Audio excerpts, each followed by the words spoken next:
Prologue KH. For a brief moment, the spiky-haired boy named Kamachi forgot where he was. A dull pain throbbed deep in his head. An alert stabbed into his mind more sharply than an alarm clock. He was inside a cocoon-like spindle-shaped machine that did not feel all that large. It was strangely soft and seemed to suction itself to his back. His hands held a device only a little bigger than a box of chocolates. That device and its sticks and buttons for his thumbs were his only lifeline. There was nothing inside the cocoon.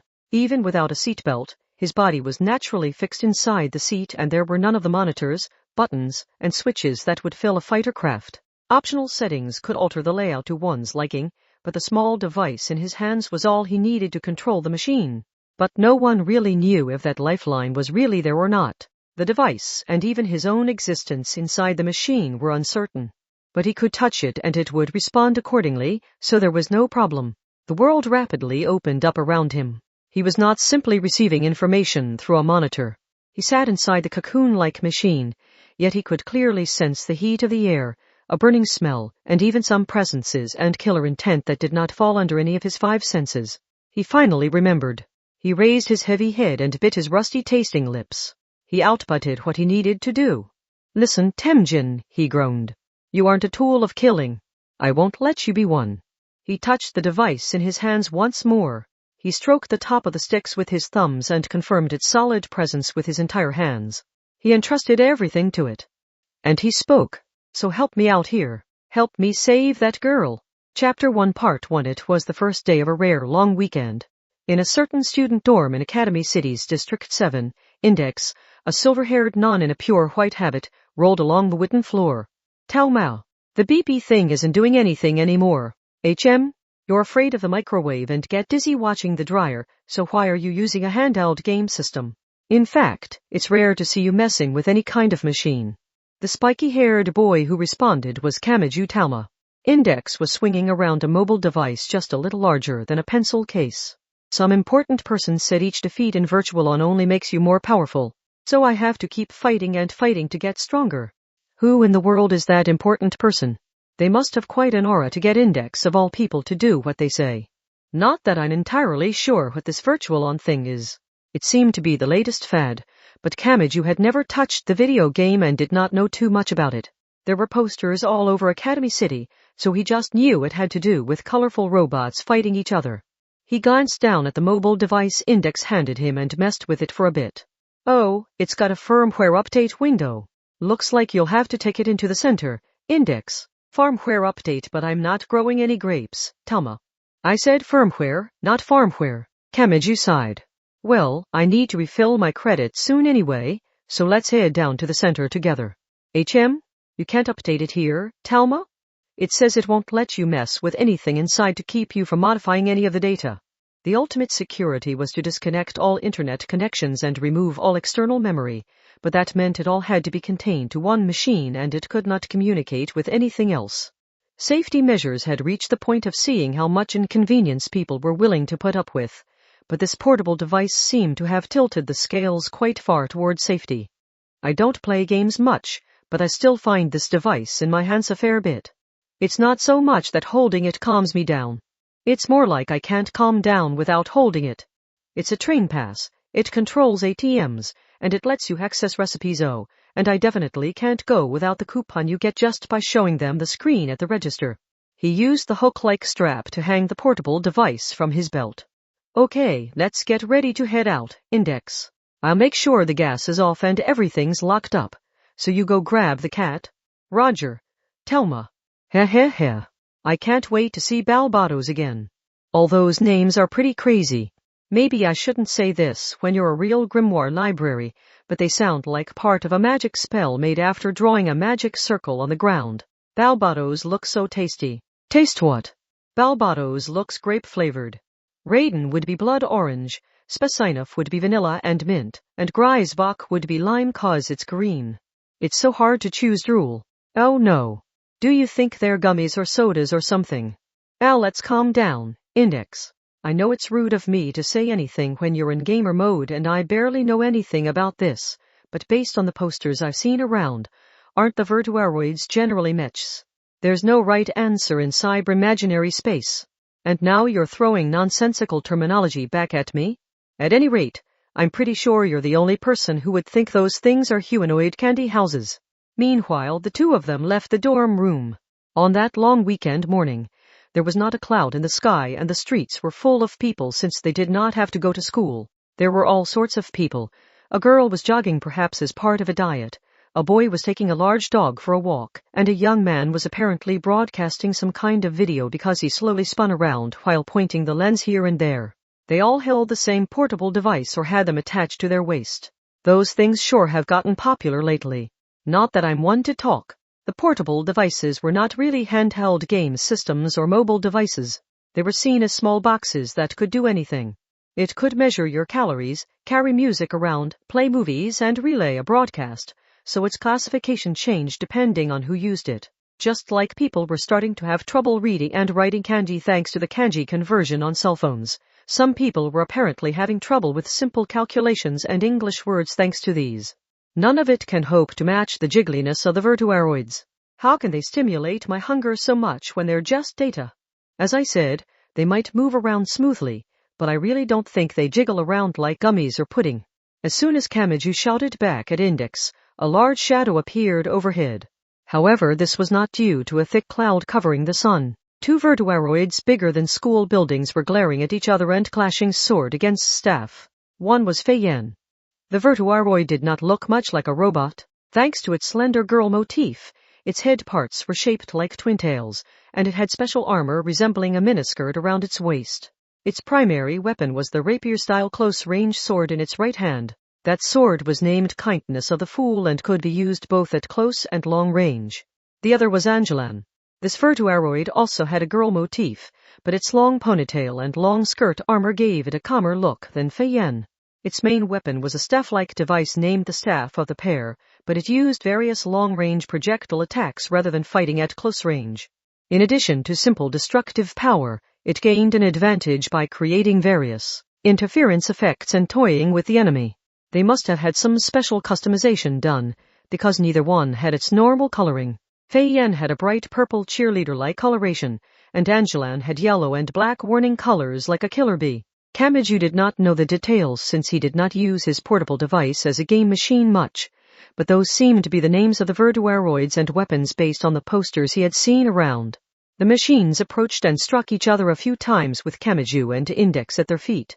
A gust of wind blew in and shook the leaves of the roadside trees.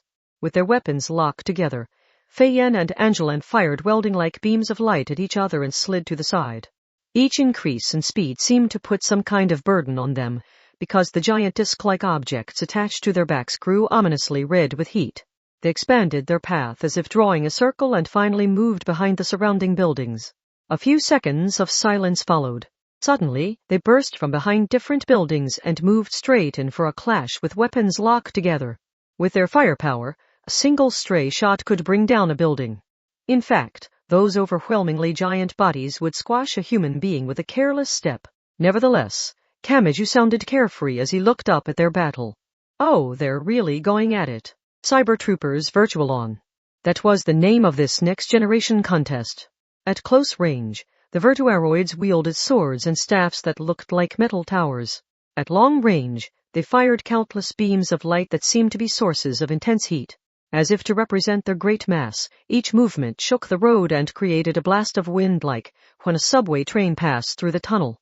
Of course, their accuracy was not 100% and stray shots were landing here and there, but no buildings crumbled despite the great explosions. There were no cracks in the walls or even broken windows.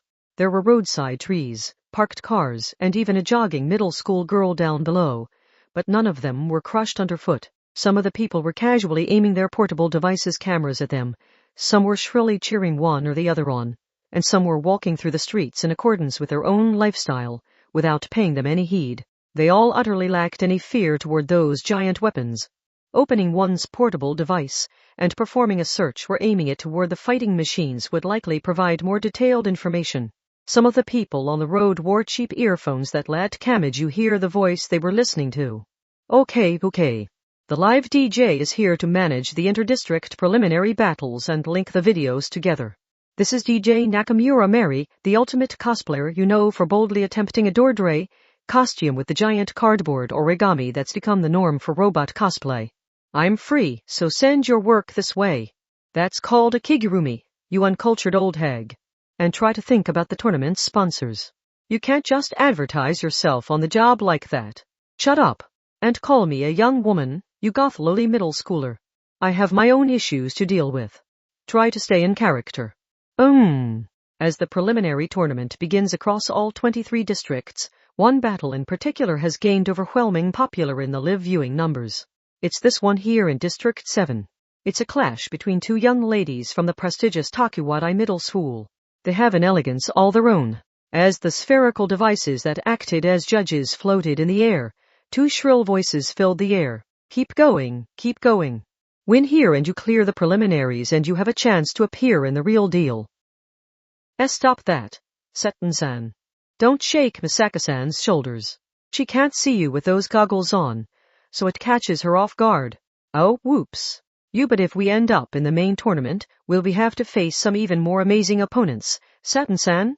We live in an incredible age.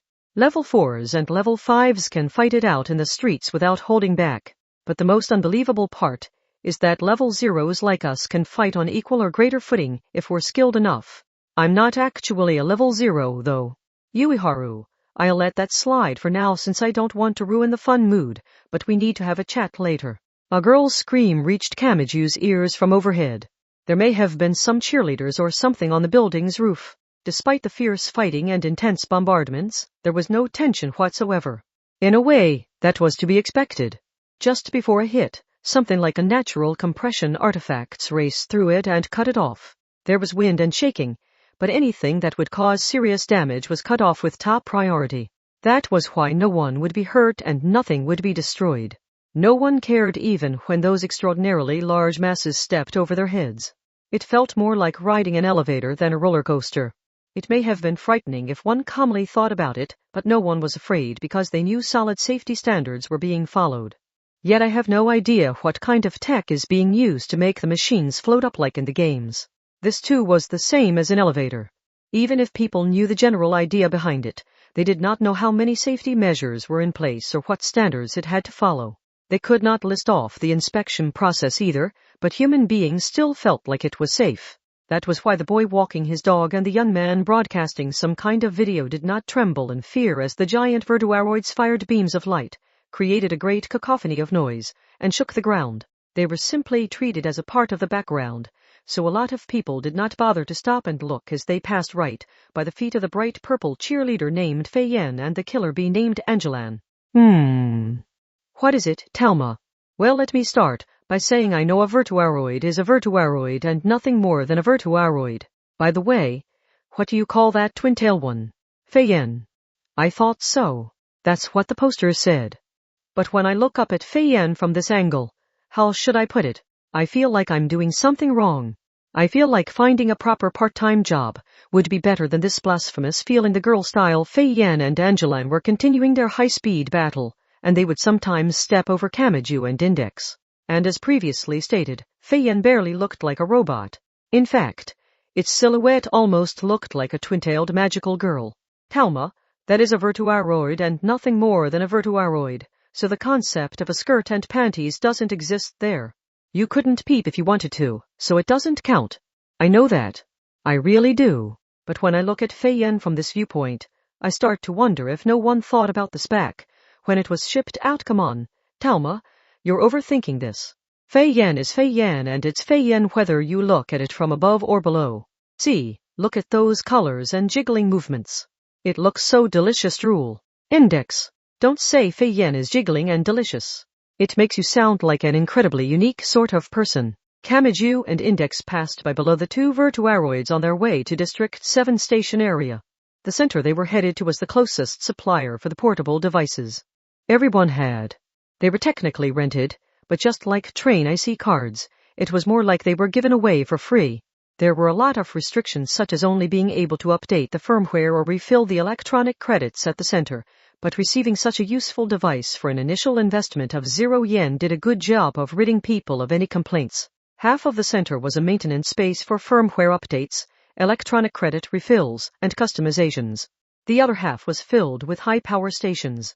The next generation competition of Virtualon could be played on the portable devices, but a lot of people seem to like closing themselves inside the egg-shaped cradle stations for higher resolution video and a greater sense of acceleration. There were even people in the center sitting at normal benches and facing each other with their small portable devices instead of using the specialized cradle stations. Well, I guess it's like the difference between a handheld player and a home theater. Everyone has their own goal. The large screen covering one wall was divided up into dozens of sections that showed the various Virtuaroids fighting in the vicinity of the center.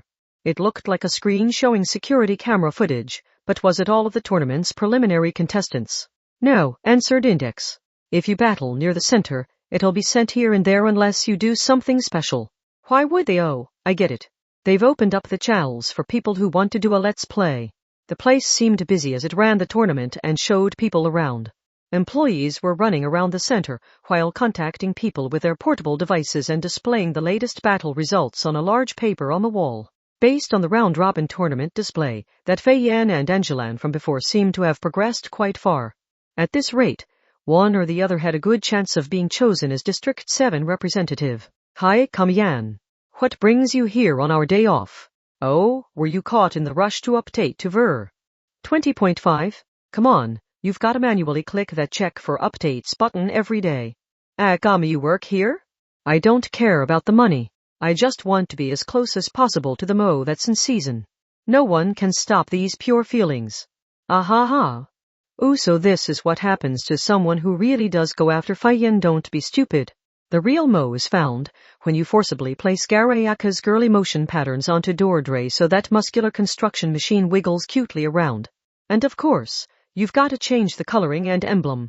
Use all those services that are meant to give it a rough and cool emblem and make your own Atasha machine with catgirls drawn all over it. I'm sorry for snapping back at you when I don't know anything about this. But could you rephrase that for someone who hasn't played the games? I'm talking about this. Agami pointed at a poster on the wall. Dordre seemed to be short and stout machine that's low center of gravity and great width resembled a wall. It also had a drill and a U-shaped arm attached to its hands. And Garayaka was a what? It was even smaller than the girly Fei Wen and, Garayaka-tan is Garayaka-tan. There's no other way to describe her. I think I'm about to give in to that intensity on your face. Kamachi was almost in tears, but Index cut in from the side while waving her hand. She pushed her portable device forward. Anyway, take care of this, please. I want to meet my Balbatos again soon. Sure thing. It is my job, after all. But Balbatos, you're headed in a pretty twisted direction yourself. I'm surprised you were completely unfazed by his nonsense. Index. Is this the composure of those who share a common language? If you just need to update the firmware, you only need to open the settings screen and hit update to latest version. See? Now hit the agree button on your own. No special cables were needed. A specialized wireless network for maintenance was set up inside the center. Kamachi spoke up in exasperation as he watched the green bar move from one side of the screen to the other. Is there any reason to lock this thing down so much? Kamiyan, you haven't heard the rumors of the defected portable devices? It's gotten a lot of attention. I don't know much about the game itself, but I saw it mentioned here and there in the online news. That's when someone intentionally switches off the safety regulations, right? Instead of adding in modified data, I think it was more about unlocking features that were already there, just hidden. So what is it? A debug mode that lets you change all the values for testing purposes? Or maybe something a developer put in there like writing their complaints in the empty space. Either way, it lets people use all the services they normally couldn't access. Of course, as the player base grows, the number of people doing stupid things will grow proportionally. 1% of 1,000 people is 10 people, but 1% of 10,000 people is 100 people. That's a lot like turning off your computer's security software, right? You can use these devices for anything, so they're full of personal information. Why would someone do something so risky? Well, if it let me turn Dordre Tan into a cute girl, I'd defect right this instant. Sorry, but I still don't share that common language of yours. Yeah, Dordre's got the aura of someone with a great body hidden below. Oh, this girl gets it. And would I end up like you too if I did share that language? Are we talking about robot weapons stripping? What does that even mean? Kamachi felt left behind because he did not even understand the basics. He glanced over at a poster on the center's wall. So those virtuaroids are they called? Why are they all wearing the same backpack? Backpack Kagami Pierce looked shocked. That's the V-converter. I'll omit the details, but while virtuaroids are masses of metal, they're supposed to be materialized data. And the V-converter is the core of that. The V-disk inside is like the blueprint. The data on it is read to materialize the virtuaroid. So data is materialized inside the game world. That's kind of overcomplicated, and the cover protecting the V-disk is called the motor deck, but that's not too important just for playing the game. It's not like you get a headshot-style one-hit kill for shooting it. Index started hopping up and down to the side. It beeped. Talma, is that enough? Can I use Balbatos now? Agami. Just try it out. Kamian, you've got a portable device even if you don't play much Virtual On, right? The app is installed by default. No, that's right. Talma, you should try playing Virtual On too. I'll open a new door for you. This way, Talma. This way. I'm not even sure if you can play Virtual On if you're not in the tournament. I'll teach you everything you need to know. And of course you can. If not, everyone would have to enter the tournament without practicing. Try actually thinking about it for 2 seconds. HMPH.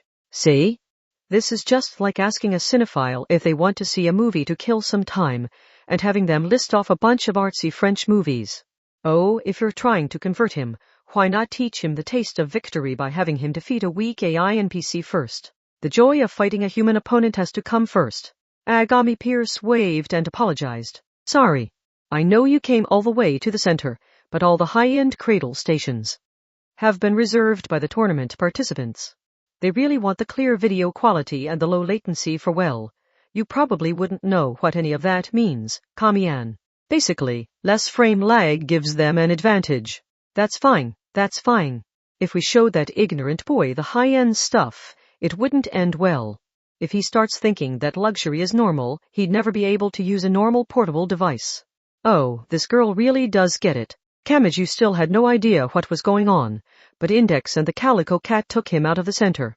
Dumbing it down to talk of frame lag was already near his limit, so how was he supposed to manage any of this? Kamachi and Index moved to the edge of the sidewalk to stay out of people's way and then booted up their portable devices. As for Index, they're always staring down at the screen. I don't know too much about this, but aren't there goggles for the game? Those make me dizzy, she explained. Is it like 3D motion sickness? Well, as long as you're enjoying it. With that, Kamachi reached for the portable device, which was a little bigger than a pencil case, and he disassembled it with an audible snap. The plastic cover on the bottom of the device came off. No, it was more than a cover. That should do it. This was something he did not often use. Kamachi pulled out the rubber strap connected to either side and covered his eyes like it was a pair of pool goggles. The signal from the device in his hands brought the screen to his life before his eyes. And immediately, Kamachi Talma's mind was flying. He was already on board Temjin. Part 2. Meanwhile, some virtuaroids had been fighting from short and long range while Kamachi and Index had walked through the city. That was one of District 7 preliminary rounds. The winner would qualify as a candidate for the tournament between representatives for all 23 districts. A total of 4 virtuaroids stood in a square territory with 800-meter sides. Raiden. That well-known model had a solid silhouette and thick legs to support it. The bazooka on its right shoulder was known as the Zig-18. The excessively powerful laser cannons on both shoulders were known as the Binary Lotus. It was as much a robotic robot as Temjin, but while Temjin had a thin and sporty look, Raiden had heavy armor reminiscent of a baseball catcher or a hockey player. This one had special coloring, giving it a sporty look of primarily light purple. Odd static slowly ran through the entire robot from top to bottom, like it was a television screen being filmed by a video camera. The customizations were added to the pilot's virtuaroid. That solidified its image as a piece of data instead of a steel weapon. Feiyan. This one had been fighting before, and it had a slender feminine silhouette with a more obvious custom concept. It was fighting on the same team as Raiden. With a close-range rapier known as Kindness of the Fool and a guided heart-shaped beam, its firepower had no blind spots, but its movements were the most unique aspect. It ran along the ground, kicked off building walls to jump, and flipped through the air in every direction for dynamic three-dimensional movement. It looked like the machine's original agility had been further honed. The virtuaroids never seemed too much like robots made of steel, but some seemed more like they were made of light plastic or synthetic fibers. That sports-like impression may have been what led to them wearing what amounted to sportswear and sports protectors. Its coloration was the same purple as the Raiden, but it looked completely different. If anything, it looked like a lightweight cheerleader. The opposing team was made up of two Angelans with identical colorations. The Angelans were colored yellow and black like killer bees. They were specialized for long-range combat, and they were known as interference machines that applied various forms of jamming on whoever their attacks hit. They should have been poorly suited for a close-range rush, but they forced their way through that with clever strategy. The motor roared loud enough to hurt one's ears, and the giant V-disc on the back of each Angelan rapidly grew red with heat. The unit was announcing the stress placed on it by this non-recommended usage. The identical two units demonstrated movements not at all possible with the cylinders and gears of existing robotics. They seemed far more human and even had a feminine allure to them. This was also part of the customization. There were multiple types of artificial muscles, but some of them used special fluids. This was likely an application of that. Simply put, the identical units nimbly crossed paths as they aimed for their targets. Just like balls being shuffled inside overturned cups, it was impossible to tell which Angelan was which. The spherical devices overhead that acted as referees began moving rapidly back and forth. The Raiden's fire control system FCS kept the locking cursor on one of the Angelans, but as it moved from blind spot to blind spot and even cut across the center of its enemy's field of vision, the automatic seeking function could not keep up. If these disturbance tactics had included the aforementioned jamming attacks, the cursor really would have wandered around without knowing where to go. To sum up, honestly, why do you insist on using those cheap movements over and over? Shokyuhu. Kaya, you're so scary, Misaka-san, lol. And Raiden's legs are so thick, lol. It's the perfect character for you, lol. On. And quit saying lol. The bright purple Raiden fired bazooka blast after bazooka blast, but the two Angelans flew behind the buildings on either side as if to mock her. If Mikoto pursued one of them, she would have to expose her back to the other. Just look at that synchronicity.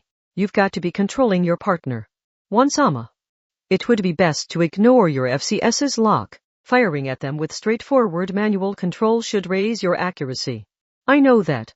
The light purple cheerleader Fei Yen looked down at the buildings from midair and fired down a bombardment of pink particles. However, none of them hit. But not because Shokyuhu's side was rapidly evading to either side or jumping high into the air.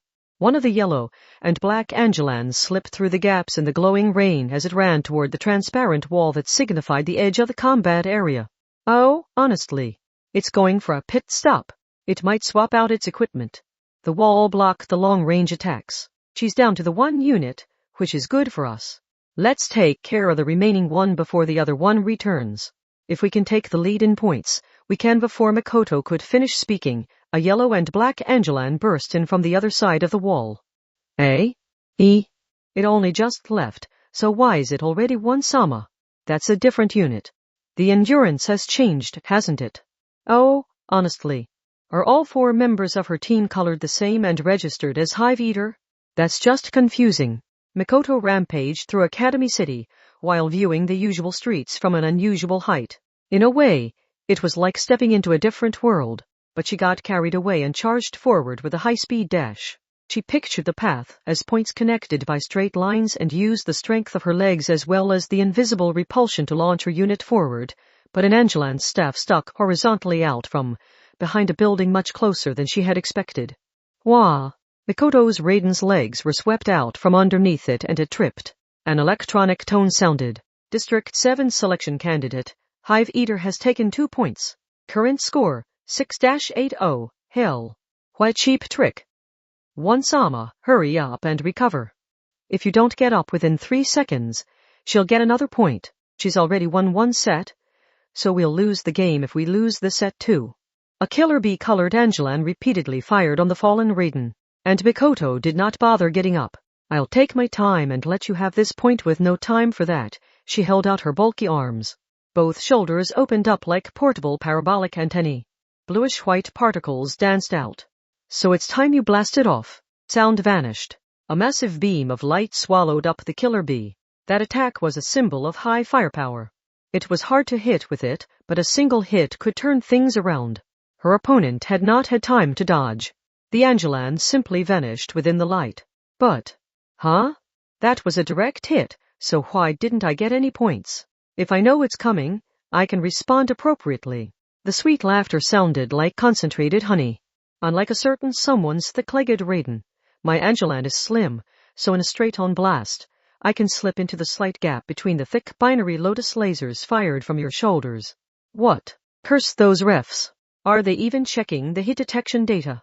Oh, dear. You're super scary, Miss X-san. Just look at that explosion of glaring ability. I bet that's why the refs don't like you. Mikoto clicked her tongue and the Raiden and Angelan jumped back from each other. As a next-generation game, Virtual On was not about destroying or killing one's opponent. It was more like judo or wrestling in that you knocked your opponent down to score points. So even if you tore off your opponent's head or separated their upper body from their lower body, it would be meaningless if it did not count as a point.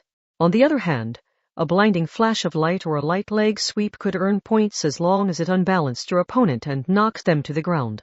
It was all built on top of that. No matter how much damage you took, you could still win as long as you ultimately had more points. Focusing on the damage and major attacks, while ignoring the smaller attacks, was a good way to lose in the end. However, these young ladies of prestigious Takuwadai Middle School were not just fighting over the preliminary round for the tournament. By the way, Miss Saka-san, it's your turn to show off your speech ability in a highly public place. Come on, I'm not the only representative of the level 5s at our school. Hell, no. A show-off exhibitionist like you can take care of that. Come on, put on a frilly, see-through dress and go curry the favor of all those guests. Are you even listening? I'm saying it's your turn to put on the frilly, see-through dress. Besides, there's only one person I want to win over with my charm. Why does that piss me off so much? It sounds like a threat. As they fired at each other from a distance, the light purple cheerleader Fei Yen tilted her head, while viewing the battle from the roof of a tall building. Does that mean throwing this battle means I get to see One-sama fidgeting bashfully in a frilly, see-through dress? Kurakuo. I don't need Shokyu controlling you too. Oh my. Do you really think someone as above reproach as me would do that? All the Angelans are moving in the exact same way, so you're clearly directly controlling all of your team's pilots. And if you have to control someone to get a partner, does that mean the queen of the largest clique doesn't actually have any real friends? Oh dear. Miss Saka-san, you do realize that theory doesn't hold much persuasion ability when it comes from our great lone wolf of an ace, don't you?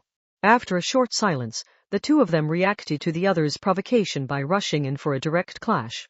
Part 3. Kamachi Talma was trapped by an odd pressure. The space itself was like a spindle-shaped cocoon. He could not see any kind of chair, but he definitely felt his back being sucked in toward a chair back. There was no seatbelt either. The interior was smooth with no decorations. He saw nothing like a clear window or a hatch. He apparently controlled the unit with only the portable device in his hands. However, the plainness was not just a feature of a specific unit such as Temjin or Raiden. It was due to Kamachi being a beginner who had yet to customize it in any way. If he wanted to, he could design it to look like a tank or fighter plane cockpit. Some people might place a shogi board on the floor or have hand puppets dangling from the ceiling as shortcut keys for pilot assistance. Simply put, the space could be freely redesigned if you put in the effort. Of course, Kamachi was not that into it. If the portable device alone was enough, there was no better option. So this is Temjin? He looked around the cockpit, but it was only for show. He looked down at the portable device in his hands and saw the unit name displayed on the screen. Are you just thrown into one of them without going through a unit selection screen like in a normal fighting game? Oh no, that isn't right. I chose a face icon to register my portable device when I first got it, didn't I? I just never used it after that. He sighed. He leaned against the invisible chair back. Was his physical body feeling this back in the real world? And then started questioning this. But still sitting in the cockpit, he wiggled his fingers while thinking. How does this even work? Can it really control all of my senses just from putting some goggles on my head? If he was only viewing an image on the goggles, his senses would not feel separated from his body. It was a weird example for a student of Academy City, but it reminded him of an out-of-body experience. Well, that doesn't matter, as long as it's fun. After all, piloting a giant robot was like a dream come true. Academy City might be able to build something like that using its tech, but a normal high school boy like Kamachi would never be given a chance to pilot one. It was like an unreachable dream. He was still mentally distancing himself from it a bit, but if he could enjoy this, it would be best to go all out. And that round of positive thinking seemed to act as a signal. Light filled the dark cocoon. His vision expanded in the 180 degrees ahead of him. An image was displayed on the spindle-shaped wall. Except it felt more like the wall had grown transparent. Controlling weapons on all of the joints sounded like it would be overly complex, but the portable device in his hands was all he needed. He thought about where his fingers needed to be. His palms were sucked in toward the device, and he felt like he had become a cog in the machine. Let's see what. Stand. Can I stand? Wah. I stood up. He checked on the movement of the Virtuaroid's arms and legs, and he heard low, heavy sounds from all around. It was more like bundles of thin fibers stretching and contracting than gears and cylinders. They were artificial muscles. Yes, he vaguely recalled incorporating that from a roadside tree pruning robot when he went outside with Index earlier. The spherical device that acted as a referee floated at a point in the sky, and a square of the city scenery was divided off by glowing walls. A small window opened on the edge of the building's scenery so as not to obstruct his view.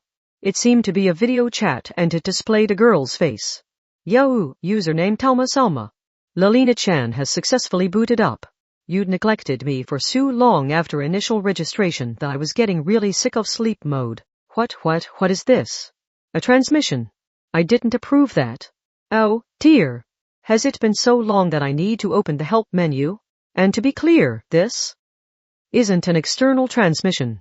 I'm Lalina-chan, the support AI pre-installed on your portable device. Nice to meet you. I'll also support you in battle. Index also seemed to be ready. The Virtuaroid standing a short distance away was Balbatos, he thought. It was a relatively skinny one, and, instead of holding weapons with its hands, its arms themselves were cannons. But the lower armor looked something like a skirt, and white armor flowed back from the head part, giving the overall silhouette a certain shape.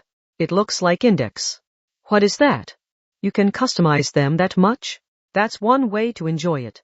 Use the Material Analyze function and you can incorporate any material found on Earth. I'll tell you how to do it in good time, but using a plain unit is pretty rare. He looked at the modified Balbatos once more. The primarily white unit was mid-sized when compared to the lightweight Fei-Yen and heavyweight Dordre he had seen on the poster, but that meant it was harder to imagine how it would move. It had cannon muzzles instead of hands, but would it fire from a distance or from point-blank range? Its motion seemed oddly stiff, but that may have more to do with Index being the pilot than the unit's own abilities. It would not surprise him if she viewed the Virtuaroids as marionettes controlled by strings more than as weapons or machines. I guess I'm the same in that sense. The Temjin that Kamachi Talma was piloting was also average and thus made it hard to predict what strategy it would take. It was the standard all-around protagonist unit. It felt like the character in a fighting game that could use both projectiles and anti-air techniques and held the default cursor spot on the character selection screen. Its main weapon in its right hand was a sword. That is Sleipnir, Temjin's primary weapon. It switches modes to match the situation, so it can become a variety of weapons such as a close-range sword called the Blitz Saber or a long-range rifle called the Neutral Launcher. Lilina quickly did her job. As Kamachi listened to her explanation, a different transmission arrived. Needless to say, it was from Index. Talma, this is meaningless if you don't take it seriously. Isn't that a little strict for someone who still doesn't know how anything works? Well, this looks fun, so I might as well try it out. With an announcement of Get Ready, his unit was given freedom. The result was instantaneous. Part 4, with a gruesome series of violent sounds, Kamachi Talma was beaten to a tearful pulp. Part 5 Talma? Talma? The transmission reached the cocoon-like cockpit just fine, but Kamachi stared into the distance while sitting with his arms around his knees. Hey, you're wasting time. If you're going to leave the switch on, let's fight some more. Kamachi remained motionless as if his soul had left him. But, see, come on. I'll actually go easy on you this time. Those words reignited something inside Kamachi Talma. His shoulders shook. The soul escaping from his mouth returned to his body, and he spoke in a low voice. Lilina, was it? Yui, hey. What is it, Talma-sama? Can I go back into sleep mode? Can I ask one thing of you? It was not enough. He needed more heat. So he asked the support AI to perform a certain ritual. Call me a lasso loser. You're completely goddamn useless. You just don't have what it takes. I thought I had escaped that boring sleep mode hell now that you were trying out Virtual On, but I guess I ended up with a failure of a player. That's just my luck. Lelina was apparently fairly high-spec. She carried out her task even more proficiently than asked, so Kamachi felt a boiling heat rising from the pit of his stomach. Yes, that's right. I can't excuse this just because it's a game or for fun. Yeah, I can't just curl up in a ball after getting the snot kicked out of me. I don't know how long it's been since she started playing, and I might have only started 10 minutes ago, but I can't hold my head high unless I bring some tears to Index's eyes. Whoa, you're really getting into Virtual On in a negative way. Well, with games you win as long as you enjoy it in the end. Kamachi pressed his right thumb against the button. He approved the rematch against Index. And after that, Lelina. Yeah? Tell me everything I need to know about Virtual On. What do I need to do to wipe that smug look off of Index's face? I like the look in your eyes now. Lelina smiled wickedly in her window. The two of them faced the nemesis before their eyes. The fun of Virtual On is how you get better the more you lose. So keep at it. I don't know how long she's been playing, but let's keep challenging her the dozens, if not hundreds, of times needed to fill that gap in a short period of time. Yes. So that's all it is. I don't need divine guidance or to pull a legendary sword from a stone.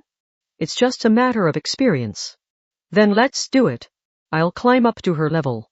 Wait there, damn it, and I'll make you cry while I easily usurp that throne you took so long to reach. Part 6, however.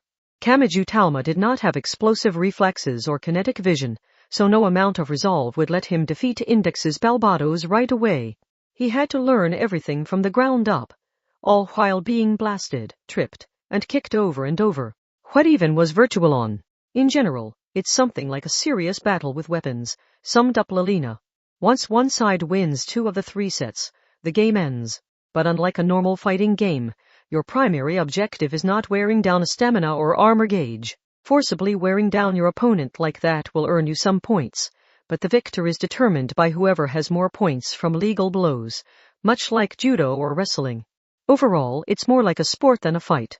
Either way, it's bad to let attacks hit you, right? Of course. If your unit is destroyed, you lose 5 points. And when fighting solo like you can't swap someone else in, so you lose the set right then and there. But as long as you have some endurance to spare, it is possible to intentionally take a hit without letting it knock you down, remarked Lelina. The units in Virtual On come in a number of variations, but they have some set categories. For example, on ground or in air, close-range attacks or long-range attacks, and walking or dashing.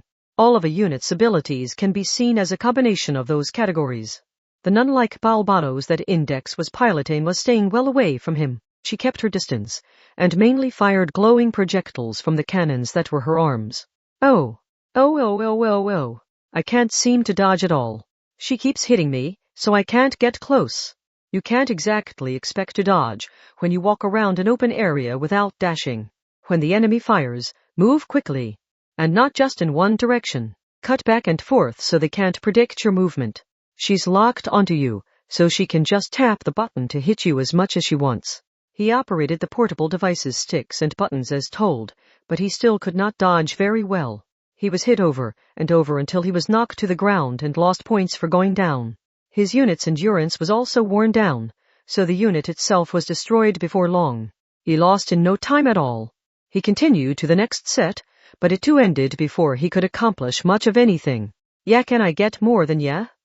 As I said, the sets are determined by points and the game ends after one side wins 2 out of 3, but if all the units on a team are destroyed, the set ends without calculating the points. No matter how much your endurance gets worn down, the final calculation begins if you survive 90 seconds. Once there, the points are what matters. But that's going to be difficult at your skill level, Talma-sama. Even if you try to stretch it out, you'll just get a ton of points taken in the next set and lose the normal way. He had been utterly defeated. And a thought occurred to Kamachi. Maybe the problem is with Temjin? That's quite possibly the worst comment you could have made. It has rookie written all over it. Maybe I could try another one. He returned to the unit selection screen. When he placed the cursor on one, Nalina pulled the information from the official website and displayed it for him.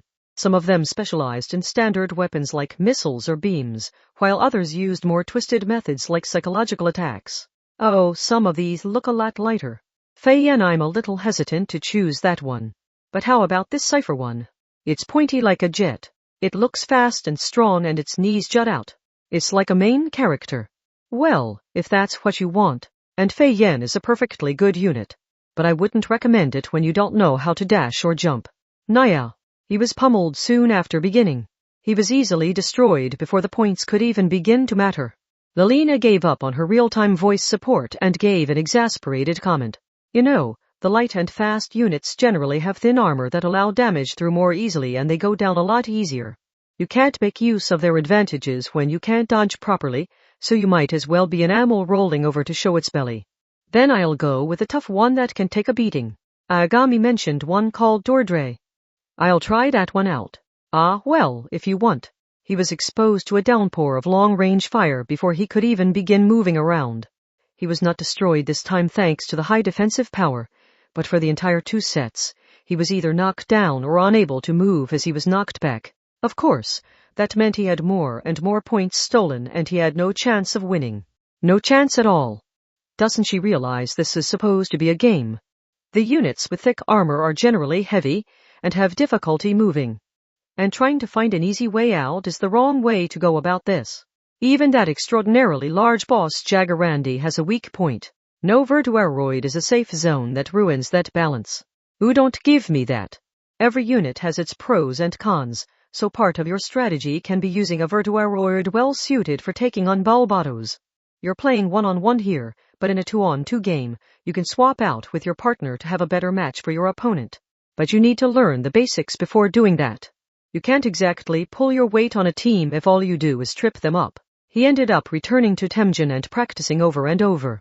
He was still only dodging some and getting hit some, so his frustration continued.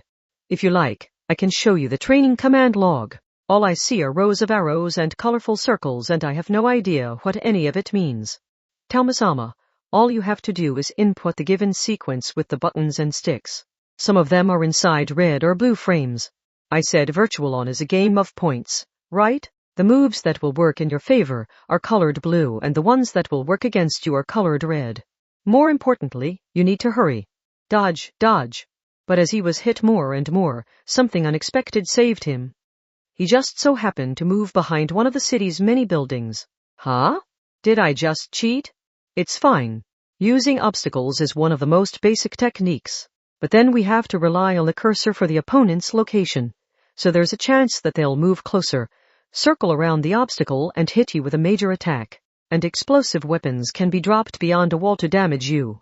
There's no such thing as a perfect save zone, so I recommend you keep your guard up even after moving behind cover. Kamachi could not dodge well, so he always felt like he was gradually losing in a direct firefight. That was why he moved from building to building in order to challenge Index's customized Balbatos at close range. However, if you're going to get close, you need to hurry it up. Eh? Why? I'm sick of getting hit by all those projectiles, so isn't it better to observe things from here? You can't just stand around. In fact, oh no. Some text appeared on the edge of the screen. Negative alert. If you sneak around and don't do much fighting, you'll be docked a point as punishment. So we'll lose even if you aren't hit. This rule keeps things fair, because the wing side has to keep fighting. What? But it's working against me and I'm on the losing side here. In pure points, yes. But what about unit endurance? What about position? What about remaining ammo or accuracy? Look at it holistically and it's possible to see you as the one with an advantage. Oh, come on. Besides, the default length of each set is 90 seconds. If the losing side has their points taken, they can have the set stolen from them. Ah, what a pain. He put up a frantic struggle, but he could not change his tactics and charged forward. He kept the high-speed dash going to quickly move toward Index's Balbatos from behind cover. In addition to his legs, he was supported by a tailwind. No, it was the invisible repulsion. With the assistance of that power, he felt like a flying arrow or bullet. However, partway there, Kamaju's Temjin slowed down. The support of the repulsion gave out, and he returned to his slow normal movement. Waha! What happened? A single dash using the turbo only takes you so far. Kamuin. He grabbed the small device in his hands once more and kept tapping the turbo button for the dash. Why can't I move forward at all? I just keep pitching forward worse than before. Am I stalling out? You moron. If you hit the turbo again while dashing, it cancels the dash. You're interfering with your own dash. The dash is supposed to take you a set distance in a single direction and the cancel gives you freedom of motion mid-dash, but you're just tripping yourself up. Meanwhile, glowing projectiles flew in from distant Balbados. Kamachi focused on the turbo and sticks to dash sideways toward a building wall, move forward at full speed, and dodge the best he could. Dashing in Virtual On is best pictured as points connected by straight lines. The distance you can move with each dash is set, but you can also cancel it partway like you were doing. Moving between points might sound inconvenient, but you can move quite smoothly if you use right angles and zigzagging paths properly. And it doesn't really wear down your gauge, so you can use it all you want to confuse your opponent. He did not have time to stop and listen. The match was underway and the glowing projectiles were targeting him. Kamachi continued using the dashes and tried to approach Balbados while scattering his own projectiles. Not good. Oh, not good, not good, not good. What is it now? Before he could even finish asking his question, he heard what sounded like a game show buzzer. He looked over and realized the sword-like weapon had stopped firing beams of light. Did it break? There are generally 3 different types of attack: right, left, and center. Each of them has its own gauge. Fire too much and you have to wait for it to recover or reload and you'll be defenseless. Firing from a distance to deter your opponent isn't a bad idea, but you're wasting your ammo if you don't lock onto them. Talmasama, you're not using an area of effect attack that produces an explosive blast. Free? There's only 3 in all. Well, they change depending on a variety of factors. Long range, short range, while pressing the turbo button, while jumping, while crouching, etc. And they each have their own unique traits, such as long-range attacks being unblockable and close-range attacks not having a gauge. How the hell do I crouch? When I push the sticks down, all I do is back up.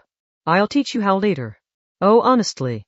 You used up both your right and left-hand attacks already. Kamachi's Temjin wanted to challenge Index's Balbados to a close-range fight, but if he stopped attacking, it gave her more freedom. So where'd Index go? If the FCS cursor disappears, it means she isn't in your field of vision. Focus on the arrow pointing up, down, left, or right. This one's up. Index's Balbados had all of a sudden ended up on a building roof, and she aimed her arm cannons at him while peering down at him. He wanted to flee, but he was stuck between buildings in front of and behind him and he could not dash even if he pressed the turbo button. Or rather, he would end up running toward the wall. Jayawa. Long-range attacks are unblockable. There are only 3 options: dodge it with your speed, hide behind cover, or attack to stop her. Even if he could challenge her to a rematch as many times as he wanted, he hated being taken out in such one-sided beatdowns. But he could not dodge the rapid-fire attack when he was in such a cramped place and was still unused to the controls. Your left, right, and center long-range attacks are reloading. You'll have to run away and wait for the gauges to not a chance. Index is right there. Kamachi's Temjin jumped straight up. Just like when dashing, he was supported by the invisible turbo repulsion, so the scenery quickly moved around him. Double lock. Your weapons have switched over to close range. The colors of the right, left, and center gauges changed. The slowly recovering bars were now brand new, and the weapon in his right hand changed form. Kamachi adjusted his grip on the close-range sword named Blitz Saber. A hit from that had to count for a lot. But just as he prepared to attack, the screen blurred. Then he shot right past Index's Balbados. The sudden occurrence confused Kamachi. Oh, you automatically lock onto the closest enemy when you jump. What for? It's just how it works. And how long are you going to cruise around in the air? You're too high. Way too high. There's nothing to use as a shield in the sky. Keep this up and you'll be the perfect target. After a horrifically violent-sounding racket from below, Kamachi's Temjin transformed into a firework. With the unit destroyed, he lost the set. Kamachi slumped down as the negative results appeared on the screen, so Lelina spoke to him from her window. By the way, jumping is crucial, but you can also cancel a jump by hitting the jump button again. That lets you make a short hop. If you just hold down the button the whole time, You'll move pretty slowly and your opponent can hit you pretty easily. That's a basic technique. Oh, is that so? I guess I've taken another step toward adulthood in a 2-on-2 match. You can ask your partner for help when you're in a pinch like that. And you can register up to 4 people on a team, so you can also use a pit stop to swap someone else in. But that can wait until you have a handle on the basics. He had no reason to give up here. He was prepared to lose as many times as it took to get stronger. For the second set, he went on the offensive, lost badly, and requested another rematch. He heard a deafening sound and his Temjin ended up covered in damage. He fell over. The referee's sphere floating overhead judged it as a down. He had a lot of points taken away, and he lost. But through all that, he gradually came to understand some things. He had to throw out his pride. He did not need to stick with just Temjin. At one point, he requested a rematch while using the same Balbatos that Index's unit was based on. But this was not just him feeling jealous and wanting to do the same thing as her. I see she looked so invincible, but this is how the thing moves. It's not all that nimble, and it's good at close range, but it's got some weird idiosyncrasies. You've learned a little more. However they might have been customized. The base verduaroids are all publicly available, so using the enemy's unit to analyze its pros and cons is one method you can use. Of course, he could not win. Index had been playing Balbatos all along while he was only trying it out, so he did not stand a chance. He could not get close, he lost plenty of points, and he was defeated without accomplishing anything. But it was a learning experience. Balbatos was not an unbeatable wall. It could lose depending on how it was used. In other words, it was the same as Temjin. It only looked unbeatable because Index was making use of its strong points and making up for its weak points. He was still severely disadvantaged, but he caught the faintest glimpse of something. He returned to Temjin, grabbed the portable device in both hands once more, and spoke. Temjin really is an all-around unit. It can fight close range and long range. It has fairly tough defenses and it's fairly quick on its feet. It might not outdo Index's exceptional Balbatos, but it can produce decent results no matter what it does. That's right, but Balbatos is a lot trickier to use. That's why she never approaches me. If I can do everything fairly well, there's no reason to fight in her field. Temjin has no outstanding specs, but it can also take advantage of the weaknesses of any other unit. That's more like it, Talma-sama. It doesn't matter if you have the right answer. What matters is that you think for yourself, predict your own traits, and pilot your unit consistently. Don't just mash the buttons randomly. Have a goal in mind and focus on that throughout. If you do that, Balbatos moved. The arm cannons fired, scattering barrage after barrage. The verduaroid will become an extension of your body. Kamaju's Temjin used the turbo for a high-speed dash to the side supported by the invisible repulsion. After dodging the first barrage, he switched to forward movement. After moving in close, he reached a field he had almost never reached before, a close-range battle. Of course, a rookie like Kamaju could not cleanly dodge every shot.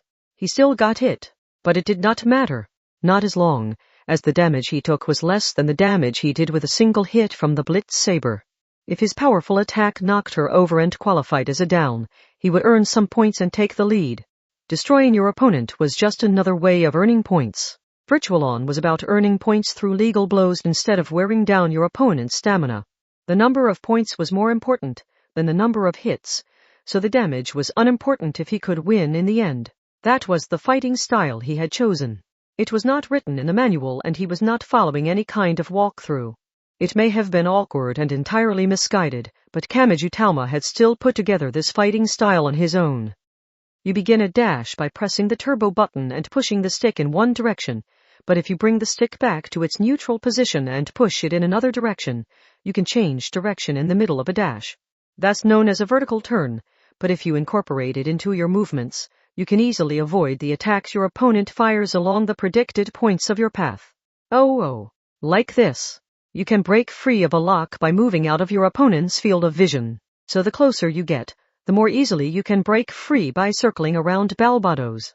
The time it takes her to re-establish a lock will create a defenseless lag. That's your chance to move in and attack. They were now nearly at point-blank range. Temjin and the customized Balbatos glared at each other for a moment. Index seemed to be saying she would move to block Kamaju's Temjin if he tried to circle around to either side. And then she would hit him with a cross counter to score a down, and steal his points. But Kamachi did not cut to the right or left. He went up. He continued the momentum of the high-speed dash with a jump right in front of Index. He tapped the button twice. Instead of jumping high into the sky, he passed just barely over Balbatos. This was known as a jump cancel. Well done. Virtuaroids don't handle attacks from directly above very well. Due to the way the FCS works, the cursor indicating the enemy unit's location prioritizes the horizontal directions of front, back, left, and right, so it takes a second to display when an opponent passed straight overhead. He landed right behind Index, who was still facing forward. Temujin and Balbatos stood back to back. He tightly gripped the Blitz saber, and he spun around. The two Virtuaroids swept their close-range weapons toward each other as they turned around. Temujin used a plain close-range sword wrapped in light. Balbatos used a fork-like thing with multiple pointed optical weapons rotating quickly. Both weapons had their pros and cons, but Temujin had the greater close-range attack specs. A high-pitched metallic sound rang out. Something spun through the air. It was the customized Balbatos' right arm. The arm itself was a cannon, and it was supposedly intercepting Kamachi's attack with a close-range optical weapon. It had been severed. I did not yet. The Lena shouted back as the rotating right arm came to a stop in midair. The same repulsion used to control the unit seemed to pin it in midair, and it floated there with definite human intent behind it. Then the cannon arm resumed targeting Kamachi's Temujin from the optimal range. Exclamation! He immediately moved back to put distance between him and Balbatos.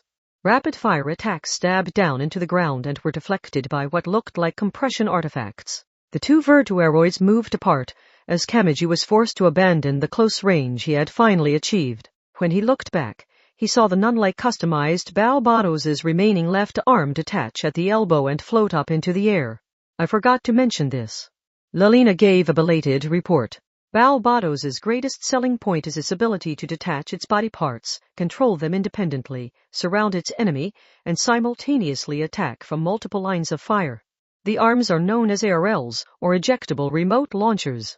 As that name suggests, the battle truly begins once both arms have been detached, out of the frying pan and into the fire. But as Kamachi slowly exhaled, there was a fierce smile on his lips. In other words, Index is finally starting to sweat. Good, good. I've taken away her ability to look down on me. I finally feel like we're standing on the same field. And you know what that means. I've finally got a real shot at winning. Aha ha aha. Are those the words of a rookie who only started virtual on today? Where did you learn to enjoy combat like this? The battle was underway. Temujin and Balbatos ran through the streets at tremendous speed. Part 7 he ended up losing that set too. He fought 7 or 8 more 3-set games after that. His losing streak continued, but none of them were wasted.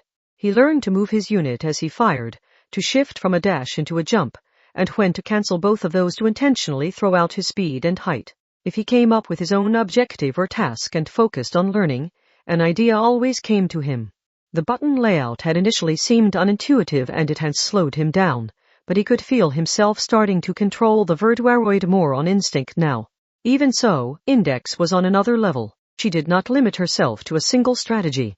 Each set, she would weave together a different pattern of the various options available to her: mid-air attacks, ground attacks, horizontal movement, wave-like movement, sticking close, sniping from a distance, etc.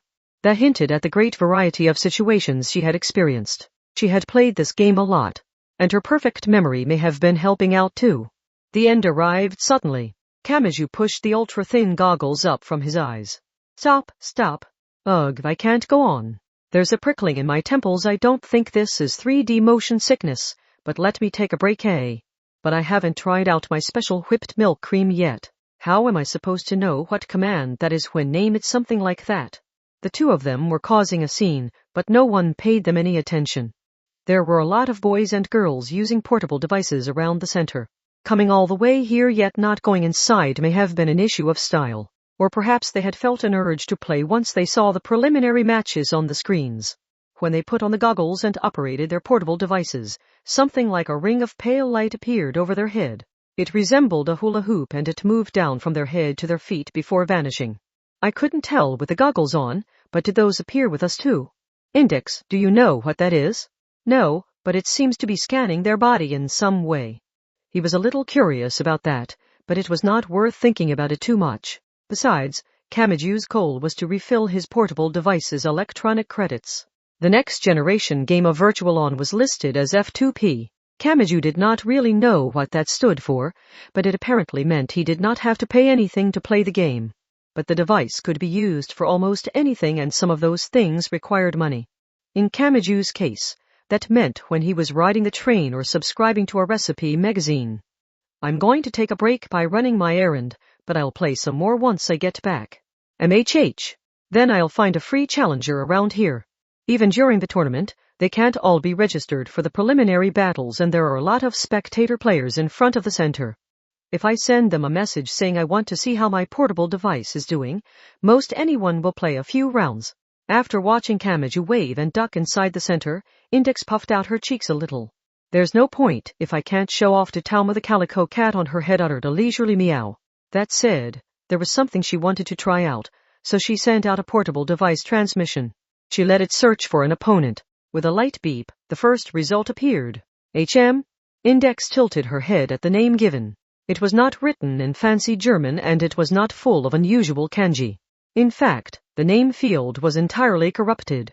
Who is that? It may have been that Index was just fundamentally bad with machines. It may have been that her curiosity won out over her unease, and so she reached for it without worry. Normally, no one would have hit the accept button, but Index took that step forward with her head still tilted. And that girl's world immediately changed. Part 8. If he'd loaded a whole bunch of credits at once, he would end up buying all sorts of useless apps and ebooks, so Kamaju only purchased 1,000 yen's worth.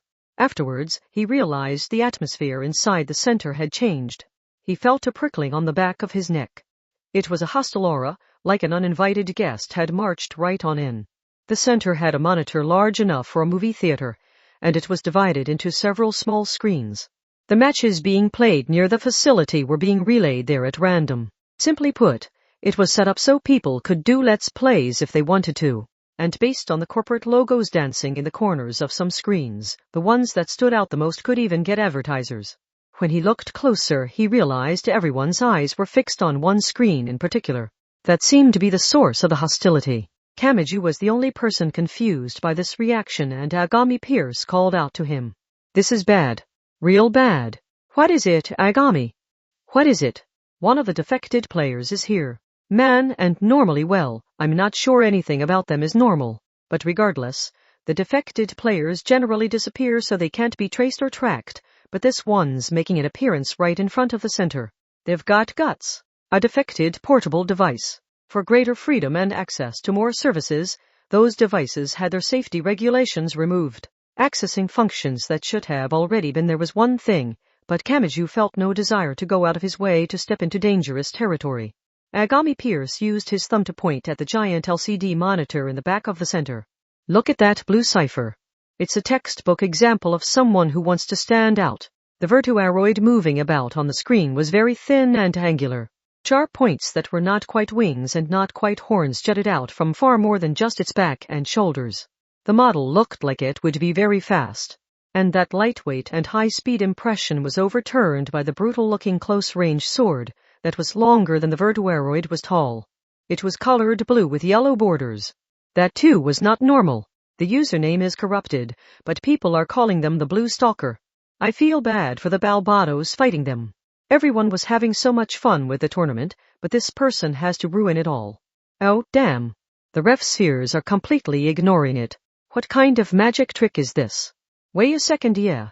If the Blue Stalker removed their anti-tracking stealth and showed up at the center, they probably expected to show up on the screen here. Do they enjoy beating up their opponent while cheating like crazy? No, not that. Did you say Balbados? Kamaju shifted his focus from the mystery cipher to its opponent. It was a white virtuaroid. Instead of holding its weapons, its arms could detach as mobile cans. Due to the great customization, the Balbados's additional armor gave it a nun-like silhouette. Kamaju's Temjin had faced this opponent not long before. Hold on. Isn't that Index? Well, that ain't good. That ain't good at all. We need to stop her defected opponent's Virtual On. What, Agami? Kamaju could not keep up with his friend's panic. It was true Index's Balbados was fighting an illegal defected player. It might have included abnormal data to tamper with its own movement speed and attack power. But this was only a game. This was not a shootout between tanks, and it was not two fighters struggling to get on each other's tail. Even if she took a direct hit, even if she was enveloped in explosive flames, and even if her endurance was worn down to 0 and her unit was destroyed, it would only affect her points. Index herself would be fine. Or so Kamachi thought until an unpleasant sensation ran down his spine. He altered his thinking. No, is that part of it too? If she loses, do her device's administrative privileges get taken so her opponent can hijack it? In a way, it's even worse. Agami Pierce sighed. I don't know how reliable this information is, but there are rumors that some of the players involved with defected players have shown certain symptoms. Symptoms: loss of muscular strength, loss of autonomic nerve control, loss of consciousness. I could list plenty more. I don't know how much of it is true, but where there's smoke there's fire. It would be best to stop this. That was all Kamachi needed to hear. He and Agami immediately made a mad dash for the center's exit. Once outside, the battle on the screen exploded within the actual scene around them. The Balbados had detached both arms and sent them floating around. The blue cipher was kicking off the walls, flipping through the air, and otherwise making quick dashes and jumps using its repulsion. It would swing its giant sword around to shift its center of gravity to assist its irregular acrobatics. It was a one-sided battle. Index had tossed Kamachi around like a rag doll, but she was helpless against the blue cipher known as the Blue Stalker. She was just barely avoiding an immediate defeat, but that forced her to focus entirely on dodging. However, not good. She's got no chance at this rate. She's basically running straight toward a dead end. Why? Look at all the crazy movements her enemy's using. I would have been taken out right away, so she's doing pretty good. But there's a time limit. If she keeps losing points and having her endurance worn down, she'll have nothing to show for her performance when the time runs out. And then she's done for. There were two ways to win in the next generation game Virtual On. One was to take away as many of your opponent's points as you could during the game. The other was to destroy all of the opposing team's units. In a one-on-one battle, destroying your opponent was enough to end the battle. And Index was at a disadvantage in both those ways. Simply dodging would not allow her to turn things around, but if she changed tack and charged in, she would be killed instantly. Meaning she's going to lose like this. Agami Pierce had a bitter look on his face. Cipher can transform, so it switches between its humanoid vertuaroid form and its airplane motor slasher form. Everyone uses it differently, but it's weird not to use it at all. It's like they've placed a restriction on themselves. You mean they're actually holding back? Kamachi was watching from the sidelines, and even he had to stay focused or lose sight of its ever-changing movements, and yet that was not all it could do. No, that's not the issue here. Hey, Index, accept whatever penalty it gives you. Just caught the connection. That guy's one of those defected. Kamachi trailed off. Index was definitely there. Nothing had changed from when he left her. She was on the edge of the sidewalk to stay out of people's way, and she looked down at the portable device as her fingers moved. But there was no light in her eyes. Her fingers moved at blinding speed like they were independent creatures.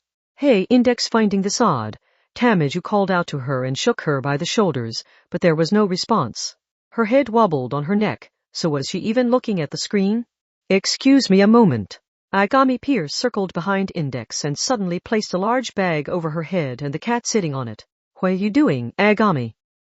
Look. Her fingers are still moving even with her eyes covered, and the Balbados over there is moving just the same. How does this even work? You're kidding, right? What was going on? Was it due to the connection to a defective portable device? The situation was truly abnormal. And how bad were the penalties for losing that Agami Pierce had mentioned? Agami. What is it, Kamyan? Should we take away her device? If that Balbados keeps moving even then, I'll just give up on trying to understand this. No, I'll save Index a different way. Virtual On is more than just one-on-one, right? I can join in as part of her team, right? Yeah. So that's what you're gonna do. I'm going in. Kamachi removed the ultra-thin goggles from the bottom of his portable device. Kamachi's skill could not reach Index's level, so he would not stand a chance in a straight battle against the Blue Stalker. But he did not have to fight a straight battle. He only had to help drive the enemy back, even if it was 2 against 1. In the next generation game Virtual On, teams could have up to 4 people. Those spots were not filled, so he could join in. If all 4 spots were filled and one of them was destroyed, that did not open up the spot, and the official tournament only allowed the registered members, but neither of those situations applied here. That meant he could do it. He could save index. If this doesn't work, you start trying everything you can think of. Part 9. The result could not have been more obvious. Part 10. Kamachi Talma groaned inside the spindle-shaped cocoon-like cockpit. He did not understand what had happened. He had honestly never planned to win the first set. He had only wanted to get used to the Blue Stalker's movements. But he had been naive. The first set had ended before he could even figure anything out, and the second set was not going much better even with index fully recovered. Their opponent's movements were not normal. He did not have time to even think about coordinating with index. His eyes could not keep up with what was happening, and a piercing headache passed from right to left behind his eyes. Perhaps because his break had been cut short, simply moving his eyeballs made him feel nauseous. He heard something like an unpleasantly high-pitched motor behind him. The V-disc on the back of the unit was probably ominously glowing with heat. Kamachi had incorporated artificial muscles into his vertebrae, so he was always surrounded by the sound of those fibrous bundles expanding and contracting as he fought, but now they sounded like they were about to snap. Kamachi clenched his teeth as the referee sphere floated in the sky above. There, on an entirely different level, Kamachi was controlling the vertebrae using the movements of his fingers and hands. But that Blue Stalker was different. They were clearly pouring their own willpower into the unit. It was like the difference between a marionette controlled by strings and a possessed doll moving on its own. There were no apparent limits or simplifications in its actions. How can they control it like that? Is this the power you get from defecting? Battles between vertebraoids could not destroy the buildings or roads, so Kamachi's Temjin sat down and leaned against a building. Meanwhile, the Blue Stalker slowly approached, and it held that brutal close-range sword that was longer than it was tall. The Blue Stalker was not being careless. Even if Kamachi raised his right hand and fired beams from the neutral launcher that his primary weapon had become, this opponent was sure to simply vanish from his field of vision. The Blue Stalker could do that. As calm as it looked, it was being appropriately cautious. It's locked onto us. Talma-sama, you need to be careful. This is the second set, so you'll lose if you don't recover some points. And it looks like Temjin is going to be destroyed before that anyway. Lilina yelled a warning from the navigation window. What do I do? For one thing, he had no idea what happened if he lost to a defected player. He had only heard the worrying rumors saying people had suffered loss of muscular strength, loss of autonomic nerve control, loss of consciousness, and more. How much was a lie and how much was true? He could not believe it all, but he did not want to test it out with their own bodies either. What do I do? How am I supposed to turn this around now? He had plenty of buttons and sticks in his hands, but he could not see any real options. He had to do something immediately, but his fingers froze up because he knew anything he did would end badly. Fear pinned him in place. He could not escape that close-range sword of death and slaughter. Given the Blue Stalker's speed, if he simply guarded now, the Blue Stalker would immediately circle behind him and slice his back open. In fact, that unit's movements were odd. It had so much more freedom. It felt like it could easily pull off supposedly impossible actions like a backflip or sliding between another unit's legs. Damn it. A meaningless sweat built up in his palms. That horrifically long close-range sword could easily decapitate or bisect a vertebraoid. And it rushed in. He shouted, screamed, and squeezed the portable device in his hands. And at that moment, he heard a quiet tone. A small line of text appeared in the edge of his vision like a subtitle. A short text message? Eh? But the sender's address is this device? Lilina sounded confused. And her confusion meant she could not read the actual text that followed. KVV thirst 10N1T. Despite the extreme danger he felt, Kamachi's mind was drawn to that short string of text. The situation was hopeless. He could not win while the Blue Stalker was cheating. But was that assumption correct? Was the power that made him special really only usable by him? If Kamachi was to shake that assumption, what was it that held him back from victory? That was something he would never touch while playing normally. It was a right he had abandoned even though it was right before his eyes.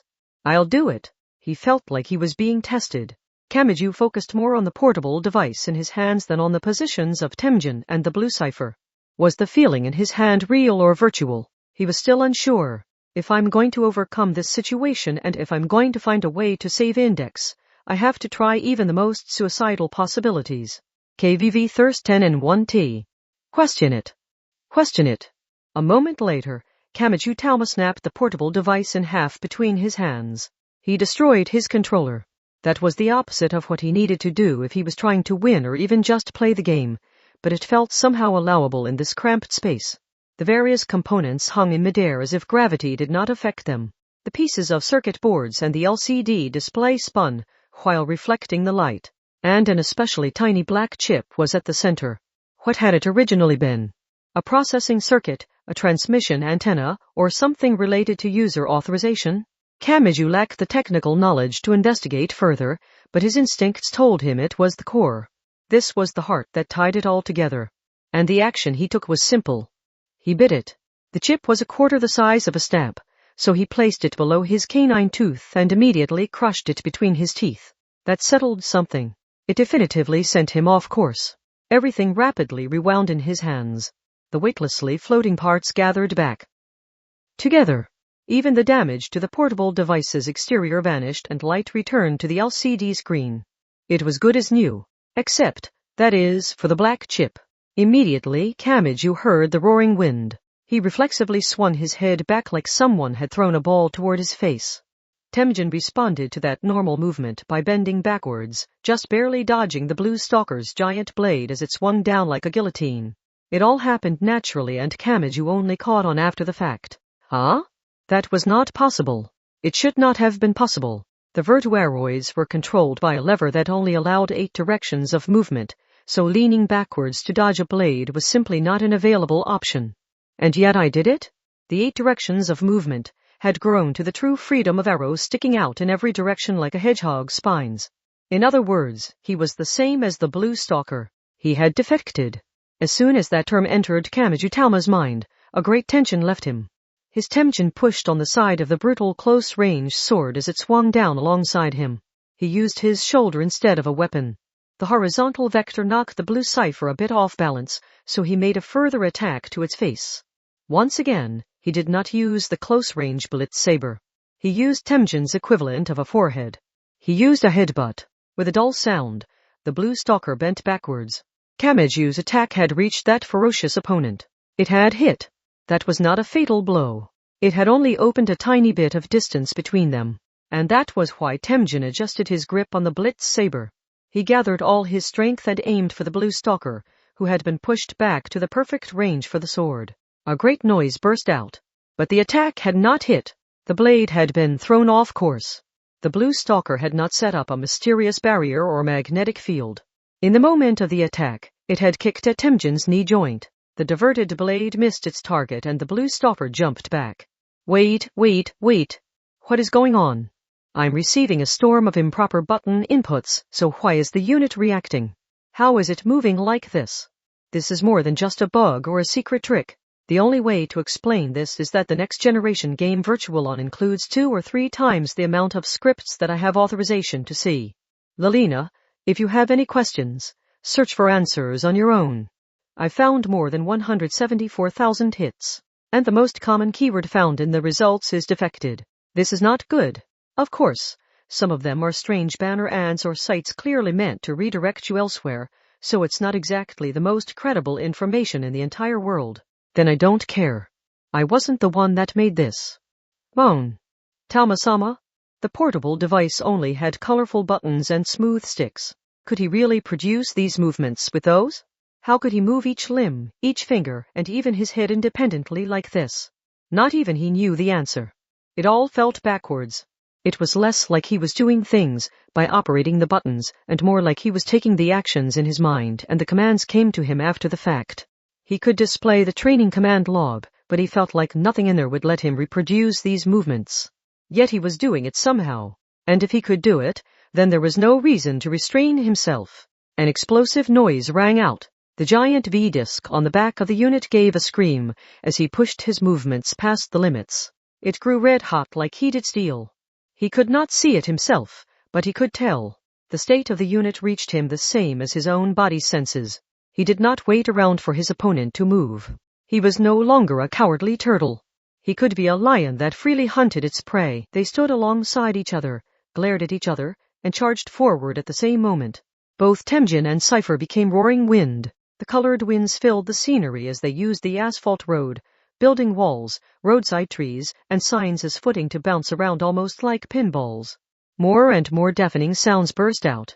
Anyone watching it would have had no idea what was going on. The creation of something only he could understand filled Kamachi with a solitary sense of superiority. His emotions shifted into a zone that made his head spin. The second set was close to ending. He had lost far too many points and Temujin's endurance was nearly gone. There was a serious risk of an instant loss after he and Index were destroyed. So what? What did that matter? They only had the one opponent. There was no one on standby to take that blue Cypher's place during a pit stop. If he destroyed that blue stalker, they could ignore the points. Victory would be theirs and they could continue on to the third set. In that 50/50 final battle, one would win and the other would taste dirt. Kamachi would get back at this opponent. He would beat them until tears streamed down their face. Yes, he felt like his thoughts were escaping through his forehead. Something was being drawn out of him. The feeling of the portable device in his hands was fading away. Kamachi Talma was no longer in a state of extreme combat. In fact, he was calm enough to comment on it. This is dangerous. This is a dangerous thing to get used to. Lilina started to ask what he meant, but she fell silent instead. It was unclear if a programmed AI could feel fear or revulsion, but the boy ignored her too. But not because he was too focused on his battle with the blue stalker. He would drag that opponent down from their throne. He had placed a crude chair next to that throne, and he had a chance to kick them down. He focused on the ticket he could use to make it his turn to look down at them. But that was when it happened. Temujin and Cypher were moving in a horizontal spiral with their weapons locked together, but as Kamachi watched on, odd sounds came from the blue stalker's shoulder and legs. These sounds and movements were not necessary just to move its limbs like normal, but hadn't Agami Pierce mentioned that Cypher could transform and that it was odd not to use that at all? And hadn't he said the blue stalker had probably placed a restriction on themselves? They had shaken free of their own decision. They had cast it aside. The battle truly began now. Kamachi's opponent lost their humanoid form and transformed into a fighting beast. They still had a card hidden up their sleeve. They had kept it hidden for their own enjoyment. And so Kamachi spoke. That's dangerous, you know? His voice was cold and mechanical. His eyes were as emotionless as an insect's, as if his soul were being influenced by some unknown factor. Part 11. And a white and black specimen stood on a building rooftop a short distance away. Despite its thick limbs and wings, this bizarre vertebraroid's torso was made entirely from thin spine-like parts. It looked more demonic than industrial. That Grim Reaper carried a scythe named Iflisa. Plus, it had been customized so many times that its body parts pulsated eerily in a way simple armor panels never could. It was almost like something could burst from within at any moment. Honestly, spat out the pilot. The trouble that guy puts me through. Part 12. Something charged in like a flash of light. This was not a cannon blast fired from a blind spot. A vertebraroid itself butted in from outside the combat zone. It had simply moved so quickly that it had looked like a single line of light. The cipher named Blue Stalker flew backwards. But it had not been hit. The Blue Stalker had taken purposeful evasive action. Having missed its target, the demonically white and black specimen slid along the asphalt to slam on the brakes. And it spoke. Choose, leave now or fight to the end. Either one's fine with me. You're the source of the defections. You might have more pure experience than me. Besainov pulled a claw-like finger forward. But the demon containing Academy City's #1 is more than you can handle. The movement was swift. The blue stalker declared its surrender and the invisible walls demarcating the field were removed. Even so, the blue cipher remained there. With a series of solid sounds, its humanoid form transformed into an angular fighter jet. And it flew away. The unit itself grew, as streamlined as a laser beam that shredded everything it came into contact with. What just happened? Muttered the Temujin. Was I just saved? But why? And what was that just now? He turned toward the specimen in search of an answer, but the demon did not provide one. This will begin in earnest soon. What will begin you'll know all too well soon enough. The specimen jumped high into the air. It landed on a building rooftop and then hopped rapidly from building to building. Kamachi Talma recalled what that white and black specimen said just before leaving. Because you're one of us now, because you have a defected portable device. Between the lines 1, the composition of the atmosphere and the gravitational values are almost identical. In fact, even the periodic table of elements is exactly the same. I was surprised to find no earth crystal readings, but that must have been just one of many paths. This universe expands infinitely without being poisoned by the ever-growing plants with the limited wars. If you turn a blind eye to the slight debris here, it actually looks brilliantly innocent. It feels like people can still dream here, and like you could count the stars if you peered through a telescope. It makes me feel guilty, like I'm standing before a defenseless girl who is oblivious to the danger she is in. The biggest surprise was the unexpected form of the Plagener bud here. It will likely take some effort to fold it up into the proper form, but this is also a lot of fun. It would seem my soul is that of a scientist, not of a soldier. It delights me to find a difficult problem standing in my way. The greatest tragedy is the extinction of possibility, as if you could search the endlessly vast deserts of Mars and never find even a single speck of gold dust. And you could say that perfectly describes the life I had lived. My many comrades and I were not chosen by the Tangram, but there is a way to make use of not being chosen. Look down on us if you like, chosen one. Until the day when we overturn the punishment given to us and pierce that eye. Koa Phoenix has safely passed stage 1. I will now begin stage 2 along with my comrades walking down the many other paths. It is all to guide us to the ending in stage 3.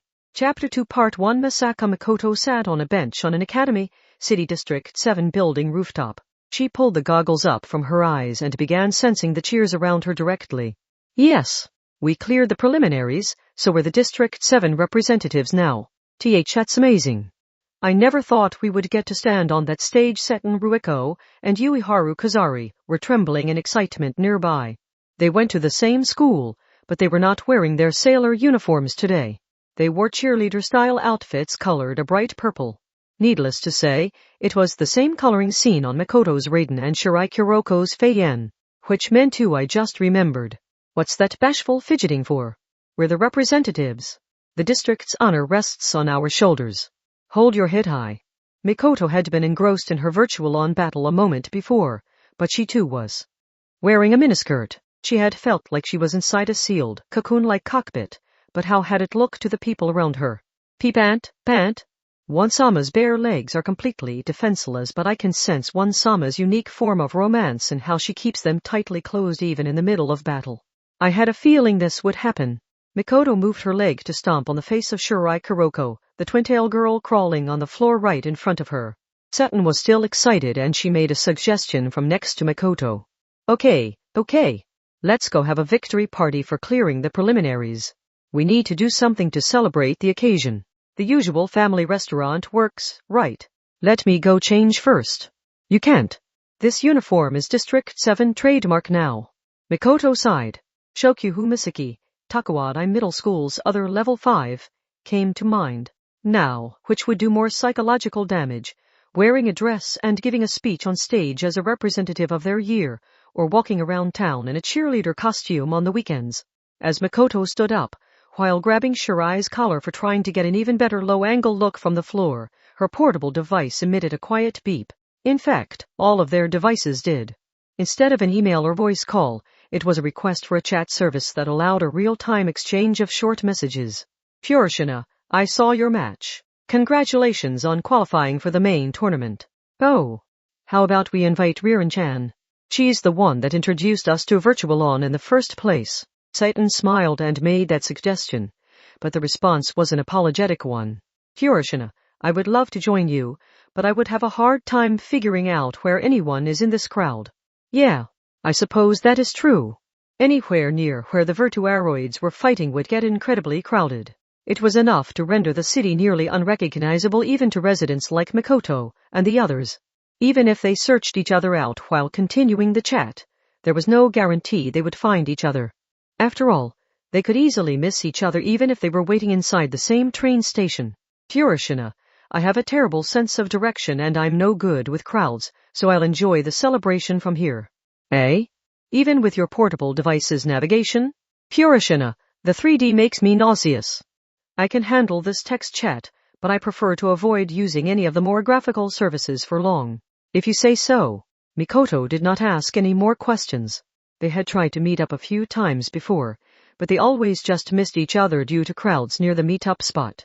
Mikoto and the others still needed to return the handkerchief she had dropped. For that reason, they had only spoken with her online, but she did not seem to know all that much about the latest gadgets.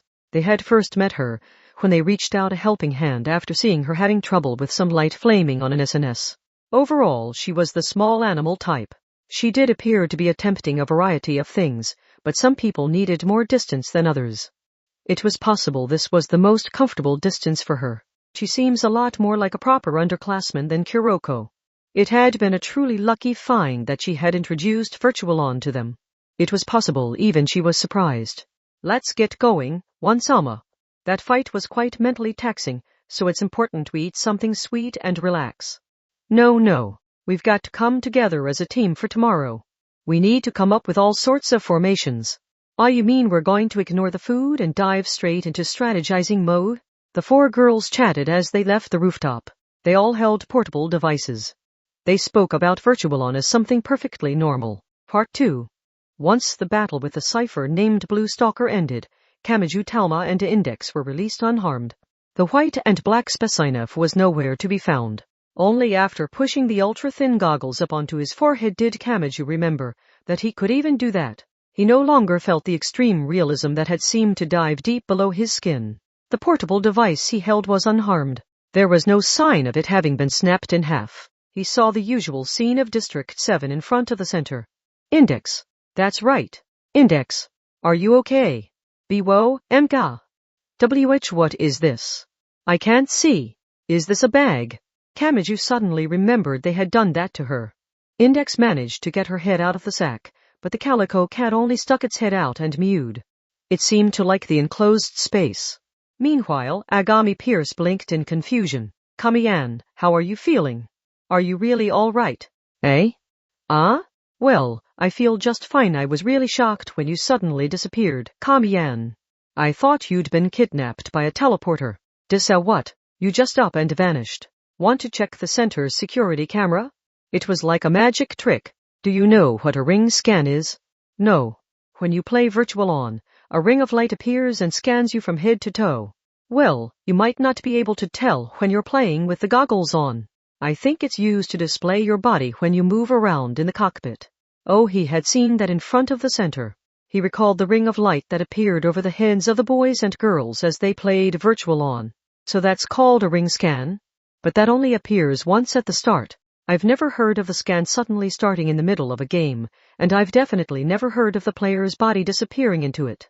No, wait, disappearing, a Virtualon player disappearing, could it be? Not even Agami understood what was happening, so his explanation was quite fragmentary. But he failed to notice Kamachi's confusion and tilted his head as he continued. Right after you disappeared while joining the battle, your Temjin began moving like I've never seen before. But once the game was over, you reappeared like nothing had happened. What was that? A teleporter? No, my right hand would have negated that, right? That second ring scan should not have happened. And if Agami Pierce was to be believed, Kamachi Talma's disappearance had happened in the short period between Temjin's sudden activation and the end of the match. A certain idea came to mind first. It all felt oddly real and I couldn't quite tell where I really was. A chill ran down his spine. Did it happen when I smashed the controller, my lifeline, inside the cockpit? He still did not know what that had meant or if it had even been the right thing to do. He was even doubtful that simply breaking their portable device would provide other players the same result. Perhaps it had more to do with throwing out all assumptions. Perhaps it had more to do with truly believing he could move the way he wanted, or something like that. Hey, Agami. Yeah? Kamachi just about asked about it, but he held his tongue. Agami Pierce had held a negative view of the defected players. But the puzzled look on his face suggested he had yet to realize that Kamachi had defected. He mentioned something about anti-tracking stealth, didn't he? Can the center's monitoring system not tell who's defected? Well, I guess they'd just search them out and delete their accounts if they could. After thinking through it all, a new question occurred to him. Yes, Index. What about her? Did an unnatural ring scan start in the middle of the battle for her too?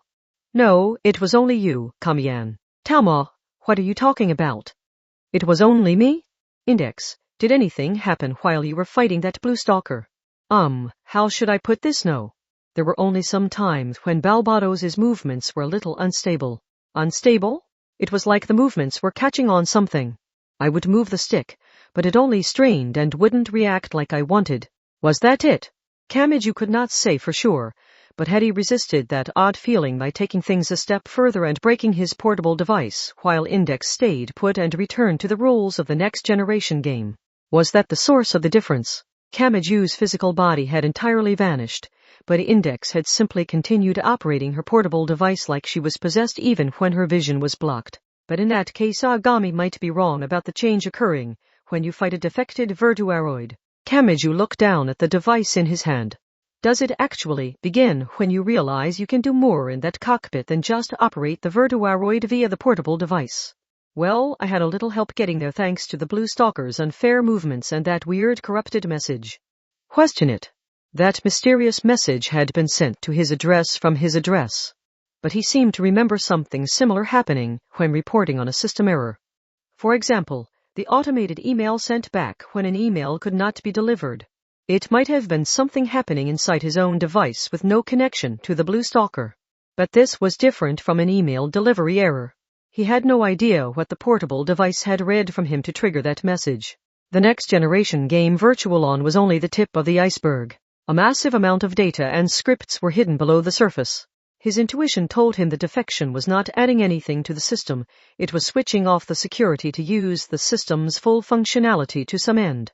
Yes, what was the purpose of the ring scan used on normal players? Index had said it seemed to be scanning their bodies, but Kamachi doubted it influenced how they controlled their units. Could it be nearly useless and the proper ring scan was the one that had made Kamachi disappear? But, in that case, the Blue Stalker's intent was a mystery. Why did they not keep that secret to themselves? If they wanted to cheat and show off their superiority, it might be best to target people who could not cheat in the same way, but that would ultimately let the secret out and rob them of the very superiority they wanted to show off. Kamachi doubted they were too stupid to understand that. In that case, did they have some other goal? Whatever the case, I'm glad you drove them off. The center might get fewer visitors if someone like that kept hanging around nearby. Oh, then I should probably avoid fighting others from now on. It would hardly be fair now that I've defected, and I want to avoid providing an odd inspiration like the Blue Stalker did for me. It's a shame, because this seems like a lot of fun. But is it really over? Who knows, Kamian? Your movements were pretty superhuman to keep up with the Blue Stalker, but that blue cipher never did transform. And it made several miraculous dodges in a row. I bet it was just toying with you. Plus, look at its name. You don't want someone like that following you around everywhere, do you? There's no guarantee since a Temjin base might not be able to keep up with the transformed cipher's hit-and-away tactics, but if you're going to be defenseless otherwise, wouldn't it be a good idea to come up with a self-defense plan? You mean like changing my username and selecting a different unit? Kamachi tried to do just that, but the unit selection would not accept his alternative choice. What's going on there? Asked Agami Pierce. Some kind of error? Try rebooting it. No, could this be due to defecting? He set that plan aside and tried coming up with something else. Instead of that, what if I turn off the wireless or just switch off the power? That might work, but it'd be pretty inconvenient. These days, you need these things to ride the train or withdraw money at the ATM, right? I don't know how far you've gotten into using them, Kamian, but it seems a lot of people can't calculate, change, or remember any English vocabulary without them. You know, like how people grow reliant on cell phone kanji conversion. The people who are really into it can use them to produce really complex kanji you've never even seen before, and foreign languages even more chuny than German. But take away their portable device and they can barely communicate with another human being. I can't even think about living without the coupons. But that only leaves me one option. You've got to thoroughly customize that playing Temjin, right? Most rookies have barely touched the customization, but that means they have plenty of room to grow. Part 3. It was the second day of the long weekend. Part of the reason Kamachi had waited a full day was simply because he had found the Blue Stalker that creepy. He would grow hesitant when he realized he might run into them again, while wandering around before he came up with a perfect countermeasure. But he soon realized something. For as long as he remained motionless and did not work toward improving his situation, he would remain in danger. He would not grow and he would not become any stronger. The perfect countermeasure was not something someone would just drop in his lap. He had to get moving and accomplish it himself. So he took action. The virtual-on tournament between the representatives of the 23 districts began that day. His portable device kept receiving PR emails and some of the events were introduced on TV. This is Nakamura Mary. The long-awaited tournament begins today. If you don't like crowds, you can stop by one of the viewing bars to enjoy a drink while you watch, or you can laze around your home and watch on your portable device. As your live DJ, I will help connect the footage together, so it might be even more intense than watching it in person. And the more viewers I have, the more advertising money I get. So make sure you watch. What in the world are you doing, you shill? The conversing commentators played in the background like music in a family restaurant as Kamachi took Index out into the city with him. Posters were plastered across the walls, fireworks burst in the sky on some kind of queue, and stands selling goods lined the streets. There were also a lot selling telescopic lenses made to attach to a portable device. If those things were selling for a fight between giant virtuaroids, it was easy to imagine how crowded the tournament battleground had to be. While the preliminaries had used a round-robin tournament system, the main tournament used a traditional tournament system. The matches themselves would move quickly, but anyone who was following a specific team or contestant would have to move all over the place, which could not be easy. Index was entranced by colorful drinks in bottles shaped like Temjin or Feiyen, but Kamachi tugged on her hand and kept walking. Telma, what are we doing today? He wanted mobility and stability. Altogether, that meant speed, thick armor, and a special move that could turn things around in a single blow were meaningless if he could not keep up with the speed of that world. Plus, Cypher could transform to gain even greater speed and explosive attack power. It would not just stand there and take a rush from a blind spot, and luckily, virtuaroids were easily customizable. No fancy tools or maintenance equipment were necessary. You can use the Material Analyze feature. You've probably already forgotten about it, though. He had received an explanation from Algami Pierce and Lilina, who would show up on the screen when released from sleep mode. Just by holding up your portable device, you can read in the traits and features of any material in the real world and incorporate it into your virtuaroid. It can be mechanical or biological. For example, you can incorporate the structure of a real weapon or the nature of an insect or other animal. Humans will refer to their surroundings as a mini-universe, so your possibilities can grow endlessly if you are creative enough. That was apparently how it worked. The portable device in his hands was all he needed to infinitely expand his virtuaroid. If that's what I'm doing, where should we go? He and Index discussed it as they walked through the streets of District 7 together. Even now, they could see fluorescent-colored virtuaroids clashing here and there. The main tournament did not just have one location, so the matches were held in districts across the city. The crowds were much larger than during the preliminaries that had ended the day before, and the fields for the matches were much fancier. The same technology used to display the units in empty air was used to create something like bluish-white tape to demarcate the field, as well as displays for the units' remaining endurance, the remaining time, and what battles were gathering attention at other fields. They could also hear the commentators' voices, but not from giant speakers. They seemed to be playing from the spectators' portable devices, creating something of an overlapping echo effect. Those mid-air moves really are the best. But maybe they want to gather more viewers because they're adding in some unnecessary and illogical actions. Yes, but the viewers will notice that right away. And did they think we were just showing the matches with the highest number of viewers? The world of videos isn't that kind. Videos need ups and downs to keep people's attention. And you're the down. You're just the necessary filler, so don't get cocky. Wahahaha. Kamachi and Index had a hard time weaving through the crowds. The rampaging virtuaroids were scattering stray bullets all over, getting pushed down, and rolling along the roads, but the students were unconcerned as they cheered and used their portable devices in recording mode. In fact, they grew more excited as they shouted support or jeers. Fast, quick, speed. What could I use? An airplane? A rocket? But even if we walk to District 23, I doubt they'd let me near any of those. While waiting with the crowd for the light to change, he aimed the scanner on the back of his portable device at a red sports car stopped nearby. It worked differently from a flashlight. A pale ring of light danced along the sports car's surface, but it seemed to work more like a projector. How this light? I could swear I've seen it before. He thought for a moment and remembered.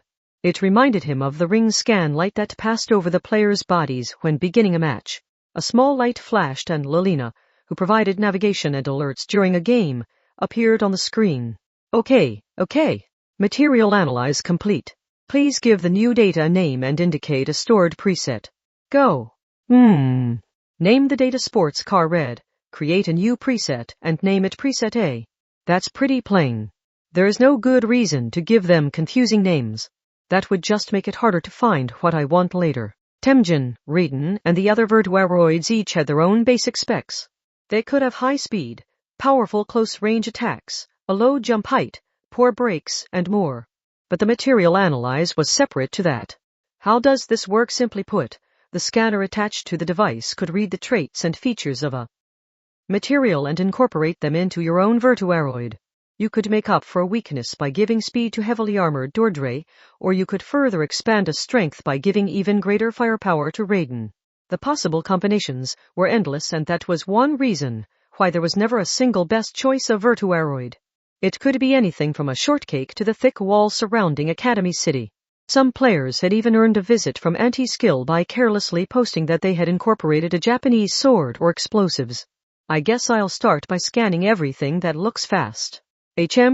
Like cats and birds. I suppose that's an option too. I really am from Academy City, aren't I? All I could think of were machines I'd never get access to, like a fighter jet or a rocket engine. Something found closer to home might be more constructive. For the time being, he captured the calico cat on Index's head in the ring of light. He doubted the yawning kitten would be the trump card needed to defeat that blue cipher, but the more options, the better. And where could he find other birds, cats, and dogs? Partially because he was sick of the crowded sidewalks, Kamachi made a suggestion. Oh, I know. Let's try going to a large park. Part 4. Misaka Makoto's face was soaked with sweat. She wore the bright purple cheerleader-style uniform of her team, and she had frozen in place. She slowly inhaled and exhaled. Her eyes were on her portable device. Nothing, no matter how she operated the device. The desired display never appeared. She gently clenched her teeth to drive back the dizziness. I keep waiting for a response, but she still hasn't sent anything. It felt like having a hole in her chest. A normal presence by her side was not there. She could not reach that girl no matter how far she reached out her hand. At times, she could lose sight of that girl's value and even found her irritating. And then that blank spot was slowly filled by some disconcerting rumors. The defected portable devices. And the related penalty. The official Virtual-On tournament will begin soon. The players who passed the preliminaries should complete the entry process on their portable devices. Please register your unit data and the number of players on your team. When that business-like email reached the small device, Makoto's anguish grew all the greater. They had qualified for the main tournament as a team. This was supposed to be a day they would look back on fondly. Searching out the concerning rumors might require defecting her own portable device. But if she did that, she could not use the device in an official match. This would ruin everything. Misaka Makoto shut her eyes and pictured each face in turn. Then she opened her eyes and came to a decision. She concluded that it was meaningless if any one of them was missing. She spoke into the portable device. Lelina, send an email to the entire team saying I won't take part in the main tournament. She spoke quickly, regretted it, and forced down that regret. Defection. She knew the rumors concerning how to do that. And she knew the theoretical method for rescuing those who had been swallowed.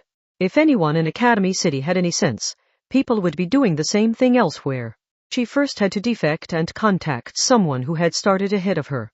After that, she could come up with the necessary ideas for optimizing and improving the plan and even directly join in if necessary. Part 5 parks came in many forms. They could be a grassy empty lot in the gap between buildings, or they could be a vast forested region that provided a home for rare animals.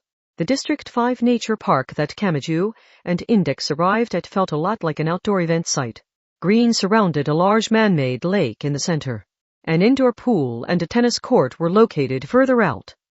It had a jogging course and an outdoor concert stage instead of slides and swings for children, so it felt like it was meant for a slightly older demographic. Simuan. The great Nakamura Mary is here, so get the viewers all fired up with an exciting battle. So this is what happens to a woman when she gets too full of herself. This too seemed to be a stage for the tournament. Not far away, and a farmdy and a Dordre were moving this way and that atop the neatly mowed grass and the man-made lake. Dordre had the exciting look of a giant construction machine, but Afarmdi had the same standard image as Temjin. It was a little rounded and more human-like, and it used modern weaponry like machine guns and tonfas. The open space was full of students and families enjoying the long weekend.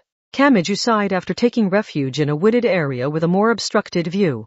He could see the demarcated field with various displays dancing around, but he gave it a wide berth. Observing the movements of those more experienced players could come in handy, but he was focused on the material analyze at the moment. There we go. There are plenty of small birds like doves and sparrows. And maybe I can ask someone walking their dog for permission to scan their pet. I might as well scan as many other animals as I can. If you wish to use the material analyze feature, please remain within 1 meter of the target object for 10 seconds. Pigeon, sparrow, bird skin, bird meatballs drool. Surely you haven't been adding flavored data to your balbanos. No matter how annoyed Kamachi was, Index was still the more experienced virtual-on player. So what exactly have you incorporated into your balbatos? Soda, of course. Mint, of course. Lime, of course. I made it just like the soda mint parfait that tragically doesn't actually exist. I was afraid of this. So anything other than food. Well, I gave it the balance of a balancing toy, the lightweight of a paper airplane, and the toughness of a frying pan, but overall I guess I went for speed, since Tricky Balbatos' original movements aren't all that great. So there's a lot you can do. With that much freedom, I feel like I'll get lost if I don't decide on a direction to start with. From there, he began his data hunting journey. The pigeons showed zero, if not negative, caution around humans, so getting one of them was simple. They showed no sign of fleeing even with the bright lights and explosive noise of the clashing verduaroids. In fact, he had to be careful lest he accidentally kick one while walking around. The sparrows proved more difficult. They were sensitive to light and noise, and they refused to let him within a meter of them. 2 meters was the limit no matter how hard he tried. After some thought, he left the device on the grass and used string and wire to press the button from a distance. He also scanned some other things he caught sight of, like a grasshopper and a dragonfly. He would be incorporating their traits and structures into his verduaroid, so those small bugs could actually be quite useful. He had heard a lot trivia about the strength of spider webs and such. After scanning a whole bunch of things, Lelina expressed some doubt from the screen. Talma, what good is scanning that sign? That seems unnecessary for gathering material analyze data. Don't worry about it. These things can come in handy, explained Kamachi as he walked away from the sign next to the man-made lake. The sign was a notification concerning the water level adjustment drainage ditch. Meanwhile, Index and the cat began to protest while following him around. Talma, I'm hungry. It's already lunchtime. Oh, it's that late already. He was worried about his finances, but he really did not want to head back to the dorm for lunch only to return to this park afterwards. They ended up visiting the food cart zone that had appeared in a corner of the park's parking lot through something of an unspoken agreement. The crowds were a bit of an annoyance, but these carts would not have all been there if not for the tournament. Lelina, perform a search. Sure thing. Found something on the tournament's official site. They have a portable device coupon accepted at any of the registered stands or carts. That was a relief. He ignored all the stands selling portable device accessories such as POV cameras attached by the ear, sheet-style wireless keyboards, and drones that could be sent out for simple filming using the screen at one's fingertips. He focused on the ones selling food. He saw the gold standards like ramen and oden, normal options like hot dogs and kebabs, and even dark horse options like skewered deep sea fish and peanut butter curry. Some were trailers lugged around by manpower and others were full-on vans. Let's try them all. Them all. Not a chance. You need to decide on one, Index. They looked around and ended up checking out a seafood bowl place that only served rejects. Of course, the rejects did not refer to the customers. It referred to the fish the fishermen had thrown out because they would never sell. Since no one ate them, their numbers grew and they tended to wreak havoc on the ecosystem. Kamachi Talma convinced Index by saying their delicious meal would double as a social service, but his real reason was how super cheap the rejects were when compared to bluefin tuna or sweetfish. It's actually really good. But what kind of fish is this tuna-like one? It's best not to think about it, Index. The long deep sea fish name wouldn't mean anything to you anyway, and I promise you'd regret the pictures you found if you searched the name on your portable device. Kamachi and Index chowed down while on their feet. The cat was able to eat a special cat bowl that the guy running the cart had prepared for them. Everything not on the menu must have been sold at a bargain price, because it was actually more cost-effective than the human lunches. Talma, what are we going to do now? It might not be a bad idea to check out the zoo or aquarium, but then again the material analyze might not work right through the glass. Would it just scan the glass? But light and air don't seem to affect it because people paid by portable device. There was a wireless router sitting next to the cart's register. Kamachi looked over at it while holding his styrofoam bowl. A communication device, but I doubt I could move at the speed of light if I incorporated optical fiber. And even if I could, I wouldn't be able to control it.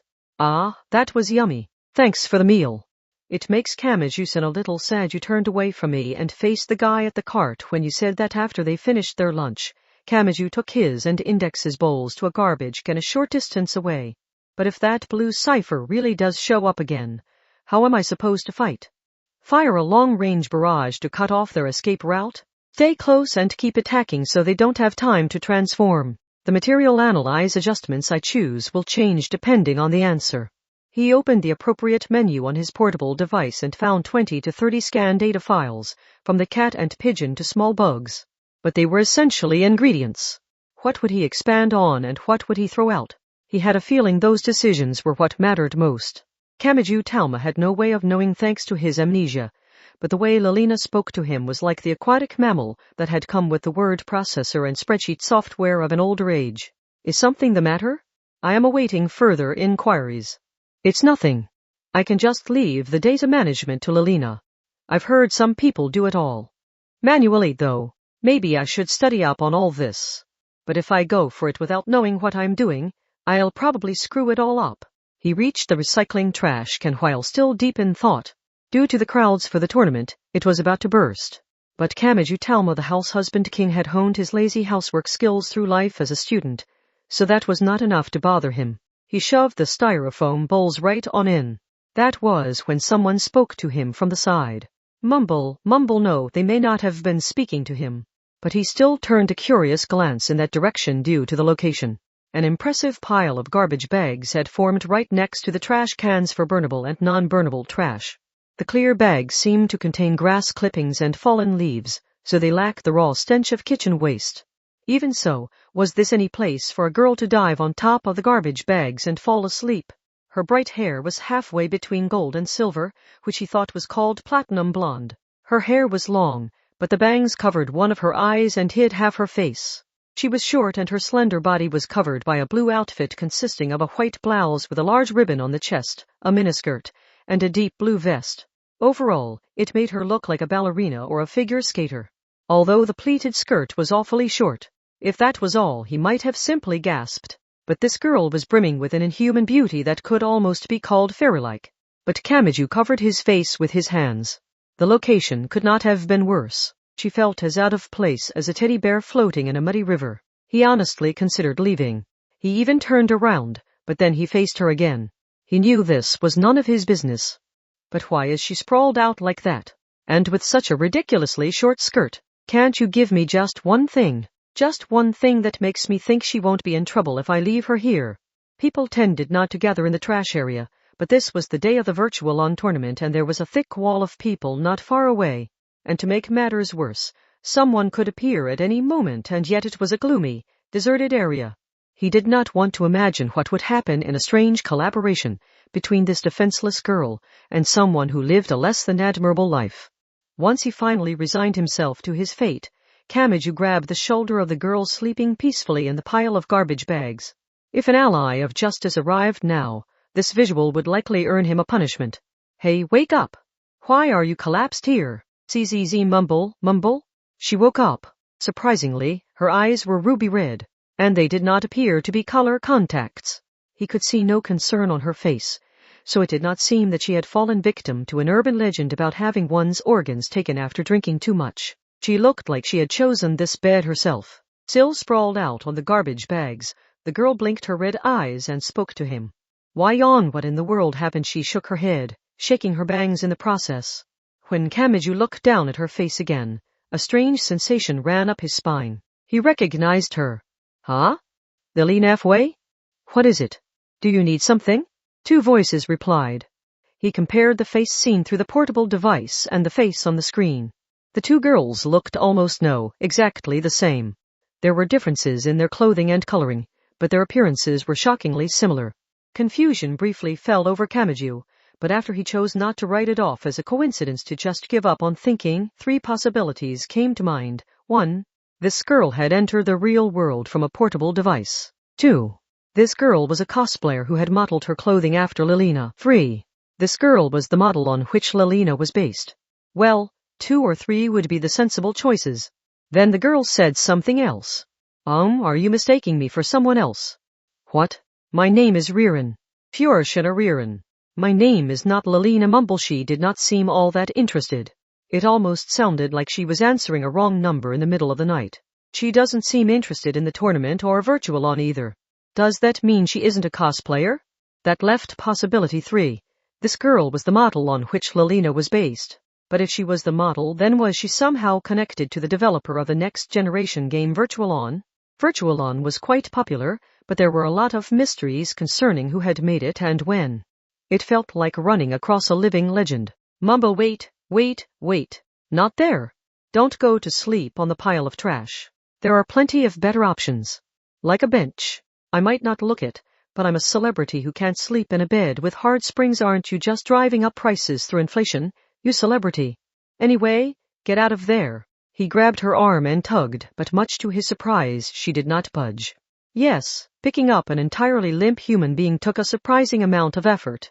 As Kamachi grunted and groaned over the collapsed girl looking incredibly suspicious as he did so, he spotted a familiar face walk by not far away. It was Misaka Makoto of prestigious Takiwada Middle School. For some reason, she was wearing a light purple cheerleader-style outfit. He doubted she would choose to walk around the city dressed like that, so it may have had some connection to the tournament. Perhaps she was cheering on a friend or competing herself. Either way, he was glad to see her. I can't do it on my own. This is perfect timing, so I should just ask for help. Hey, Misaka. Just as he gave up and called out to her, something cut off his words. Furushina Ririn had suddenly tugged on his arm. The unexpected force knocked him off balance, and he was invited to the garbage bag bed as if he were lying over the slender girl. Wait, ga. Be quiet, flatly said Furushina Ririn. Incidentally, Kamachi had dived face first into the girl's flat chest, while her hands firmly held his head in place, bringing him into a strange new zone. But then she said more. She is dangerous. People like her are known as hunters, so you need to be careful. What? Asked a puzzled Kamachi. Was she referring to Makoto with that unfamiliar term? A hunter is a player who inflates their score by hunting down NPCs. A hunter is a player who targets those players. And they are always residents of the defected mode, just like you. His heart gave an icy leap in his chest. How did she know he had defected? And did that mean Makoto had defected too? If Misaka Makoto was participating in the tournament, wouldn't that mean she continued to fight despite knowing the danger to those around her? And if Furushina Ririn was Lilina's model, she would have to be closely connected to Virtual On's developer. How much did she know? Could she provide a useful hint regarding the conflict with the Blue Stalker? So many questions came to mind that he had difficulty judging the value of each individual one. His mind was near bursting, and he did not have time to rank them all by importance. Wait, please wait. Can you explain everything from the beginning? Who exactly are you? Kamachi tried to get some information from her, but an unexpected interruption stopped him. Talma. A low, frighteningly low, voice seemed to rise from the depths of hell. You were taking so long throwing out the trash that I thought you might have gotten into trouble. I was worried and came to check on you, but this is what I find. Oh, Index-san. Why so formal all of a sudden? Please. I am trying to have an important discussion at the moment, and I would greatly appreciate it if you did not complicate matters. So get lost. Not only are you attacking a girl on a pile of garbage, but you're acting like a king too. What is the meaning of this? With that shout, the world was dyed red and black. Part 6. Some girls' voices could be heard within the crowds. Hiya, we finally made it to the main tournament. I can't believe we're representing District 7. Oh, but do we really have to wear these? Why do we have to dress like cheerleaders, Seton-san? It's important. Yuharu. This is a team battle, so we need an obvious sign of our unity. Unity, huh? Yeah, I am worried about Misaka-san suddenly canceling on us. Well, we know she isn't the kind of person to ditch this without a good reason, but I can't help but wonder what happened. Maybe it has something to do with the fact that we can't seem to contact Shura-san either. Then again, it might turn out that someone from their school found out and they've been confined to their dorm. They do go to a fancy school after all. And now that I think about it, aren't we in a lot of trouble? It's just you and me now, Satin-san, and our opponents will probably have a full team of 4. Not a problem. They've been registered as part of our team, so they might arrive late and join in. We just have to trust in our teammates and keep fighting. The girls wearing bright purple cheerleader outfits vanished into the crowd. Part 7. Kamachi Talma knew he had to do something. The short platinum blonde girl named Furushina Ririn had disappeared without interacting with Kamachi and Index much. She must not have had much interest in other people because she had wandered off without even saying goodbye. He had wanted to run after her, but he had lost sight of her in the crowds. Oh, how about you purchase 6 of the aerial filming drones from that stand over there and search for her from the sky? Suggested Lilina. Her distinctive blue clothes and platinum blonde hair should stand out. You fool, don't underestimate the emptiness of Kamachi-san's pocketbook. According to the bank account in Kamachi Talma's name, your remaining balance is. I wasn't asking for an answer. And that's scary. When did this device get linked to my bank account? And when it's connected to the internet? Either way, I'm not sure why you would want to brag about how poor you are. So Kamachi assumed that was the end of it. However, Talma. Yeah. After less than 2 minutes of walking around, they spotted Furushina curled up on the park lawn like a cat in the sun. He shook her shoulders to wake her, but she walked off again. Then they found her sleeping underneath a fish and chips van. Finally, they ran across her sleeping with her next to a drink vending machine. Her head was sticking inside a wire mesh trash, while her miniskirt and small butt were sticking up into the air. That was when Kamachi Talma realized he truly had to do something about this. Cut it out. What do you hope to accomplish by worrying Kamachi-san's peace-loving heart?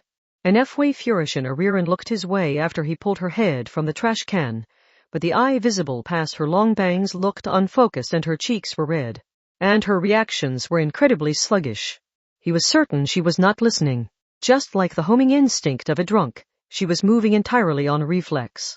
Kamachi scratched at his spiky hair, sighed, and pulled out his portable device. He glanced over at the drink vending machine next to the trash can. Okay, fine. Here, I'll give you some coffee, so drink that to wake up. This is actually weird. Not even a TV station's AD can sleep like that. No fair, Talma. If people accept that lazing around is enough to get a treat, this country's economy will collapse. Sounds like your lifestyle in a nutshell to me. Due to the crowd, some of the buttons had sold out light active, but the black coffee was still in stock. He pulled out his portable device, held it up to the vending machine, and grabbed the hot can that clunked down to the bottom. But he was soon stopped. Sorry, but I don't like hot things or bitter things. That's why it'll help wake you up. I don't like what I don't like. You mean I wasted my money? Ooh, here, Index. Open your mouth. A chance to steal it for myself. Glug, glug, glug, glug. Ah, that was refreshing. The black coffee effect seemed to make Index's face look slimmer and more dignified, but he did not have time to focus on that now. These small expenses were no laughing matter when they piled up, but he bought another one. Anything's fine as long as it'll wake her up. So he chose a carbonated energy drink from the drinks, without the sold-out light active. This one was known for its fairly harsh effects. Sorry, but carbonated drinks make me feel bloated and sick. Pass. Index. J have a barha. I'm brimming with energy. After making sure the drink did not go to waste, Index had something of a punk aura around her, but that was still not Kamachi's focus. He could not leave that blonde napping idiot without doing something about her sleepiness. Is there anything I can do? I get the feeling she'll just refuse if I try to feed her something super spicy. The more fundamental problem is that sleeping is my job. Or maybe you could say remaining asleep is my duty. That level of laziness might be the dream of all mankind, but oh, I know. There are food carts here too. Come here a minute. Furushina Ririn would disappear and fall asleep somewhere if he let her, so he was forced to grab her fairly warm hand as he walked through the park. Index's spirit had been sent to the world of punk, so she was too busy headbanging to make any of her usual comments. Kamachi returned to where they had eaten lunch earlier. As he walked around the food trucks gathered in the parking lot, he spotted the perfect one. A coffee jelly sundae. That should work.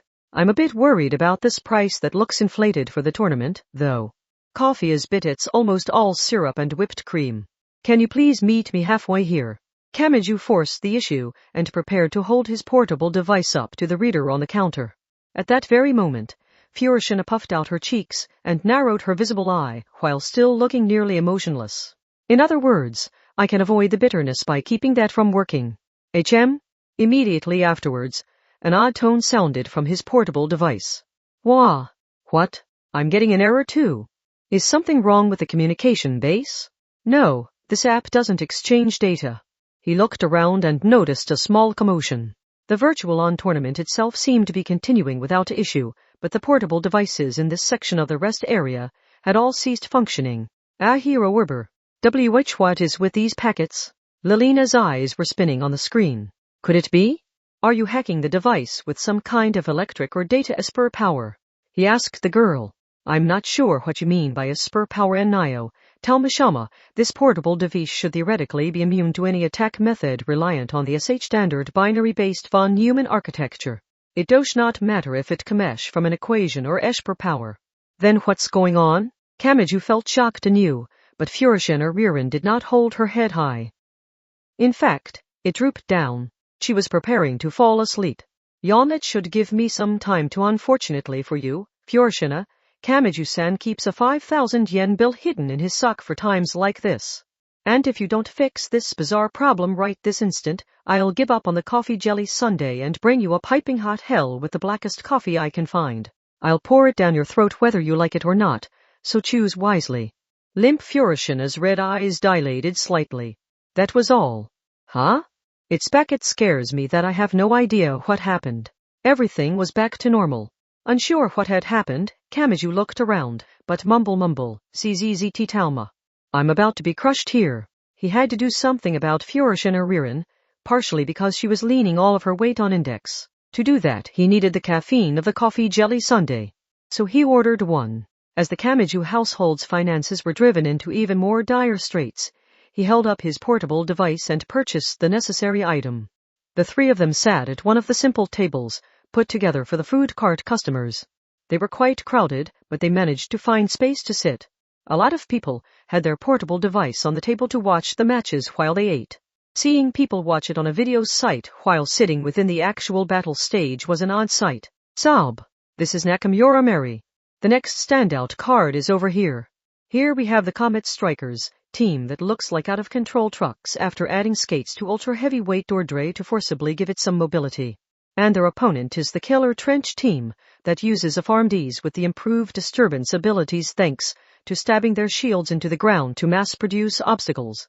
I can't wait to see how it turns out. Sob, that's quite the change of heart there. I'm impressed at how depressed it makes you. It really must be frightening to get your sponsor mad at you.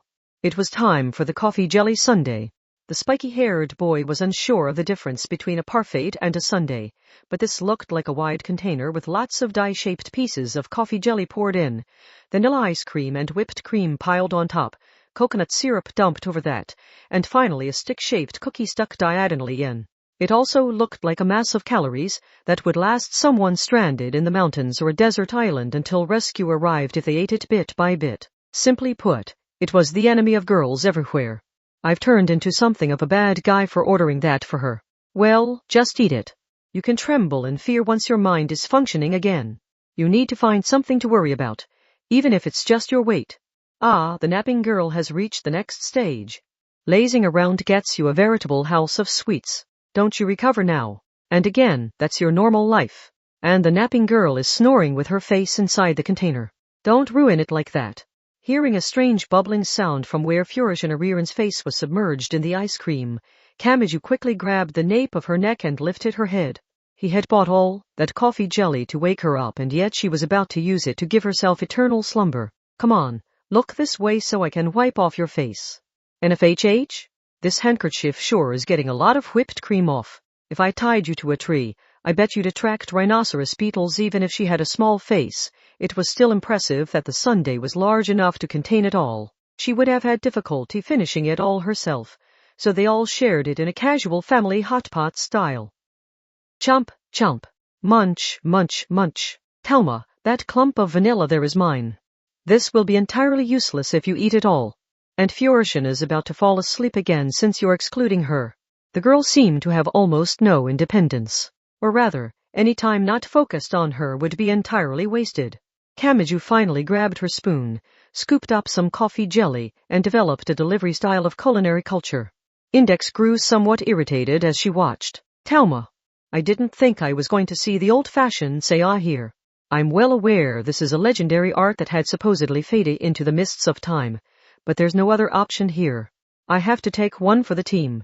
If I don't throw out my shame, we'll be stuck here forever. Finally, he managed to get a bite in her mouth. Furishin-Ririn's mouth moved like a small animal's and then she swallowed. Gulp. She swallowed it. Oh my. This girl just swallowed my coffee jelly, Index-san. If that's enough to move you to emotion, then I'm confident I can submerge America in a sea of tears 24/7. That said, Index seemed somewhat interested, so she scooped up some coffee jelly in her small spoon and carried it toward Furishin-Ririn's mouth. The girl's mouth moved on reflex like a drunk's homing instinct. The caffeine's blessing must have reached her after a short delay, because life gradually filled her dull eyes. Her wobbling head suddenly stopped. MH? This isn't good. My drowsiness is about to vanish entirely. That's how it's supposed to work. She ignored Kamachi's comment, rubbed her eyes through her bangs, and then reached upwards to stretch her back. When she leaned back a little, her sensual but undeveloped feminine bodylines showed through her blue vest somewhat. Whether sleepy or wide awake, she seemed to do things at her own pace. Regardless, it looked like she was not going to fall asleep below a van or with her face in a trash can anymore. Mission complete. Finally, Kamachi gave into his annoyance and let his legs sprawl out in front of him, while sitting in his seat. He also plopped the portable device down on the table. Just like removing a wristwatch or cell phone, it provided an illogical sense of relaxation. He glanced down at the device. I need to do something about this soon. With the defection and Blue Stalker, the problems keep piling up. What am I even supposed to do? Furishin-Ririn's eyes were drawn toward the portable device too. After a pause, she asked a question. Do you hate that thing? After a glance over at Index, who was consuming the rest of the coffee jelly now that it was not needed to wake up the other girl, Kamachi answered without really thinking. I do. It was a piercing answer. Furishin-Ririn gasped a bit, but he continued. It brings all sorts of extra problems like the Blue Stalker and such. Defection? I don't care about that. Why would I even want more? Its only value is in being fun, so I don't care whether or not it's useful, but they felt the need to add on that extra stuff. The girl's eyes moved so slightly no one would have noticed. It was like she was viewing a dream. What is your name? She seems to call you Thelma. Oh, I'm Kamachi Thelma. Come to think of it, I bought a giant dessert for someone I hadn't even introduced myself to. Kamachi Thelma-kun. I must remain asleep. Kamachi looked puzzled. The light blonde girl looked him in the eye using the eye hidden by her bangs. I thank you for showing me something that makes me want to wake up despite that.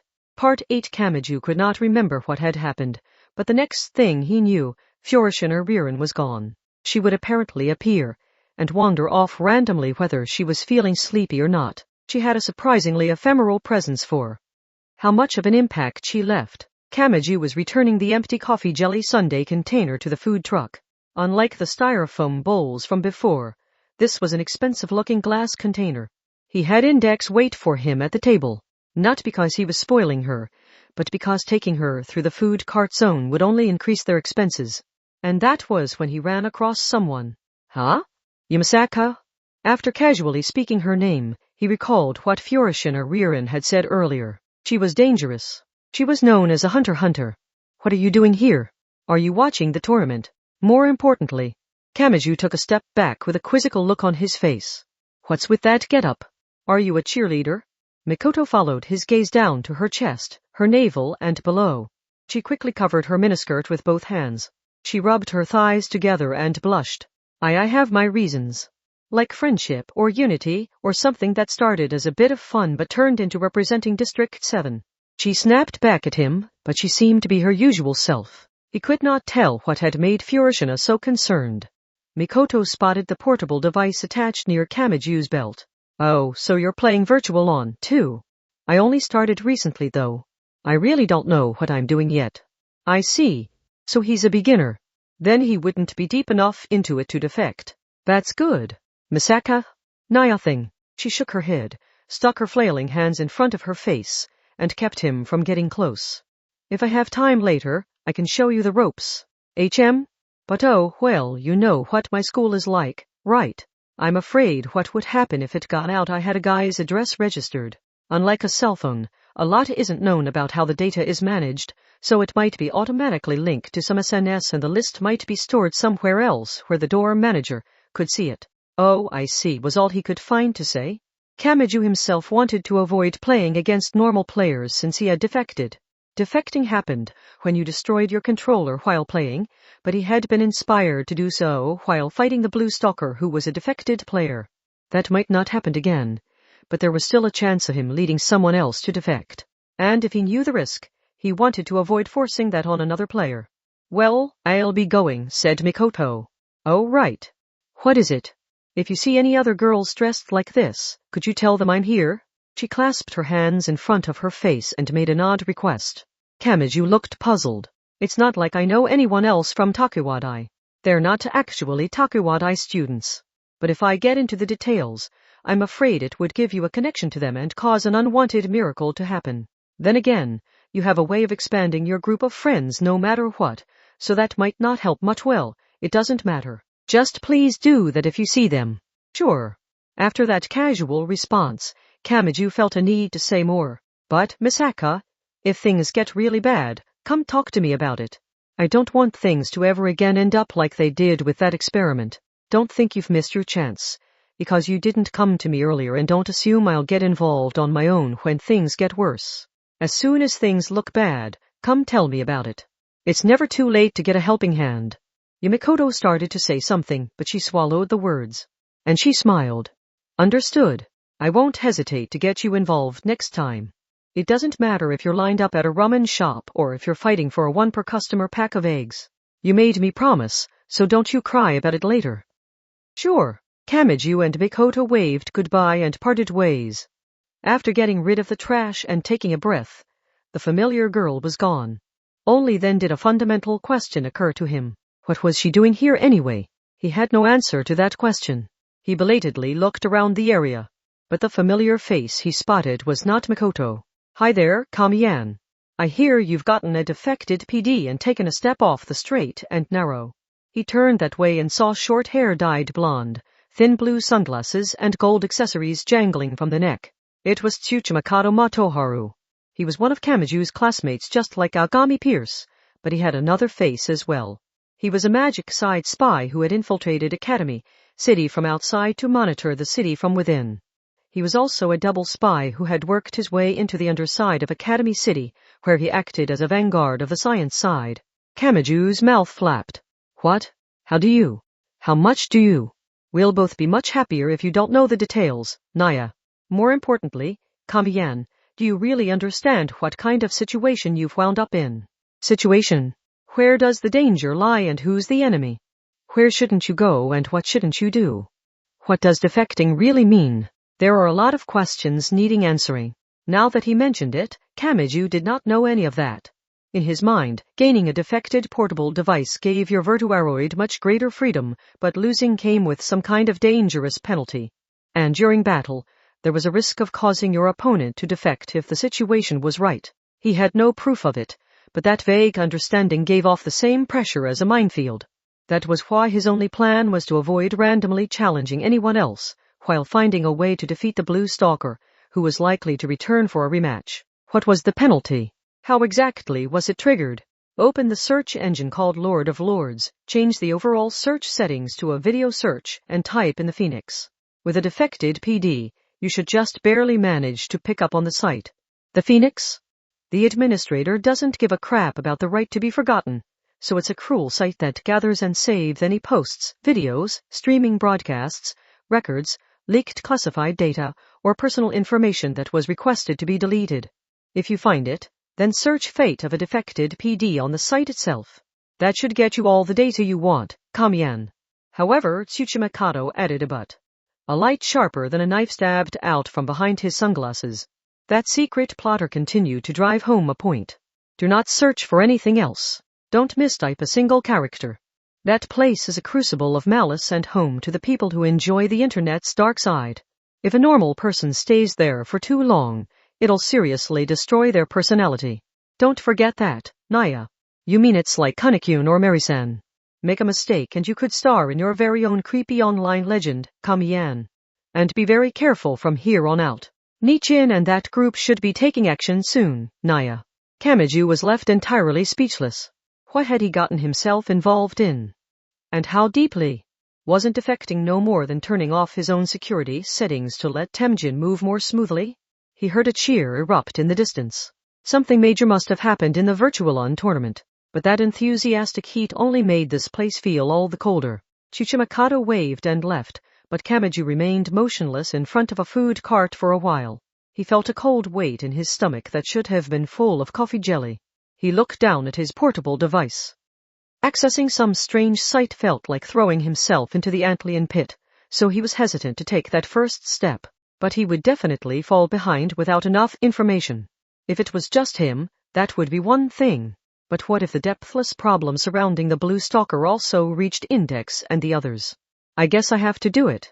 With that annoyed comment, Kamachi operated his portable device. He changed the settings as Tsuchimikado had said, found the site, and typed in the search terms, Fate of a Defected PD. That text had a dangerous ring to it, and it produced a few dozen results. There were too many to fit on the screen, and scrolling did not immediately reach the end. But he was surprised to find that the results were not all cruel and gloomy files. He tried opening one and found text from a short message SNS. Qatar, I tried out that defection thing that everyone's talking about. I'd heard it really powers up your material analyze and, if the rumors are true, it also lets you use the reverse convert. I'm about to go try it out, so I'm really excited. The image used in place of an icon was of a girl about Kamachi's age. Of course, he had no guarantee that was actually what this person looked like. It was something else that caught his attention. Reverse convert, he had never heard that term before. He just about typed the term into the site search box, but then he remembered Tsuchimikado's warning. Do not search for anything else. Don't mistype a single character. He slowly breathed out, and obediently scrolled down hoping to find an answer in the information he had now. There it is. It was in blog format, but the page made him think it was an individual attempt at writing an online encyclopedia. Reverse convert. Category, rumor. Veracity, unknown. In the next generation game Virtualon, a player can use the material analyze function to alter the parameters of their Virtuaroid. But a defected PD can supposedly send the customized Virtuaroid's modification data back to the player instead. The veracity and meaning of this are both unknown.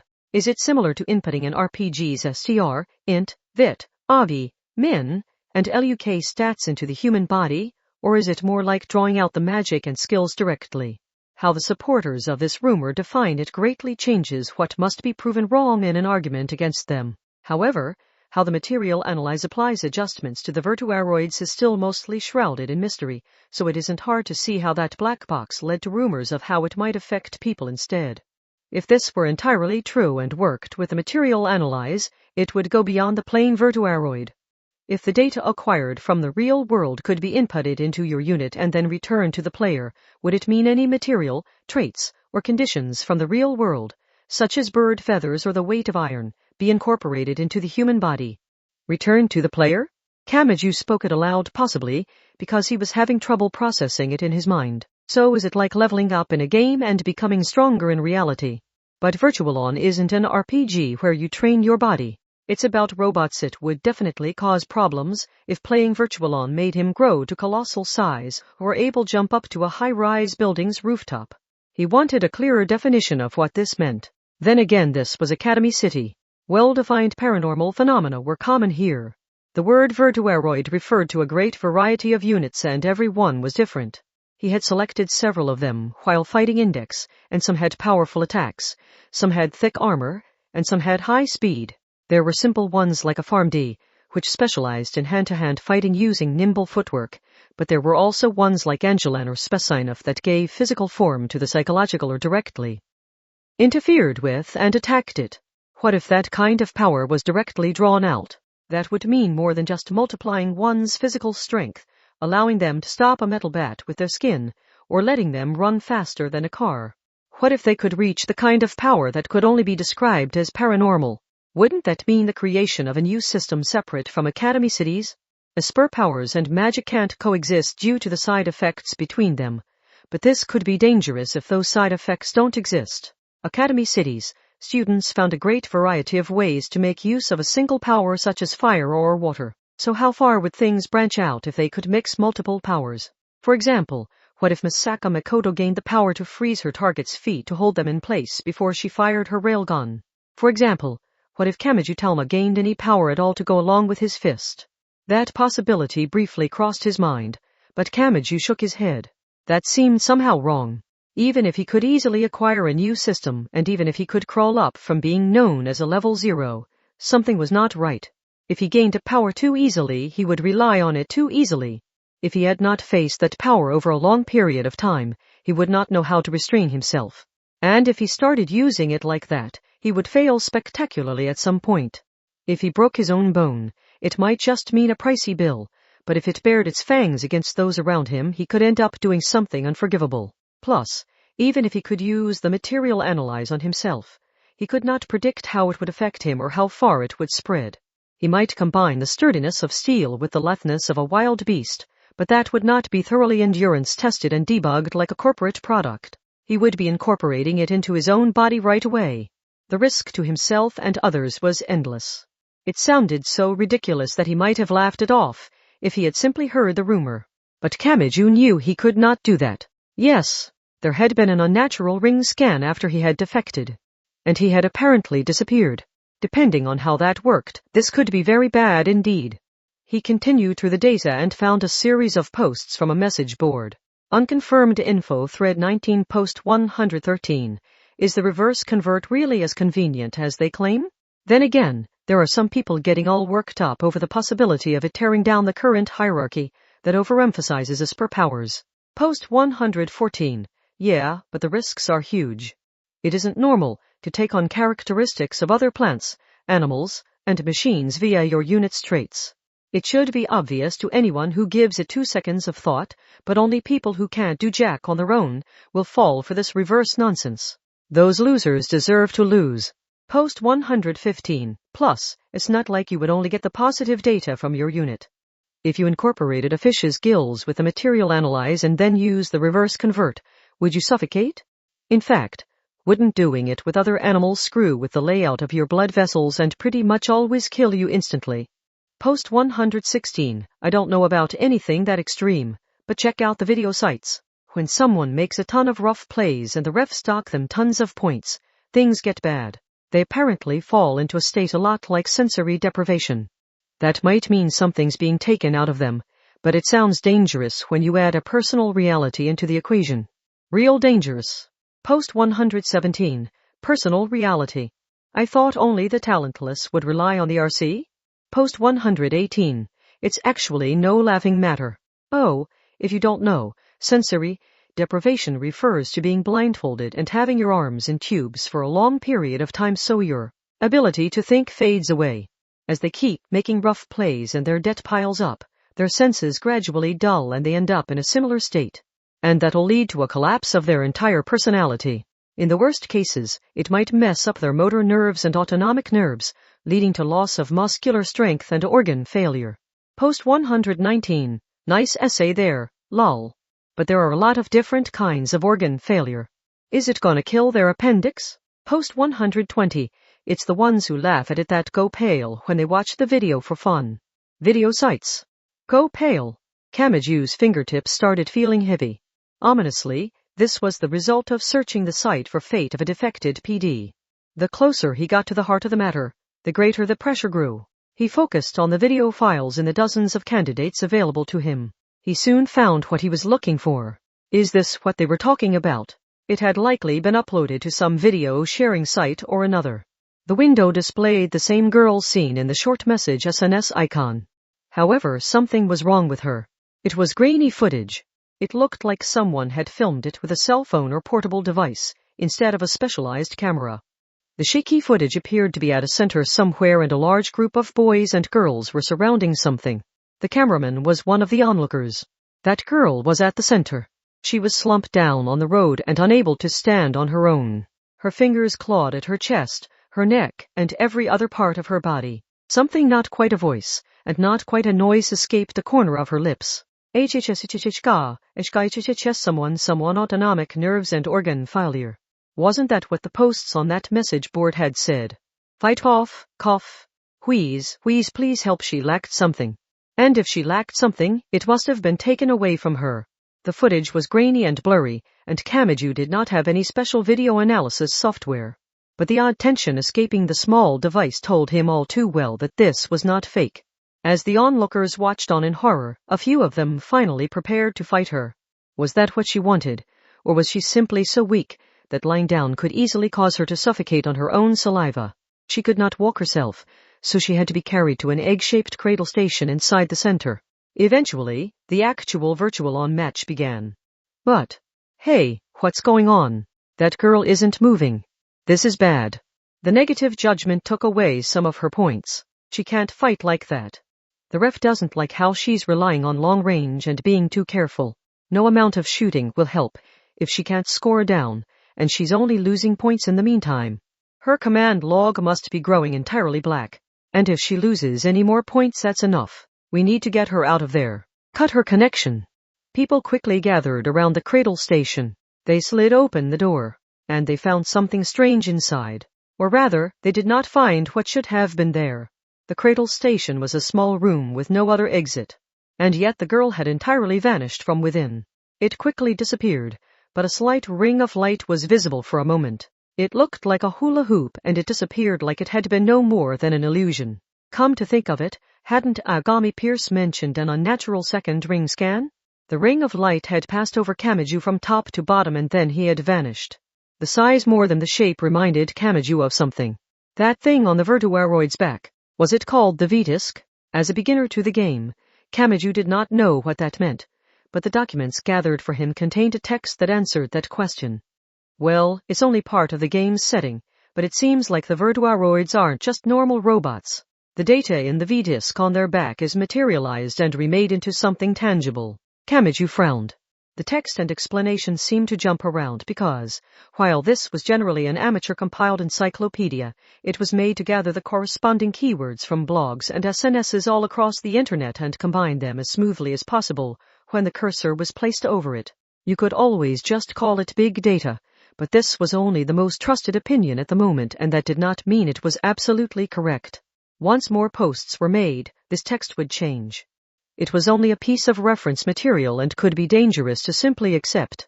The V-Disc sometimes glows red, and the cover called the motor deck will pop open. What does that mean? It also glows when dashing. But the contents shocked Kamachi enough that he froze in place for a while. Was that true? It wasn't just gathering some false information. It was enough to make him wonder that. Aren't Virtuaroids pretty slim? They don't really have a spot large enough to fit a cockpit, do they? The original setting has them being remote controlled. It's true I've never seen any kind of door or hatch open on the armor. That part on the back does seem the most suspicious since they all have it in common. And even if they did have a hidden door, there's no space inside. You'd be squeezed in tight. Maybe it's more like being absorbed or swallowed than boarding. Where do our bodies go? That was no laughing matter when Agami Pierce had said Kamachi Talma had vanished before his eyes. Plus, this had turned up in the results of a search for fate of a defected PD. Anything here had to be related to that. There was more written there. It must have been locked in some way, because the text here did not change. Personal opinion, I honestly think the most likely explanation for the disappearing players is that they simply do not return after entering their Virtuaroid. Is it some kind of side effect, or is it a physical phenomenon made to look like that? However, I have no idea why anyone would want to copy a phenomenon no one knows about. Copycats generally see value in mimicking a famous incident that shocked everyone. Are these disappearances centered on the next generation game Virtual-On, or is there some overlap with something entirely different or a natural phenomenon? More discussion is needed on that question. He tried to say, "You're kidding, right?" But he could not even produce a scratchy voice. What was really going on here? Some unbelievable incident was underway at some level or another. What happened? He said without thinking. What did this mean? What was he supposed to ask next? If Agami Pierce was right, a ring of light, the V-Disc's power, carried the player away when using a defected PD to fight. So what had happened to that girl? Could it be? Had she disappeared and never returned? Everything he saw here was data from the past. He could not ask it questions and expect an answer, and it was impossible to change what he saw there. But it affected him too. He too had been thrown into that world. So his senses could fade away. He could fall into a state much like sensory deprivation, find himself unable to maintain his thoughts, and even have his organs fail. And did it get even worse than that? You have to be kidding me. I haven't heard much about these disappearances, but are defected players of this next generation game truly disappearing? This could not be explained by the placebo effect or by light and sound stimulation. This was touching on something related to a human's to the world's laws. A strange chill crawled across his skin. Yes, for one thing I was using the material analyze like it's normal, but it's the same. It claims to be scanning the material, but how exactly does it do that? He tried checking through the rest of the data, but the further down the list he got, the less related the data was, and he felt like the answers were vanishing before his eyes. This may have been a problem unique to the internet, but most of the data he saw was far from reassuring. Some were short message SNS posts, some were requests for advice on a message board, and some were gameplay videos. Due to the disparate formats, he felt like it was spreading to every corner of the city, and it made his skin crawl. It was like flipping up the rug and finding tiny bugs covering the floor. No. I can't even run 5 km anymore. I can't see anything in my head when I read. The text doesn't lead to any kind of image. What's happening to me? Can I get back what was taken from me? This is game, right? It's a competition. So it's like gambling. There's no way to keep winning forever. Even when you're playing fair and square, you sometimes get called on a rough play. You'll eventually hit a slump somewhere and you can't recover, if that means something critical is taken from you. I bet they've only been thinking about taking everything from us from the beginning. Strengths, special skills, talents. It was a dance of sorrowful voices from those who had, at the central pillar of their being stripped away. Virtual On was primarily a next-generation game in which one enjoyed battling others. And the material analyze feature allowed the players to adjust it as they saw fit. There was no single strongest Verduaroid, and people could put together their own specialized unit if they did not like who was currently at the top. There was no way of guaranteeing victory. There was no safe zone. Even if a temporary one was found, the latest tactics would always be crushed by even newer tactics. From the lowest rookie to the top player, everyone would lose eventually. Even if someone tried to play fair, it was common for them to make a rough play when provoked enough. The problem was that the occasional rough play was weighted more heavily than all the times one played fairly. Wasn't it time to stop complaining about inconvenience? Wasn't it time to turn off the portable device's wireless to switch it off altogether? Kamachi started to think so, but then some more unconfirmed information shook him to the core. Come to think of it, I've heard that some people disappeared after defecting even when they switched off the power. Does that mean the penalties keep piling up just because you're refusing to play? That'll piss off the people who have switched off their wireless because they don't want to lose another battle. Well, the reverse convert itself is fake, so maybe it's all nothing more than rumors. There was no escape. If there was, a search for their fate would not have turned up anything. Or so it seemed after reading through this data from the past.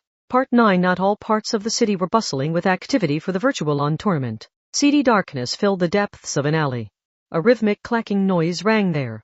It was the sound of a modern-style cane that looked like a longer version of a T-shaped tonfa. White hair and red eyes were visible above it. Anyone even slightly familiar with Academy City would never want to meet this person in the shadows of the city. That monster walked slowly but resolutely down the narrow path. He was Academy City's #1 level 5. He was known as Accelerator. Is this the place? The white-haired monster mercilessly kicked down the thick metal door. Something unbelievable occurred. He only tapped lightly with his toes, but the locks and the hinges immediately burst off and the door itself shot inside like an artillery shell. The door was made of the same composite material as tanks, and it was more than 50 cm thick even if it had not looked it from the outside.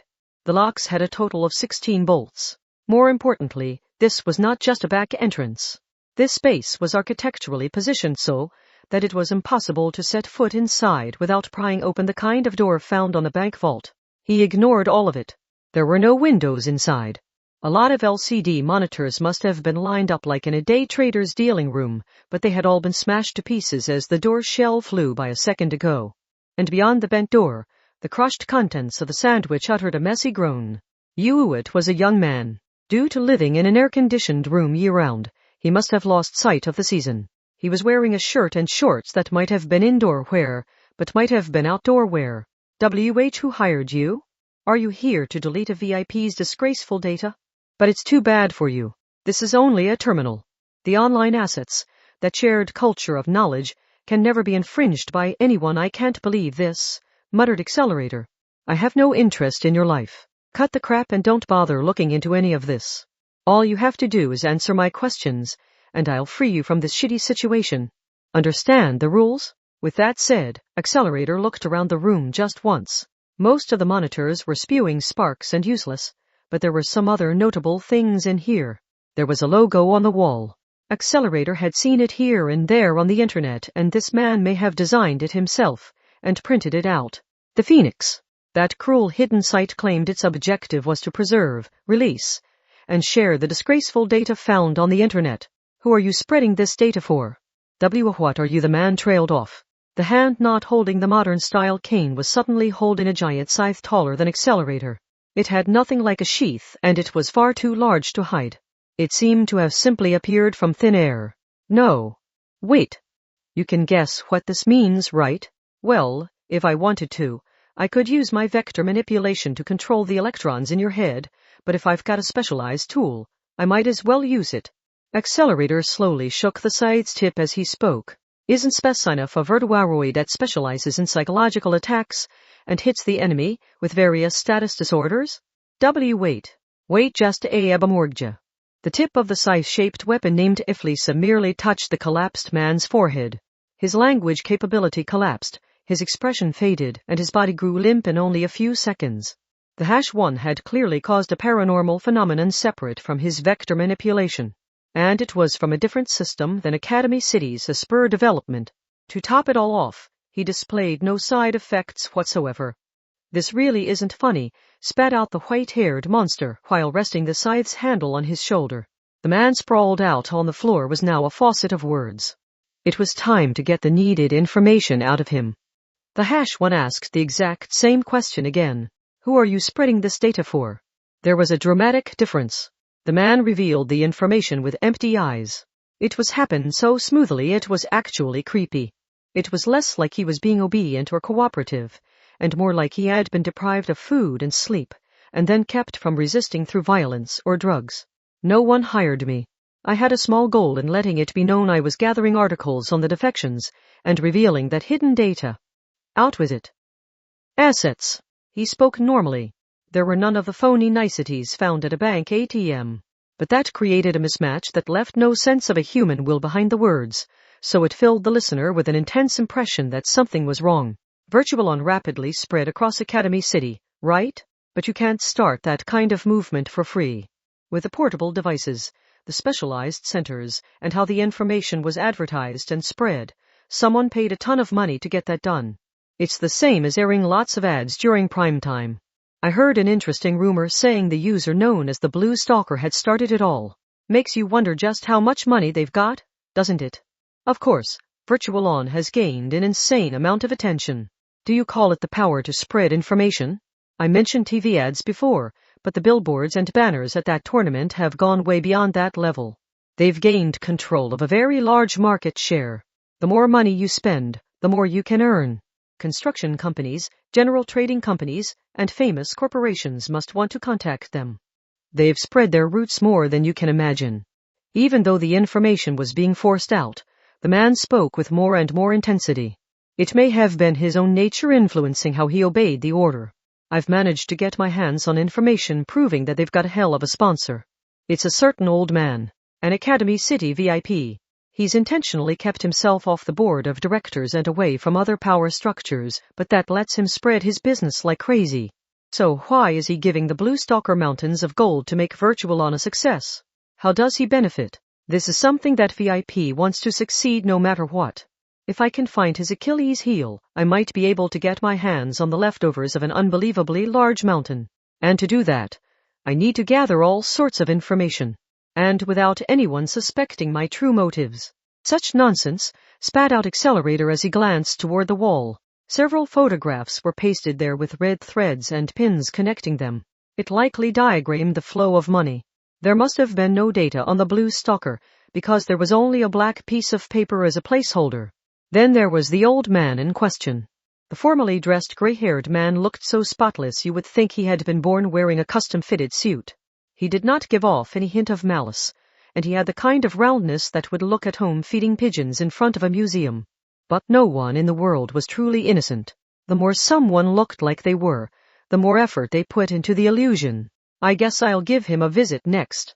Accelerator sighed, and then Spasinev's scythe vanished into thin air. Like a switch had been thrown, a human will and human emotions reappeared in the collapsed man's eyes. He looked utterly bewildered, like a villager who had come to in the middle of a crop circle after being abducted by a UFO. The -1 was done with him, so he only said one thing more. Sorry about the mess. Why? What happened? Oh, right. HA. Did you, know? Was this some kind of warning? If it were after the same target, we could always work Toja. The monster brought the Iflisa scythe back into existence and held its handle. That weapon specialized in manipulating, contaminating and destroying the mind. He whispered like the Grim Reaper with it in hand. Except his words hinted at something more fearsome than death. Do you want me to turn you into an honest man, you piece of shit? Part 10. After scanning the swans, bugs, other things in the park, Kamachi and Index walked to the train station, where they scanned the train and an extremely expensive-looking off-road bicycle. On the way, they had figured out a few methods of walking smoothly through the crowds. Evening arrived in the meantime, so they decided to call it quits for the day. The long weekend was not over yet. The players would advance to the finals tomorrow, so the excitement would be even greater than today. Kamachi did not know where the blue stalker would appear during that. Talma, should I do that defection thing too? It looks like it would let me zoom around real fast. No, it would be safer to keep our options open. I want us to have someone who has defected and someone who hasn't. If it turns out you need a normal portable device to cancel the defection, we would have trapped ourselves. I see, muttered Index, but he was keeping a secret from her. Defection was much more dangerous than he had thought. According to Furishin, Masaka has defected too. That worries me. He was both worried for her and worried about how she was using her defected device. When he had seen her in the park, she had seemed cut off from daily life due to her cheerleader outfit. That was fine if she was only cheering on a friend, but things could take a turn for the worse in several ways if she was directly taking part in the tournament. Plus, there was the ominous comment from Furishin Ariran, who may have been a model for Lilina and who might have a connection to Virtualon's mysterious developer. What was it she had said when she saw Masaka Mikoto? If possible, he did not want anyone else to get involved in the defection. Of course, the rumors might only be rumors and it might all be perfectly safe, but he had a feeling that was unlikely to be the case. If that was all this was, Tsuchimikado Motoharu would not have approached him with his hidden face. And Tsuchimikado had said something else of note. Nichin and that group should be taking action soon. Naya. Nichin. Kanzaki Kaori. She was one of the world's fewer than 20 saints and an anti-magical combat expert who belonged to the Anglican Church's Zeroth Parish Necessarius. Her skill and strength were of course an issue, but there was a more fundamental problem there. This is spreading beyond Academy City and the science side. Kamachi silently gulped. Is this big enough that the magic side has to take action? In that case, Tsuchimikado might have been warning me as a magician. Virtualon. A next-generation game. Defection. Reverse convert. What is going on around me? Talma, what is it? HM? Index peered up at him from below, so he smiled a little. We can't eat out for 2 meals in a row, right? I can't choose between tonkatsu and Salisbury steak for dinner. Since everyone's cutting loose and enjoying the tournament, the more reliable supermarket sales might be wide open. This is our chance. Index. Talma. I've heard of a wonderful term known as a mixed grill. Please give some thought to how hard something is to make. But 2 meats might not be enough for a real mixed grill. We just have to add on crab cream croquettes for the perfect trinity. We don't have to go with a mix. Just choose one of them. Then what will it be? What will our main dish be tonight? We could compromise and go with white flesh fish. That's worse. Way worse. That's not a compromise at all, Thelma. Fried fish is great. Apologize to the Pollock of the Seven Seas. Kamachi and Index bickered all the way back to the dorm. But Kamachi realized something once they were back in their room, or rather, once he opened the fridge. Oh no, we only have half a head of cabbage and a bottle of soy sauce. Thelma, you don't need to keep soy sauce in the fridge. It's a pain, but I guess I have to head out. I'll stop by the supermarket, so you wait here. I'll go too. The supermarket has tasty. It's about time you face the facts. Index, you've been blacklisted from the tasty samples corner. It's hard to get information on sales when you're with me, so wait here until I'm back with a Pollock. Didn't this start with tonkatsu and Salisbury steak as the options? Index threw a tantrum on the floor, but Kamachi left her and the cat there and stepped back out the door. Now then, he could set up a nice surprise for Index by coming back with tonkatsu meat after so much talk of fried fish. Kamachi Thelma's house husband technique knew no bounds. And there was something else he had to focus on now. Lelina. Yes, yees. Should I provide information on nearby crowds and a list of sales? Do that and include whether or not I can use those coupons. By the way, how is that preset that I put together today? Can I use it? Yes, but it puts a little too much emphasis on speed. Basically, you have to make up for its thin armor by dodging, so it's really more suited for experts. Given your average victory rate, I think it'll negatively affect your growth. Lelina, do you still have the data on the Blue Stalker battle? Yes, of course. The results are automatically stored unless the data space is close to filling up. Knowing my users' habits helps me perform my functions as a support AI. Then I have a question. With all the unfair methods that thing used, do you really think a unit suited for beginners can beat them? Well, no, not a chance. I suppose you should put together a preset meant for fighting the Blue Stalker and nothing else.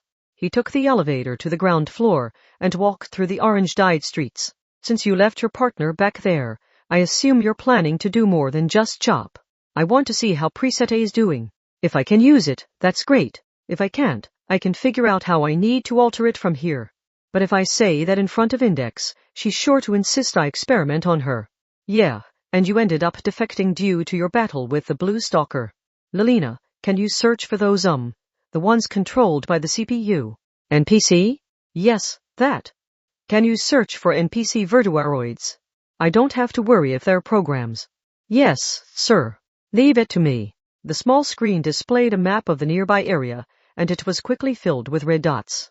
Each one was given a number, and a different window provided a list of the unit used and the NPC's name. Will I receive a penalty from repeated rough plays in an NPC battle too? And as that debt grows, I'll enter a state similar to sensory deprivation until my personality collapses. I suffer organ failure from damage to my autonomic nerves, and possibly even disappear altogether. It's hard to believe this could cause human beings to disappear entirely if the conditions are right, but maybe it's just that I don't want to believe it. I wish I knew the truth. Then how about you start with the weakest NPC you can find? If possible, I want one that uses cipher. Okay. Adjusting matching conditions. Searching for open users based on unit name. HM searching done. How about this one, Thelma-sama? One of the many red dots turned green. An NPC named Strings was using cipher. Its win rate was below 20%. Matches against other players were the main draw of Virtual On, so the program-controlled NPC virtuaroids mostly only existed as practice opponents. Some of them seemed to be set up for beginners. There is also a Feiyan NPC nearby. It is named Warp Shooter. If you try to draw in the cipher, you might also draw it in. Both of their win rates are pretty low. Well, NPCs are only meant to help rookies get used to the battles. Okay, let's go with them, Lelina. Our main focus is the cipher, but we'll keep going even if the Feiyan joins in. Roger that. You can let me set up the match. Part 11. She did not have her usual voice. Her usual friend was no longer by her side. What had stolen those things from her? What did she need to rescue her? She clenched her teeth. She slowly opened her closed eyes. The girl made a decision. Part 12. It did not go well. Kamachi could not find the NPC virtuaroid. That's strange. Lelina tilted her head on the screen. Our coordinates are in the same spot on the simple display. Kamachi looked around the streets too, but the virtuaroids were gigantic. If one really was here, it would be hard to miss. Evening was switching over to sunset, but the residual excitement of the tournament kept a lot of people on the streets. If there was a virtuaroid around, there would be at least some cheering, but there was nothing. After pondering that for a bit, a thought occurred to Kamachi. Lilina, the map is only a simple display, right? It only shows two-dimensional information. Eh? Are you suggesting it's hiding on a building rooftop or something? The opposite. Kamachi pointed at his feet. What if it's made its way deep underground? He operated the portable device to open the folder of pictures he had taken. He opened one of those, a sign standing next to the man-made lake in the neighboring district's park. The sign provided information concerning a water level adjustment drainage ditch. I've heard they have underground structures that guide water away to prevent flooding when it rains a lot. I was thinking I might be able to trap the blue stalker there so they couldn't use their speed properly, but that might be where this one is. Lilina, check for an entrance near here. Sure. Wow, there really is a maintenance entrance. Then let's head there. But should I really be doing this for a game? I feel like I'm going well beyond just walking around while using a smartphone. A metal door was hidden in the city, and it led to a gray concrete stairway that never seemed to end. Kamachi decided to obediently apologize and leave if a worker found him, but that did not happen. He doubted he was simply lucky. After all, Kamachi, Talma, and Misfortune were constant companions. He let Lilina guide him, so she had likely chosen the most deserted route. He ultimately found himself in a vast space lined with thick columns. Overall, it was larger than a school campus. It had been built with functionality in mind, but it contained the aura of an ancient temple. And I found it this time. There's the NPC Virtuaroid, Talma-sama. The cipher-named Strings is there as you requested, and the Feiyan-named Warp Shooter is nearby. If you challenge the one, it will end up 1 against 2, but is that okay? Is that so? A snapping sound came from Kamachi's hands. He had removed the ultra-thin goggles from the bottom of his portable device. Then let's practice with them. Part 13. The reality of it seemed to permeate not just his eyes and ears, but his nose and mouth as well. It was less like it was being displayed in some way and more like he really had been sent here. The bundles of artificial muscle could be heard expanding and contracting. The joints grinded like a car's shift lever. The vividness seemed to pierce his skin and dive deep inside his body with a density not found in the real world. From within the cramped cockpit, Kamachi Talma looked to the concrete floor he was supposedly actually standing on. There was no spiky-haired boy there. It was of course possible the display was set up not to show him there, but he recalled what Agami Pierce had said. Kamachi Talma had suddenly vanished before his eyes. In that case, where was he now? Was he inside or outside the Virtuaroid? Or was there some third possibility he could not even guess at? He pictured the empty space in the strange video file after the girl disappeared. It was an odd sense of unease, like clicking link after link while surfing the web and suddenly finding the back button and close button would not respond. Please focus on the battle before your eyes, Talma-sama. It's starting. That's right. With the announcement of Get Ready, his unit was given freedom. This time, he was double-checking how well his defected Temjin could move. He ignored his damage percentage and relative position to the enemy, while he jumped straight up. The space was large enough to forget it was underground, so he did not have to worry about bumping his head. The cursor controlled by the FCS automatically wavered, and then locked on a corner of the ground. Lock acquired. Distance to cipher, 300. You only have one cursor, so keep an eye on the Feiyan so as not to let it move freely. He ignored Lilina's report. He ended the repulsion assistance in midair, twisted his body, spun the unit around, and swung the long, close-range sword named the Blitz Saber to irregularly shift his center of gravity. His unit spun vertically and horizontally. While rotating like a gymnast, he softly placed his feet on the side of one of the many thick columns. Then he moved to the next column. He continued jumping in a triangular pattern. Even the floating referee sphere seemed disoriented, while he heard an odd sound from behind as he pulled off the supposedly impossible acrobatics. The unit's V-disc was probably turning red-hot at frightening speed. He gained a renewed appreciation of how much more freedom he had. In the next-generation game Virtual On, movement was achieved through application of dash canceling and vertical canceling, but that usually boiled down to straight lines between points, combinations thereof, right angles, zigzags, and U-turns. But this was entirely different. The simple dividing line between movements had vanished after defecting. He felt like he had much more control over the automatically controlled turbo repulsion. By intentionally shifting his center of gravity, he could make high-speed reversals or adjust the direction of the turbo, and he could move his upper body and lower body separately. That led to incredible actions reminiscent of a gymnast or a break dancer.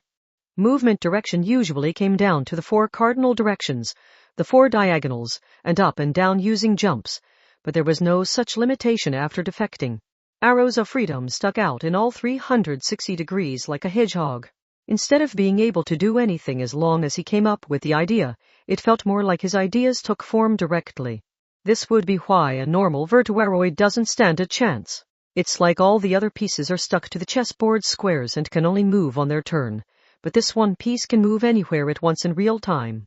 Talma-sama, testing your abilities is all well and good, but too many unnecessary movements will delay the battle and possibly earn you a negative judgment.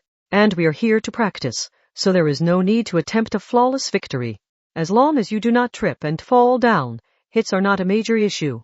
In fact, I recommend intentionally taking some hits to make yourself look weak. Regardless, please keep the rules in mind. That's a good point. He leaped from the side of a column and soared through the air. He had clearly passed the limits of a mid-air dash. Instead of his speed rising evenly with distance and time, he folded up his limbs to increase his aerodynamics and focused his turbo repulsion in the best direction to match the wind and air conditions. That sent him well past the preset top speed. It only took him a moment to reach the enemy cipher highlighted by the FCS cursor. He could ignore the Fei Yan approaching from elsewhere. The difference in capability was plain, so it could not catch up, perhaps because it was an NPC without a will of its own. The cipher had a weightless, flat-looking visual. It was a plain and natural unit that showed no sign of a unique human inside it. Kamachi charged in like a meteor and made a direct mid-air attack with the Blitz Saber. This was not one of the preset motions. He only had some colorful buttons and smooth sticks, and yet he had enough freedom to move each of Temujin's fingers individually. He could not explain how. Instead of knowing the proper commands, it felt like the necessary command simply appeared in his mind when he thought about what he wanted to do. He landed while the NPC faltered, circled around behind it, and fired a point-blank series of glowing bullets that were meant to be used at long range. In exchange for the weapon gauge depleting, the cipher pitched forward and collapsed. Legal hit, 2 points. Eventually, the unmanned cipher slowly got back on its feet and made a horizontal slash of its close-range sword while turning around. The speed was the same, but the difference in freedom was remarkable. The close-range attack seemed to awkwardly move along fixed rails while Kamachi's Temujin forced it back with its own close-range sword. Then his leg flew. There was no entry on the command list for this attack and it had no weapon gauge. The kick hit the cipher in the center of the gut, and it rolled on and on along the ground. And it collided with the Fei Yan that had been left out thus far. The 2 vertebraroids collapsed together. Legal hit with 2 units downed at once, 4 points. Current score, 6-0. You're doing well, Talma-sama. After taking a step back, he relocked his long-range weapon. The cipher and Fei Yan squirmed in the middle of the large space for a while. Since the 2 downed units did not recover within 3 seconds, you earn another 2 points. Current score, 8-0. Their movements seemed awfully slow, but Kamachi could no longer tell if that was due to them being set up for beginners to practice on or due to his senses being sped up by Temujin. The cipher has begun its transformation process. You can obstruct it. No, let's wait for it. I want to experience its top speed for myself. The cipher forgot to get up, but its arms and legs folded up as it transformed into the shark silhouette of a fighter jet. Close-range swords appeared on both sides along the edge of the main wings, and they sliced toward Kamachi's Temujin to let its speed do the talking. The wind roared violently, but that wind was a Temujin tornado that caught the cipher's straight-line path. The explosive sound arrived after a short delay. Temujin whirled around as if in a dance using sharp footwork, the centrifugal force of swinging around its split saber, and the invisible repulsion used for jumping and dashing. He bent over at the last second to avoid Cypher's charge and made a top-speed attack to cross that path. It was a 2-handed, close-range attack.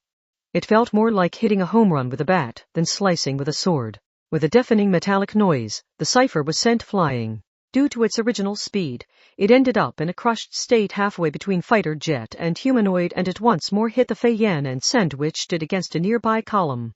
Legal hit with 2 units downed at once. 4 points. Current score, 12-0. That was pretty decisive. The Fei Yan and cipher crumbled to the ground like a pizza slowly sliding down after being thrown against the wall. It was overwhelming. This was the power of material analyze adjustments plus defecting. It was hardly surprising the NPC verdueroids for beginners could not keep up. I wouldn't get anything more out of practicing with them. Then why not finish them off? They're aligned perfectly for piercing them both at once. Double destruction would probably earn 10 points. Kamachi now knew that his speed-focused preset functioned properly and that he could pilot it without losing control, so this had gone well. Index was probably hungry, so he decided to take the standard number of points, finish them off, and end the game. But then Talma-sama. We have an intruder. A human player. Direction. Southwest. Distance. 500. Here they come.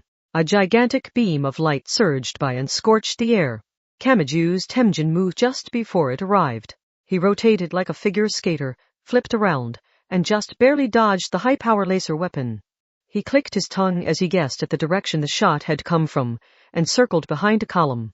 A Raiden, but they've really focused on firepower. This underground area was hard to get to, so who had bothered coming here? He wanted to avoid battling others now that he had defected. He wanted to avoid causing another player to defect in the same way the Blue Stalker had for him. That said, there was a hurdle stopping him from losing on purpose. When defected players made rough plays that abandoned the match, their senses would gradually dull until they reached a state similar to sensory deprivation and their personality collapsed. There was ultimately a risk of organ or autonomic nerve failure. There were also rumors of them permanently disappearing under certain conditions, but how far he had to go for that to happen and what exactly it meant were still unknown. He was hesitant to carelessly use up his countdown toward death when he did not know how much was left, which meant Lilina. Navigation change. Provide high-speed combat support and switch to quick attacks. I'll take them and the NPCs out for both sets before they can defect like I did. I'm not going to drag them into this dangerous situation along with me. Aye, sir. I like the sound of that. A merciless beatdown given with a considerate and peaceful heart. That sounds like your usual routine, Talma-sama. What? I'm not that kind of boy. There was no cool-off period. The Raiden must have been given considerable reinforcement with the material analyze feature, because another beam of light enveloped everything soon thereafter. They had an advantage in a long-range shootout, so Kamachi had his Temjin dash forward to fill the gap. His Ito was 5 seconds. Like an anti-ship missile approaching a warship, he skimmed forward at extreme low altitude while dodging the enemy Raiden's attacks. Or he meant to, anyway. The binary Lotus laser cannon supposedly only stuck out to the side, but it changed direction to swing around behind a giant column. Exclamation, that was close. Talma-sama, a single hit from Raiden's laser will blast your unit to smithereens, so be careful. Keep your balance. That would be impossible for a normal Raiden. The stress of both their actions rapidly caused the V-discs on their backs to glow red. The binary Lotus laser cannon supposedly provided ultra-high power in exchange for requiring the unit to stop and fire in only one direction, but this Raiden had forcibly swung it around. Which meant they defected, too. The thick beam of light approached close enough to graze Temjin's left arm. A hit from that means instant death. You have to dodge it. Appearances no longer mattered. Kamachi's Temjin dove forward and rolled along the ground. That counted as a down and they get 2 points. But it's better than being destroyed. Well done. He could not continue rolling forever. It was all over if another shot was fired after him. Kamachi's Temjin spread its legs while lying face down, spun around, regained its mobility like a break dancer, and got back up in a single smooth motion. Raiden's giant form was nearby. For whatever reason, it was customized with a sporty light purple coloration. Wow, they're so close. But how? Normally thinking, they would not have had time to shift into a high-speed dash using their repulsion so soon after firing. Had they used the material analyze feature to thoroughly improve their speed? Please focus. Close range warning. Exclamation. The Raiden made a horizontal swing of their close-range weapon that had a bazooka-like silhouette and was more of a blunt weapon than a sword. Kamachi bent at the waist and ducked his upper body to avoid it. With repeated short repulsion dashes, he smoothly slid around and behind the Raiden. Kamachi's blitz saber gave a roar toward the defenseless back. A moment later, the Raiden's Zig-18 bazooka hopped up from below. but not to target anything. The ultra-heavy bazooka swung back as if drawing out a semicircle. The Raiden itself formed a large arc with its own body as if performing a bridge. In other words, the Raiden's body was dragged backwards in order to aim the bazooka at Kamaju's Temujin. His throat went dry. Temujin leaped to the side and just barely avoided the released explosive. Before the giant explosion even occurred behind them, Temujin and Raiden had made their next move. Even the overhead referee sphere was disoriented by their speed. "So that's it," shouted Kamaju through clenched teeth. In the next generation game Virtual On, attacks from their weapons and their weight after jumping from an elevated position could not even damage the road. That made it easy to forget, but Raiden was heavy. But it also had the power to move its giant body. From there, it came down to how to use that power. It moved its giant body, swung around its colossal weapons, intentionally shifted its center of gravity, and made forcefully sharp turns by tossing itself around. It was on an entirely different level to Temujin, which only moved left and right with the unit's footwork. The unnaturally quick approach after firing earlier had been done by making use of some kind of weight to free itself from its stiffness. For example, it could have struck a nearby wall or column with its ZIG-18 bazooka and used the reactionary force to provide some initial speed. The supposedly heavyweight Raiden ran every which way, made short hops, and attacked from straight above like a meteor. It moved at such dizzying speeds that the FCS cursor could not keep up. Even with the lock display active, he would not hit if he fired. He could not keep up, so he shouted a command. "Lelina, cancel the autolock. I'll be better off aiming manually." "Aye, sir. Now you're sounding like a real pilot. But don't forget the risks." A metallic roar rang out. Kamaju's Blitz Saber and Raiden's bazooka-like ZIG-18 were locked together. Kamaju felt a chill. He took no damage, but he wanted to avoid locking himself in place so close to an enemy with such great firepower. Restricting his freedom of motion was always a bad thing. Who is this person? He could not hope to match them. In terms of pure horsepower, the enemy Raiden outdid his own Temujin. He was gradually pushed back. A defected player that butts into NPC battles. Huh? That sounds familiar. A player who builds up their score by targeting weak NPCs is known as a hunter, and a player that specializes in defeating those hunters is known as a hunter-hunter. At that point, Kamaju gasped. Hadn't Furishin Ririn said that people like her are known as hunter-hunters, so you need to be careful? And who had that been in reference to? Is that Misaka?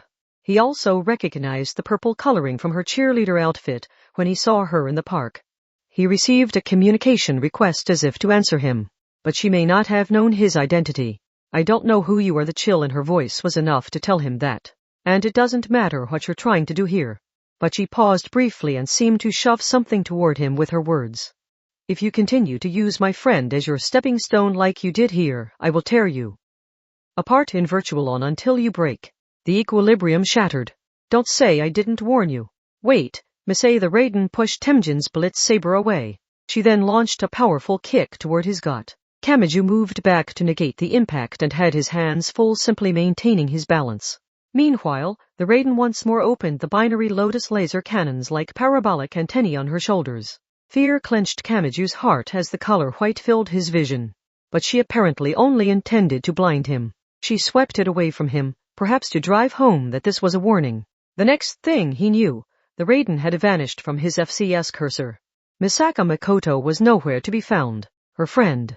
A stepping stone. Practice NPCs. What is going on?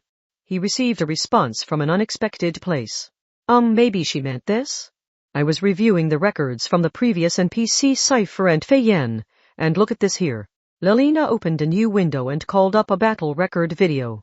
Kamaju watched it without expecting much, but then he thought his heart had frozen over. Part 14 cipher was a special virtuaroid with the ability to transform. It fought in both a humanoid form and a fighter jet form. When the cipher had charged in using its fighter jet form during the earlier battle, Kamaju's Temujin had used a close range to strike back, and that had slammed it against a nearby column. The fierce attack had prevented the cipher from fully returning to its humanoid form, so it had collapsed to the concrete floor in a crushed-in-between form. It had been neither man nor bird, and that partially transformed state had exposed a portion of the inner structure that was normally hidden below the armor. A giant disc had jutted out at a warped angle. It was the V-disc, which should have been neatly contained in the unit's back. It had stopped rotating and fully cooled. and the blood-soaked upper body of a girl was sticking out of it. "What is this?" muttered Kamachi in a daze. He could tell his hands were trembling unnaturally as he held the portable device. "Analyzing footage, 94.9% probability that it is a human." "I know that. But what is that disk? And I don't mean the official explanation. Why is there a human in a program-controlled NPC cipher?" The V-converter was worn like a boxy backpack. The V-disk was contained inside, and a human body had emerged like it was a fairy spring or a strange magic trick. What this was and how it worked were both unknown, but the sight forced him to conclude that there had been someone inside that unit. He also had to ask the more fundamental question of whether people could even ride the virtuaroids. Was he really inside Temjin, or was he monitoring it remotely from elsewhere? He could not even answer that, but now a girl had appeared from within an unmanned NPC cipher used for practice, and she was bleeding a concerning amount. No, had Kamachi done that to her? Wait a second. That girl, something caught his attention. And then he remembered that site known as the Phoenix. Is that the girl from the video who disappeared as a penalty? Oh, right. Nalina, how much time left in the match? 20 seconds. Although the accumulated damage might cause it to fall apart and be destroyed before that happens. If so, the match will end regardless of the countdown. And in this irregular situation, I'm not sure if the next set will even happen. Damn it. He held down the turbo and dashed forward. He charged toward where the cipher lay collapsed on the ground. Meanwhile, the recorded footage showed the cipher gradually transforming into its humanoid form. The V-disk was being stored back inside as if to trap the living human within. What are you trying to do? Pull her out of there. As soon as he shouted that, he heard a light beep. That signaled the end of the match. Kamachi watched as the scene around him changed. An out-of-place fanfare played from the thin sub-monitor. The walls that surrounded the field were removed and Temjin's movement was locked. Kamachi gasped at the sudden stop and he could only watch as it happened. Wait, the NPC cipher vanished into thin air as if to say it was no longer needed. The girl's upper body sank back down into the stopped V-converter. What would happen if the virtuaroid disappeared here? What would happen if he could not pull that girl out of there? Would other players ignorantly do the same thing Kamachi had? Would she be summoned, destroyed, sent back into the ether, and resurrected once more? In fact, had she already repeated that process countless times? She had been made into a zombie as she played the contradictory role of a human NPC. There was no sound. The NPC cipher simply vanished as if to say this was only a mechanical process. He had been so close, and yet she forever vanished from his grasp. Next, the NPC Feiyan did the same. Was there someone inside that was, well, someone who, until recently, had attended school like normal, played virtual on like normal, and yet had that all thoroughly taken from them? Why had such an odd atmosphere surrounded Misaka Makoto? Was this why? Then a simple string of letters expanded across his monitor. You win. Part 15, damn it. A banging sound rang within the cocoon-like spindle-shaped cockpit. Misaka Makoto forced herself to breathe slow and deep as she sat in the invisible seat. She was trying to calm herself, but it was not working well. Far too many people did not know the truth of the NPC virtuaroids. To those carefree players, those trapped people were the perfect targets. What was with that Temjin? She had failed to rescue them again. She had yet to successfully rescue one of them. But she could not afford to give up. Makoto shut down the virtual-on system and pushed the goggles up onto her forehead. The evening wind chilled her sweaty skin. She stuck the goggles back in her portable device, toyed with the device in her hands, and opened its address book. She looked at the list of names, but did not contact any of them. She could not contact them. She shut her eyes, wrinkled her brow, and pictured someone. That missing girl was a part of her team. The girl's usual voice was gone now. She had been swallowed up by that giant system and was now used as an eternal sandbag. Her desperate pleas and sorrowful cries were all sealed away. I have to do something. Makoto clenched her teeth and repeated the thought. I have to do something. Part 16. Kamachi could not speak for a while. He was utterly overwhelmed. The virtual-on match had ended, and he had been thrown out into the open world away from Temjin. He trudged up the stairs and returned to the city surface. But, before, there had been another person, no, 2 other people in this city who were no longer there. In truth, they might still be out there somewhere in Academy City, except they would only be there to let someone destroy them. They had been turned into zombies who were eternally defeated over and over again. What was that? He spoke of that hopeless outcome in a dazed voice. That's too cruel. Things like that aren't supposed to happen. It's just he felt anger, but he had nowhere to direct it. He had no way of knowing where that girl had gone or where she would appear next. But was it really right to do what Makoto was doing and attack the players targeting NPCs?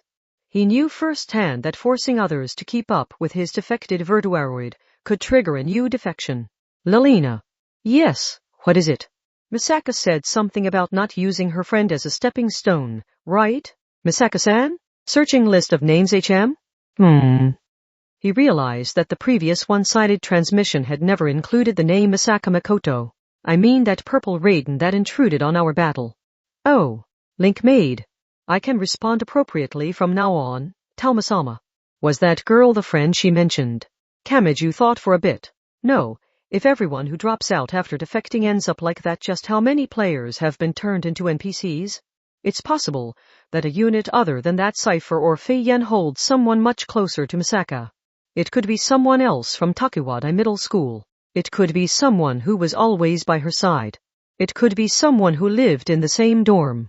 It could be someone she wanted to avoid losing at all costs. Think. Kamachi Talma wrinkled his brow as he lost himself in thought. I'm a part of this. Since I've defected, I could end up like that if I make the wrong decision. So think. What was that? Is it possible to save them, or is it too late? Whether or not you can save them and knowing how to, if so, is the key to preparing a lifeline in case I need it. So what am I supposed to do? Where should I start on this? A few names came to mind. Agami Pierce, Tsuchimikado Motoharu, Misaka Makoto, Furushina Ririn, and the Blue Stalker. They were in the know. They knew more about Virtualon than Kamachi. Hello? Talma-sama? Should I enter power saving mode? Oh, sorry. Also, an odd reading is approaching from 4 o'clock. It's a Virtuaroid reading, but there is no sign of a match nearby. Immediately after that result, some rough-sounding male and female voices arrived from the distance. Hurry up and carry her. This is a bad idea. I knew I'd think that once my head cooled, but this is really bad idea. Kamachi turned toward the shouting voices and spotted a familiar face a short distance away. Lelina, no, is that the Furushina girl? But he did not have time to call out to her. The atmosphere changed. A section of the Twilit city was filled with solid tension, like a photograph with an unnatural image pasted onto it. Furushina Ririn was held on either side by a boy and a girl. A van sped up alongside them and came to a rapid stop as its tires screeched. The side of the van bore the name of a material transportation company that did work for the Virtualon tournament, but that label was obviously fake.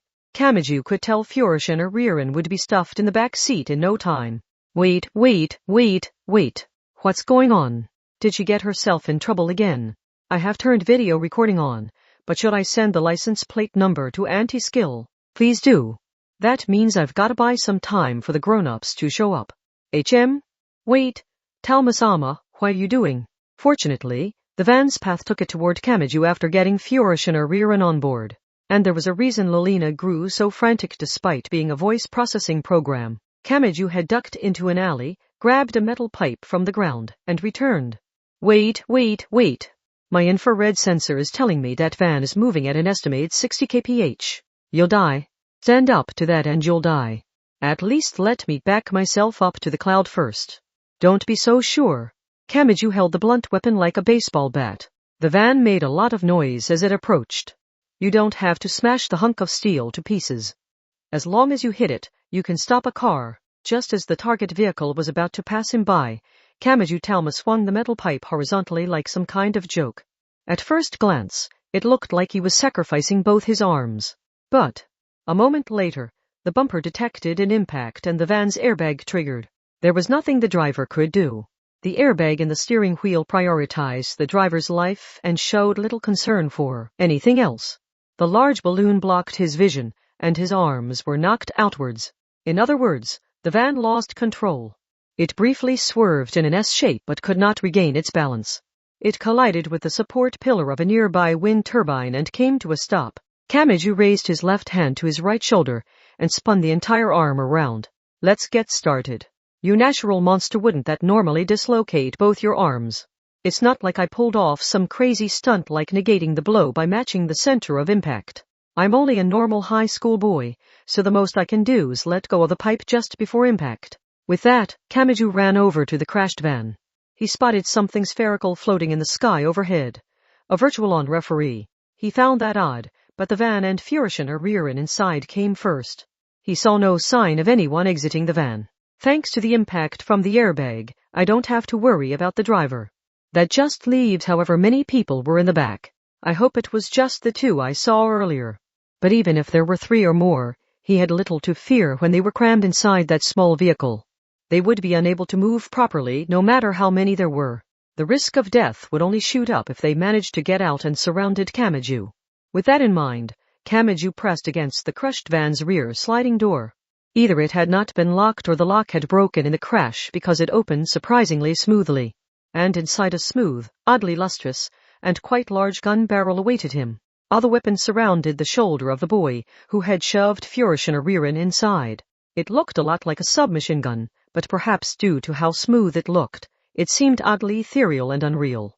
The muzzle stared silently at Kamachi Talma like a dark, empty eye.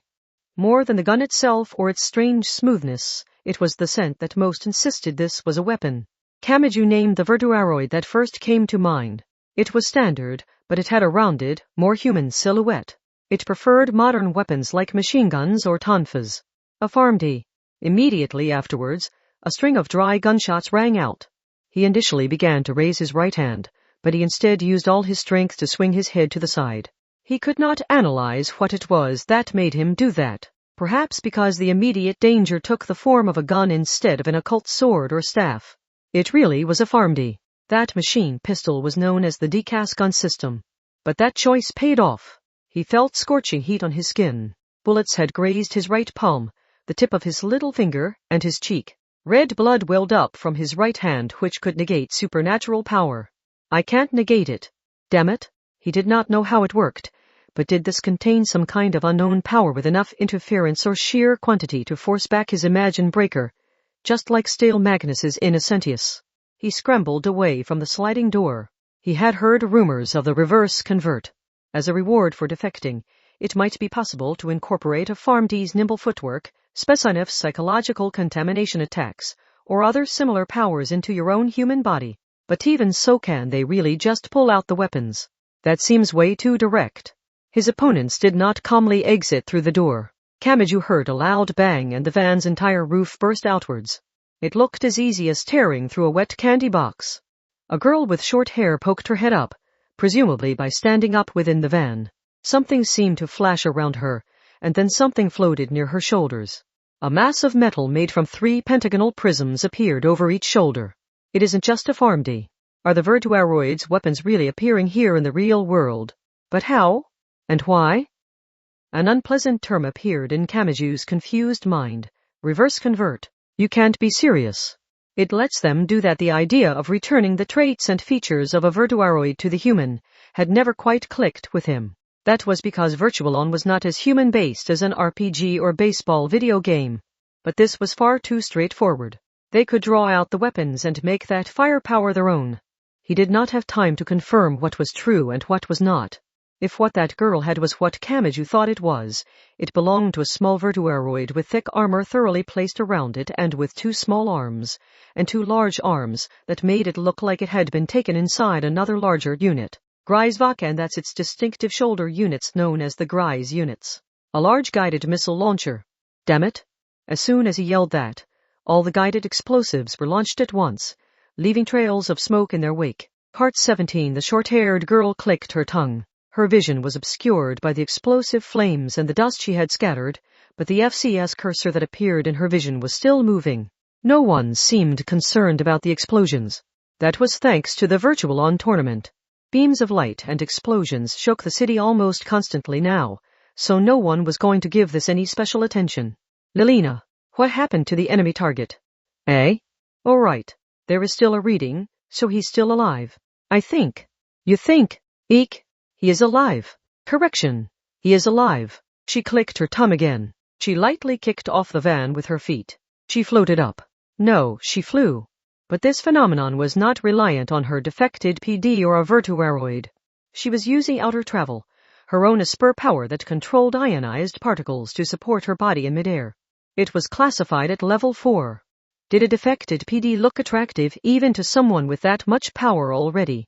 She came to a stop right next to the referee sphere and spoke without actually looking at the nearby boy. I'll fly up, update my lock data, and then fire missiles down to settle this. Even if there are obstacles in the horizontal direction, the vertical direction is wide open. Human feet can't escape guided weapons, so you search for another transport route and method. And then hey, cut in the boy. The short-haired girl clicked her tongue yet again and the boy said more. Where'd she go? That Führerscheiner rearing girl has disappeared. What? Only then did the girl finally look in the boy's direction. She really was gone. And one of the windows sat unnaturally open. The boy and girl exchanged a glance. After an especially displeased click of the tongue, they left their companion who had been knocked out by the airbag.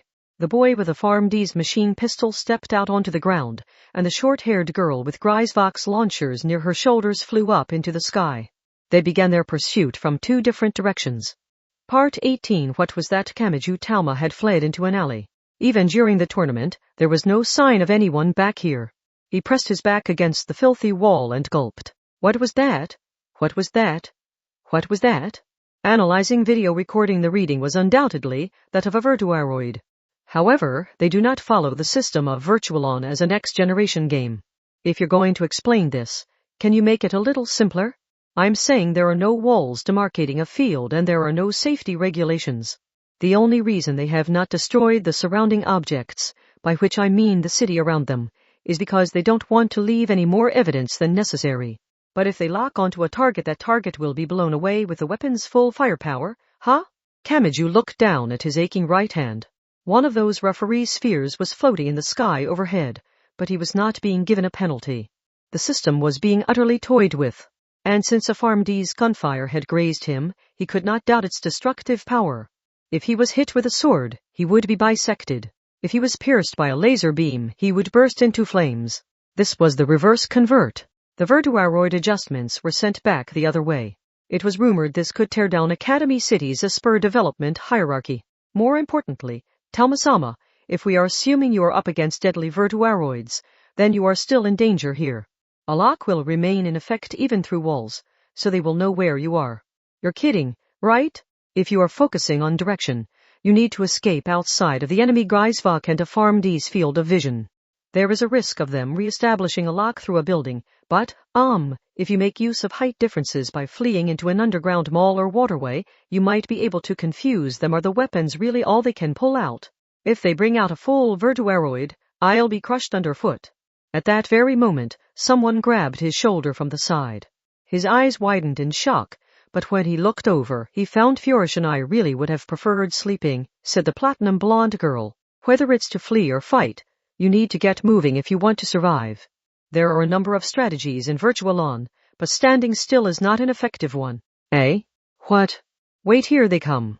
He heard a loud rocket-like sound arriving from the distance. Just as he thought another missile had been fired, Kamachi realized that was not the case. He saw something odd in the orange sky. Greifswald. That means the PharmD is elsewhere. He is probably moving on the ground. Do not let the flashier one distract you from his presence. They were technically only talking about a boy and girl who had acquired those virtuaroids weapons. And if they could do that with a defected portable device, then could Kamachi borrow Temujin's weapons? If so, they would be even. He might be able to fight back and survive like that. But in exchange, he would be accepting that one side had to die for the other to live. This way, Führerschein rear-end tugged on his hand and he came back to his senses. The heat boiling in the back of his mind rapidly receded. And she took him somewhere unexpected. They were not escaping into the distance. Nor were they hiding behind cover. They intentionally ran toward the enemy. Führerschein. This is the best choice. According to the rules of Virtualon, anyway. They soon arrived directly below the Greifswald floating in midair. Kamachi felt a chill in his gut when he heard several consecutive roaring noises, but much to his surprise, the guided missiles did not come his way. Flames exploded all around them, but he and Führerschein were untouched. The high ground provides an advantage in Virtualon, but you cannot maintain a lock if your enemy is directly below you. Your own body gets in the way. In Virtualon it all gradually started to click for Kamachi. It was true that Imagine Breaker did not work and swinging a metal pipe around would not accomplish anything here. His opponents had greater firepower, locking ability, and everything else. The girl was not using a turbo-supported jump to fly. It appeared to be something else, such as an Academy City as spur power, but the threat remained. These people could kill using the same movements as a Virtuaroid, but they had not escaped the restrictions of Virtualon. In that case, Lilina, can I directly lock onto a human with your support? No, you can't. It's only made for use when fighting a Virtuaroid in Virtualon. I thought as much. Then what are they using to lock onto us? Kamachi and Furushina exchanged a quick glance. There might still be something they could do. Part 19. Stop. Stop, Marika. The explosions are spreading too far. Stop for a bit. The boy who had summoned a PharmD's weapon shouted into the orange sky, but the voice he heard from his defected PD was iciness itself. The flying short-haired girl aimed her shoulder missile launchers as she responded. The dust doesn't matter. I can keep attacking as long as my lock cursor is tracking the target. What about Furushina? She'll be caught in the blast, too. Then hurry up and retrieve her. The boy was irritated by the extra loud click of the tongue she gave him. Are you trying to kill me along with him? He chose not to voice that complaint since she very well might do exactly that if he said it. He was stuck running through that deadly territory just like their target.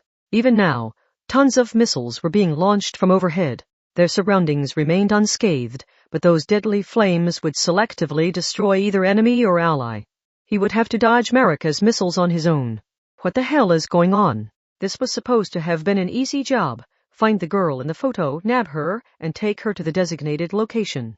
The Blue Stalker had paid quite a bit up front via an online bank, so it had seemed like a blessing of a job. But I guess it's the same either way. The PharmD boy spoke in his heart while holding the machine pistol which looked like unreal data, perhaps because it was unnaturally clean no matter how detailed it was. For them, success was abducting Furushina Ririn alive and failure was killing her.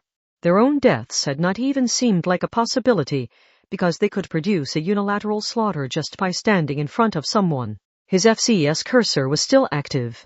He could tell their target was moving beyond a wall. I should just kill that guy. Do that and the missiles from the sky will stop. Then we can take our time searching for Furushina Ririn. So the boy did not hesitate. He ran roughly around an alleyway corner and aimed his rapid-fire weapon. Then his mind went blank. The cursor was there, but the spiky-haired boy was not. Instead, Furushina Ririn stood there. With a sleepy look in her eyes, she waved a small device in her hand.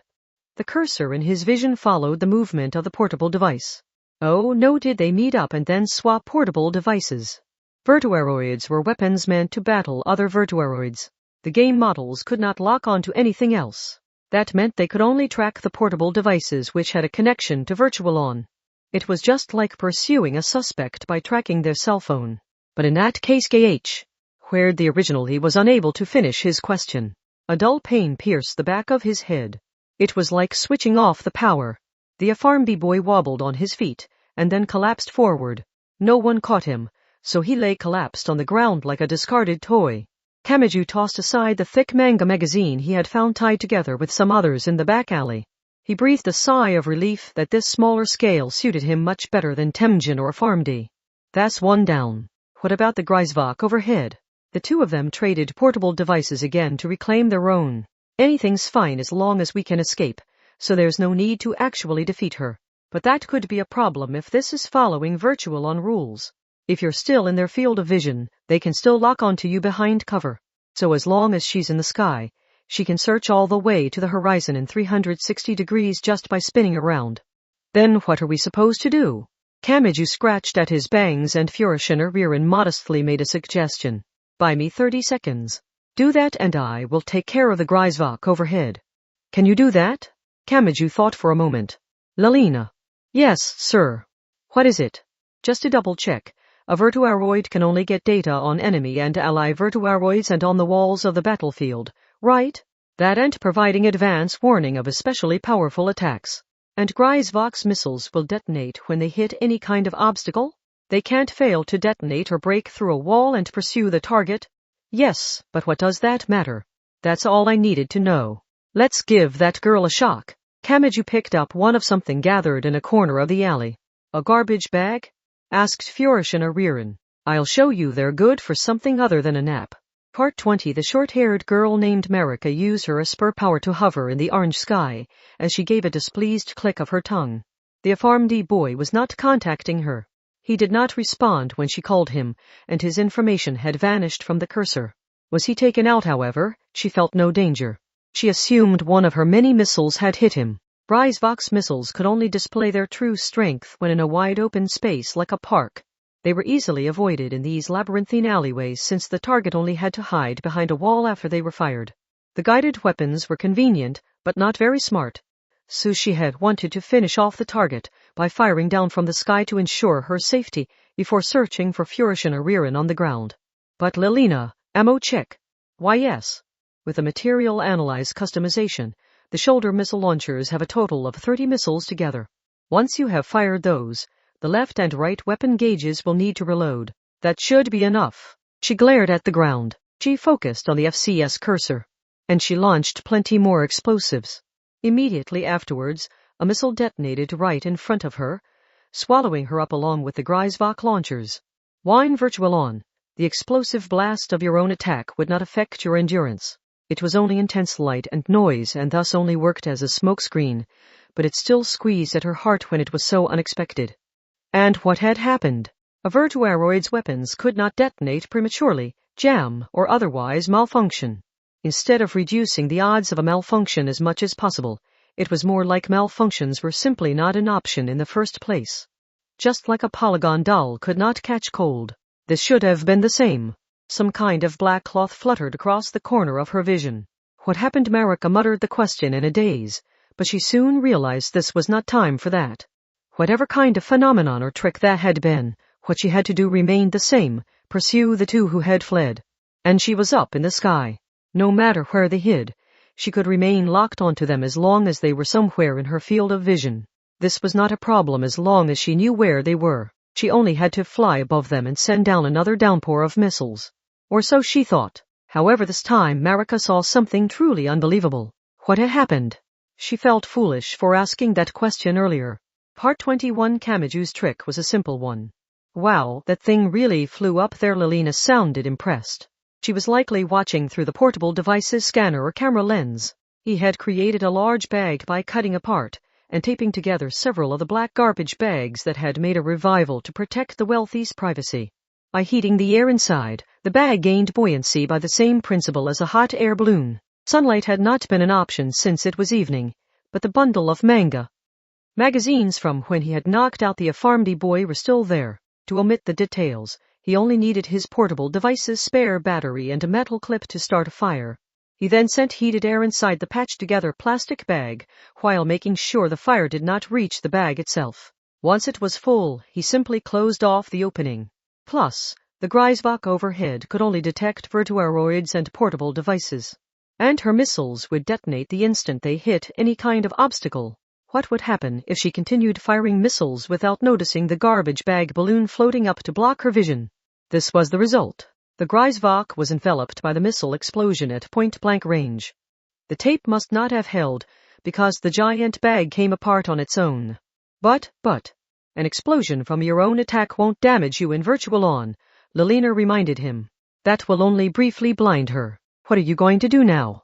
Do not worry, cut in Furishin or Ririn from the side. Her red eyes were focused on the twilit sky. The promised 30 seconds had passed. It is already over. Part 22. Something was wrong with Marika's behavior in midair. More accurately, the problem was with the Greis unit missile launchers floating near her shoulders. They were not responding, and her Lilina navigator said something odd. Negative judgment, -1 point. Huh? Please be careful. Negative judgment, -1 point.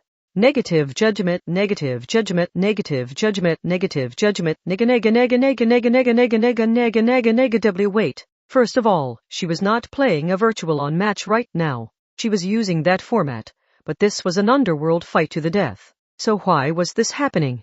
Panic began to fill Marika's mind, but then she saw it. The referee sphere floating at her same height was rolling this way and that, its focus shifting erratically. That behavior was clearly not normal. An unpleasant sensation ran down Marika's spine.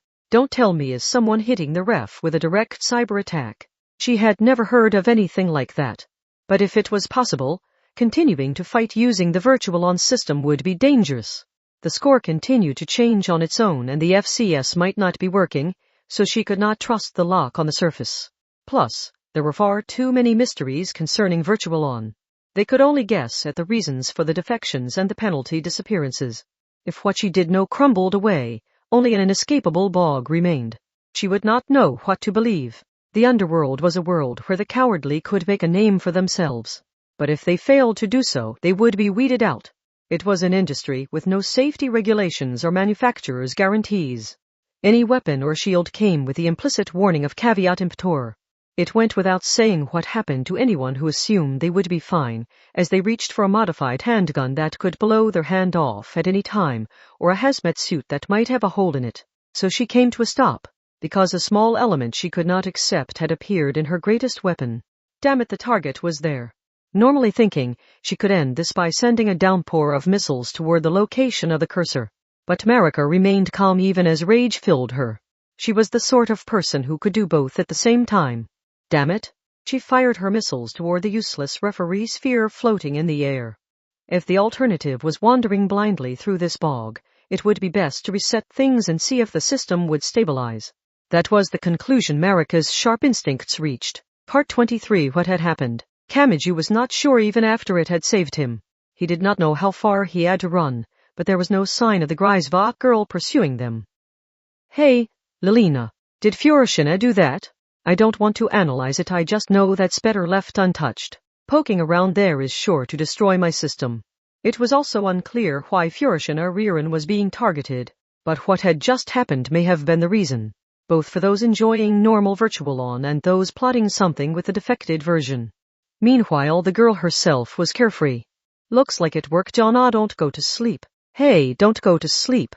We've got to get out of here. Sleeping is my proper state. Mumble. I can't believe this.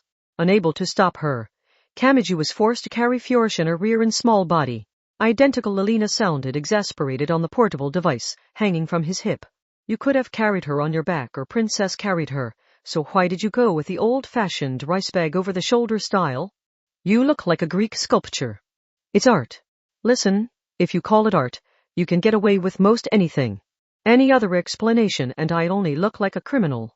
But now that you're carrying her, you're realizing how soft, warm, and nice-smelling she is, so the blood is rushing to your head, right? I have no idea what you are talking about.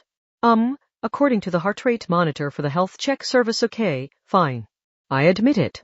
Human transporter Kamachi Talma ran through the labyrinthine alleyways to quickly leave the scene.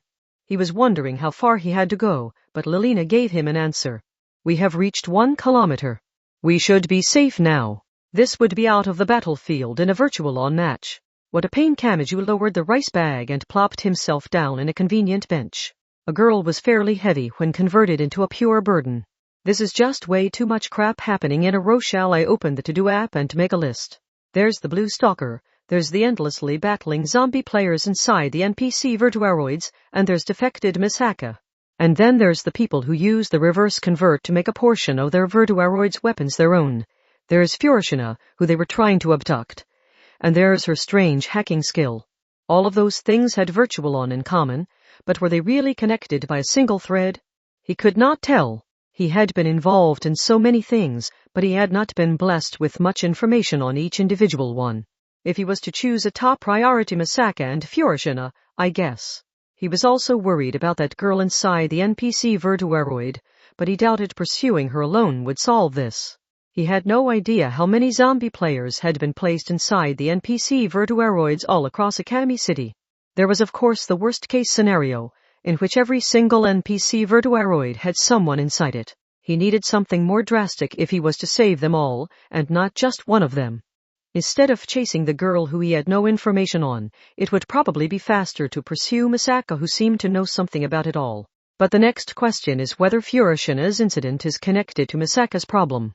If so, it felt like all of the issues could be concentrated down to a single point, but would things really be that convenient? Before long, Furushina Ririn blinked her red eyes while lying on the bench. She rubbed her eyes in annoyance and then spoke. When you say Misaka, do you mean that Misaka? Do you know her? Instead of a response, he heard an odd noise from his portable device. Lalina screamed on the screen. Jaijawa, please don't access Talma-sama's address book without permission. Damn, I can't tell how you're getting in. Are you directly manipulating the device's machine language? As he watched the screen scroll repeatedly, he recalled when Furushina Ririn had told him to hide when he tried to call out to Misaka in the park. She had called her a hunter and told him to be careful. No, let me ask something else. How much do you know?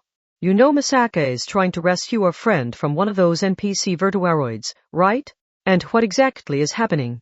Even with this defection thing, wasn't this all just a fun game? I really shouldn't be awake right now.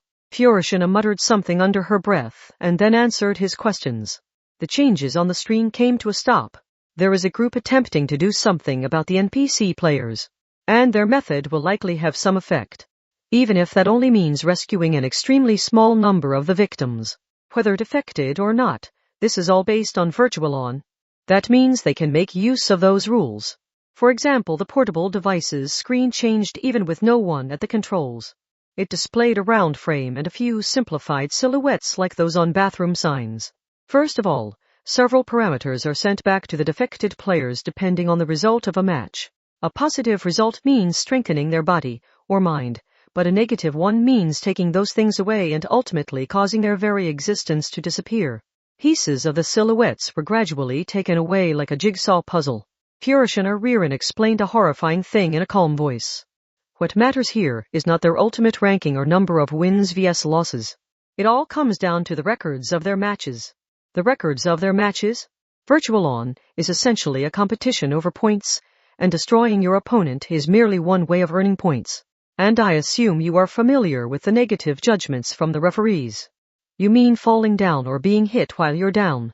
So a list of their past judgments is used to rewrite the human? When they use close range vs long range, how often they dash and jump, how they approach or keep their distance from their opponent, and all other actions are subject to the scan. That was a shocking revelation.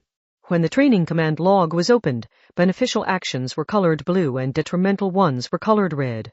The accumulation of those was wearing down their lifespans. But the points are reset at the end of a set, aren't they? When the ref makes their decision and you get your winning star, it's all wiped clean and you fight over the points again, right? The command log remains, so it is not difficult to calculate out the totals, said Furushina. The processing done behind the scenes is merely being used in a visible form here. It was true that modern game systems recorded data that seemed irrelevant to playing the game, how many times a game had been booted up, what games people nearby were playing, and other things like that. Virtualon has rules for its point judgments, but they do not always protect all players. When a game tilts too far in one direction, the judgments will be used to re-establish stability. When ranked by number of wins vs losses, a temporary crisis did not matter as long as you turned it around by the end. But this was different. It was utterly insane to remake someone's body just because they spent too long wasting time on the field or used cowardly methods. If whether each and every close-range attack hit or missed was being thoroughly monitored, then the defected units were at greater risk thanks to their superior freedom. In other words, some people end up as NPC players by being destroyed and losing repeatedly, while others end up that way by focusing on victory so much they end up making multiple rough plays during a single match. Losing counts against you too? Because you lose points. And losing intentionally by letting go of the buttons and sticks will make the matches boring, and will likely be considered obstruction of gameplay. The puzzle pieces gathered back into silhouettes on the screen. Furushina slowly breathed out before continuing. When the negative effects of the V-disc reach a limit, they become a man-eating unit known as a shadow. In this case, things have shifted a bit from that. They swallow the player and transform them into endlessly fighting sandbags. That was frightening enough, but that was not the focus now. What was Misaka Makoto trying to do to oppose that horrific result? Basically, you distribute the debt. Furushina got right to the point. As the defected players accumulate rough plays, they are eventually turned into NPCs. They lose points from getting knocked down or receiving negative judgments, but in this case, the Virtualon game will likely be played as a team with up to 4 members. Wait, you don't mean if anyone on the team loses a point, it is counted as the entire team's lost point. So even if someone makes a mistake, they can make up for it if someone else helps out during the same set. They can knock the enemy down to retake the point lost to the negative judgment. Oh, I get it. said Lelina. They can bring the NPC player onto their team and continue in what amounts to a 3-against-4 match. Hiroshina must have been controlling the portable device, because 4 silhouettes appeared inside a round frame on the screen. One of them was faded to gray. So a good match record there will be given to the NPC player as their teammate. So even if they have a single unfair rough play as a stain on their record, it can be diluted with 100 fair plays. And if their record is cleaned, they can return to normal even after disappearing. Kamachi felt like he finally saw some hope. Now he understood why Makoto had been so angry. Everyone had been working together to salvage the NPC player's record, but Kamachi had butted in, beaten them up, stained their match record again, and ruined everything. They wanted to micromanage every single dash and long-range attack, so they could not forgive what he had done. But something seemed odd. Hiroshina Ririn's expression contained no hint of pride. It is not that simple. Why not? If they can dilute the negative record, they can save the NPC players. They just have to place the trapped NPC on their team, and then keep ignorant players from hunting them before they can recover. Do you know how many hundreds or thousands of matches must be played to dilute just one person's negative record? His breath caught in his throat. The weight of the gray silhouette on the screen changed entirely. There are no absolutes in Virtualon. If the players attempting to save the NPC make enough mistakes, they too will receive rough play judgments that will stain all their records. They have no guarantee of winning every single time. More players will fail and be lost than NPC players will be saved. Saving one person would mean 10 sacrifices. Saving those 10 would require another 100 to stand up. Was that what she was saying? It's like a pyramid scheme. It would still be difficult even if they formed 2 teams and played fixed games against each other. In Virtualon, a draw is counted as a loss for both sides, so one side would have to win every time. But what if they got help from non-defected players? If they were just playing like normal, the reverse convert wouldn't happen and there wouldn't be any mistakes if both sides stood still and constantly fired long-range attacks at each other. Defected and non-defected players view the danger of the situation very differently, so it would be difficult getting most of the non-defected to help, even if it doesn't mean much. Most players would not want to ruin their score. And if you showed them the problem that was occurring, they would probably want nothing to do with it so they could remain safe. More importantly, Virtualon's rules are built to make the matches more exciting. I would prefer not to imagine what judgment they would receive if they only fired at each other from a distance or planned out a fixed game in advance. But it might be nothing. But testing that out requires putting someone's life on the scales. And it would be a player who had not even defected.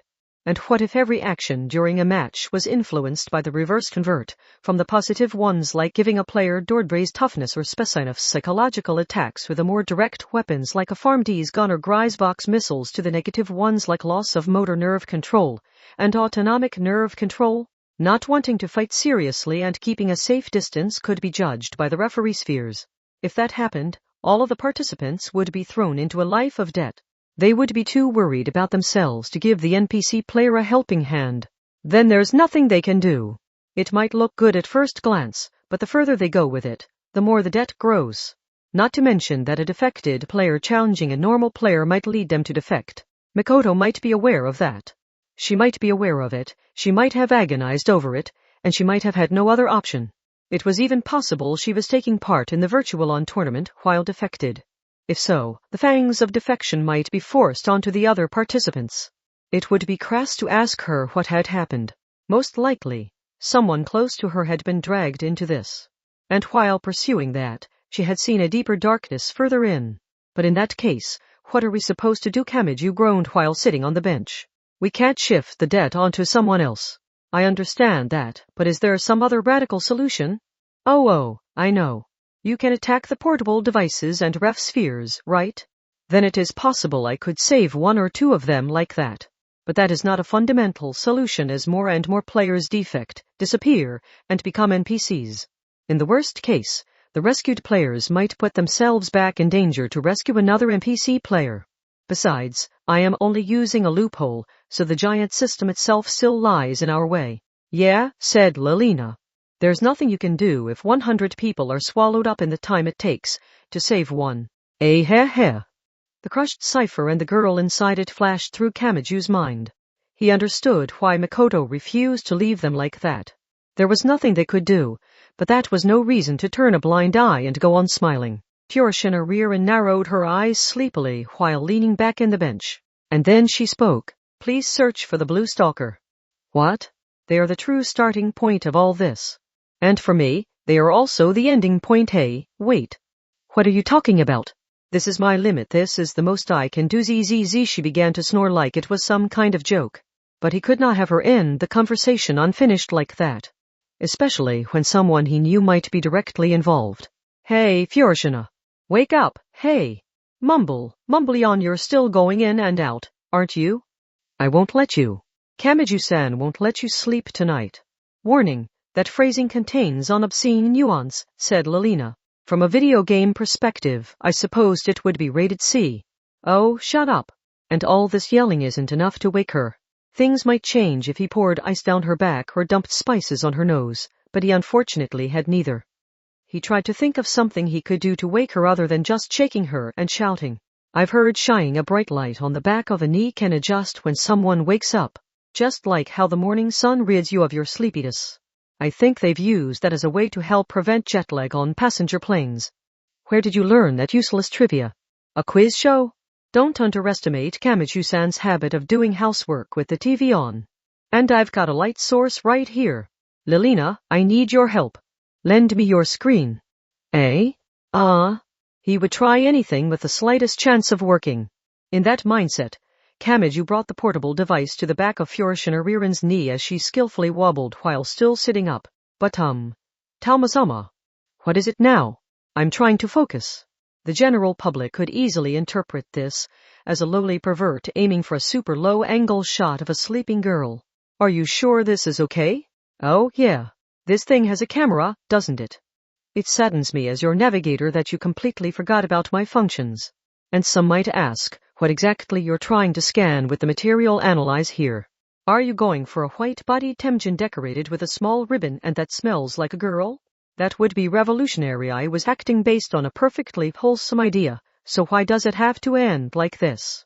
Meanwhile, Furushina Ririn completely fell asleep. There was nothing he could do now. The blue stalker was the starting point of it all. And they were also the ending point for Furushina Ririn. What the hell is going on? Part 24 Accelerator had arrived on one end of District 7. In an abandoned subway station, he descended the stairs a step at a time, glanced over at the vast underground space that was empty now that the shops had left, and spotted a highly unnatural form enshrined there. It almost looked like a beached whale. The mass of metal that measured 150 meters or more was a cruise ship. Instead of water, it was supported by hundreds if not thousands of wooden pillars. It was the same weight distribution method seen at shipyards. And it was likely being used for the exact same purpose. The pieces had been carried in through the subway station's narrow entrance and the giant cruise ship had been constructed inside just like a bottle ship. That ship was never expected to voyage out to sea, and it instead acted as a certain old man's castle. This VIP had given great sums of money to the Blue Stalker, advanced the next generation game of Virtual On, and seemed to be plotting something.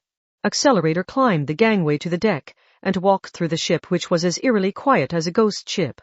He did not encounter any guards or servants along the way. In fact, the security's power was out. Accelerator found this odd, but he soon found his answer. So he kicked the bucket on his own. He spat out. That might not have been technically accurate. A capsule-shaped device sat on the luxurious canopied bed and the old man was contained inside it. It looked like cold sleep, but it was apparently not. His body was solidly encased in a clear substance much like glass or plastic. Ever since the mummies left in the Egyptian pyramids, preserving the human body always came down to the prevention of rotting. Accelerator glanced over at the bedside table. Something like a journal sat on it, but it only contained a name jotted down over and over. And there had clearly been more pressure on the pen for some than others. There were also a few bags of medicine, presumably prescribed by a hospital. Was he having trouble with his memory? It looks like he tried to stop time for himself before he forgot something. This man had given a pile of money to a stranger to achieve his goal, but that would be all for naught if he could not remember what that goal was. In a way, he had given up on the Blue Stalker. He had decided he would forget before the goal was achieved. But I might be able to ask him about it with this. The #1 monster summoned the scythe named Iflisa from thin air. Specinif's power could eat into or destroy someone's mind, but it might also be able to forcibly draw information out of someone who was frozen but had active cells. It was a device to directly touch the mind which existed at a higher level than the brain cells or electrical signals. Well, I know he isn't going anywhere. If I have time, I should probably see what I can get out of him. He left the main target and checked around the other rooms. A lot of them had strange interiors. One room's walls, floor, and ceiling were entirely covered with pictures of a little girl. One room was overflowing with stuffed animals and toys that the old man himself would have no need for. The kitchen was plastered with recipes for childish snacks. The home theater contained a list of films that showed the recorded life of a certain girl. It was all rather overwhelming, but once you grasped the backbone behind it, it all exuded humanity. Simply put, this was what the old man had not wanted to forget. The picture frames showed the old man smiling with a girl. The effort he had put into remembering this, and this alone showed itself in the strange repetitiveness seen here. The lonely old man and his granddaughter, huh? That's simple enough. As Accelerator viewed what the old man had left behind, he discovered a few pieces of information. His granddaughter disappeared one day. No, she was replaced by a stranger who looked identical. And while he tried to find her, he ended up on a strange path. As he ruled out all the normal options, only one option remained. What is this? The tangram? Is that a code word or something? But he eventually ran across a different sort of room. This one alone had nothing to do with that girl. The walls were covered with graphs, diagrams, equations, chemical formulas, and some kind of schematics. It looked something like scientific technology, but some parts were unclear. Being Academy City's #1 a spur was to have Academy City's #1 brain, but even Accelerator could not guess what some of it meant. Limited wars that became show business, verduaroids, V-discs, cyber-imaginary space, data materialization, earth crystals, shadows, the original Fei-Yan, parallel worlds, the Plagener girl, and the tangram. Hold on, muttered Accelerator. He looked around at it all. Since when did the darkness of the city connect to a fairy tale world? The problem was not that this fairy tale was utterly absurd. On the contrary, viewing it all revealed that a single connected theory could explain it all. And the massive amount of documents and connections the old man had collected had all been handed over to the Blue Stalker. That left one thing to ask. Accelerator faced the old man encased in a clear material inside the capsule-like device. He stuck Iflisa's tip through the case. He forcibly shook the old man who had tried to protect his memories, even if it meant separating himself from reality. Speak. Why is the Blue Stalker? It seemed almost profane. With his entire body solidified like a specimen, he should not have been able to move his wrinkled body or to speak. And yet, his mouth provided a dry cracking sound as it was moved by force. All risk was entirely ignored. There was no voice, but the lips finished moving. They are not alone. Did that mean it was an organization rather than an individual? That was Accelerator's guess, but the old man continued. They look like an individual, but their true essence is different. They cannot be explained using our laws, but their theories are sure to change again. If you must, read through the documents and think on it all. I will not hold anything back. I cannot. I am merely saying you can achieve more definite information that way than from my fragmentary words. It was true he would be unable to lie. But in that case they are lonely, perhaps even more so than me. But there is no way to fulfill that desire, perhaps even more so than me. After all, they are not alone. While I have a personal starting point, they have no goal to achieve. That might sound twisted and contradictory, but it is the truth. They are plagued by loneliness more than anyone. That seemed to be the limit. Even under the influence of Spesanif's power, the old man reached his physical limit and fell silent. Left alone, Accelerator thought in silence. What was this? Who was the Blue Stalker? Part 25. So, Talma, you were supposed to be buying ingredients for dinner, and yet you return with an unconscious girl. That's what happened here, right? So what am I supposed to do about this? Eat her? And there we go. It's the usual rule of no good deed goes unpunished. I should really start charging a fee every time I get caught in some kind of battle. How can you say that when you're kidnapping someone in the old-fashioned rice bag over-the-shoulder style? Delina said the same thing. By the way, Index. What now? What do you have to say about this tonkatsu roast meat in this shopping bag here? Yoi. That's the perfect surprise, Talma. Index's stomach was easily won over by Kamachi Talma's house husband technique. After lowering sleeping Furushina Ririn onto the bed, he began cooking dinner. You can make half into tonkatsu and half into katsudon. Muha. I can't wait. If you want to sound like a grand champion, say you're eating katsudon with tonkatsu on top. Index. But it's easy to make, so that's fine by me. A fatty fried dish was too high level for a kitten, so the calico cat got its usual cat food. But the smell alone seemed to increase its voltage unnecessarily, so it was flailing on the floor in protest. Kamachi made sure to prepare a serving for Furushina as well, but she showed no sign of waking. He had to place plastic wrap over that one, and then a plastic bowl over that to make sure the cat did not get up to any mischief.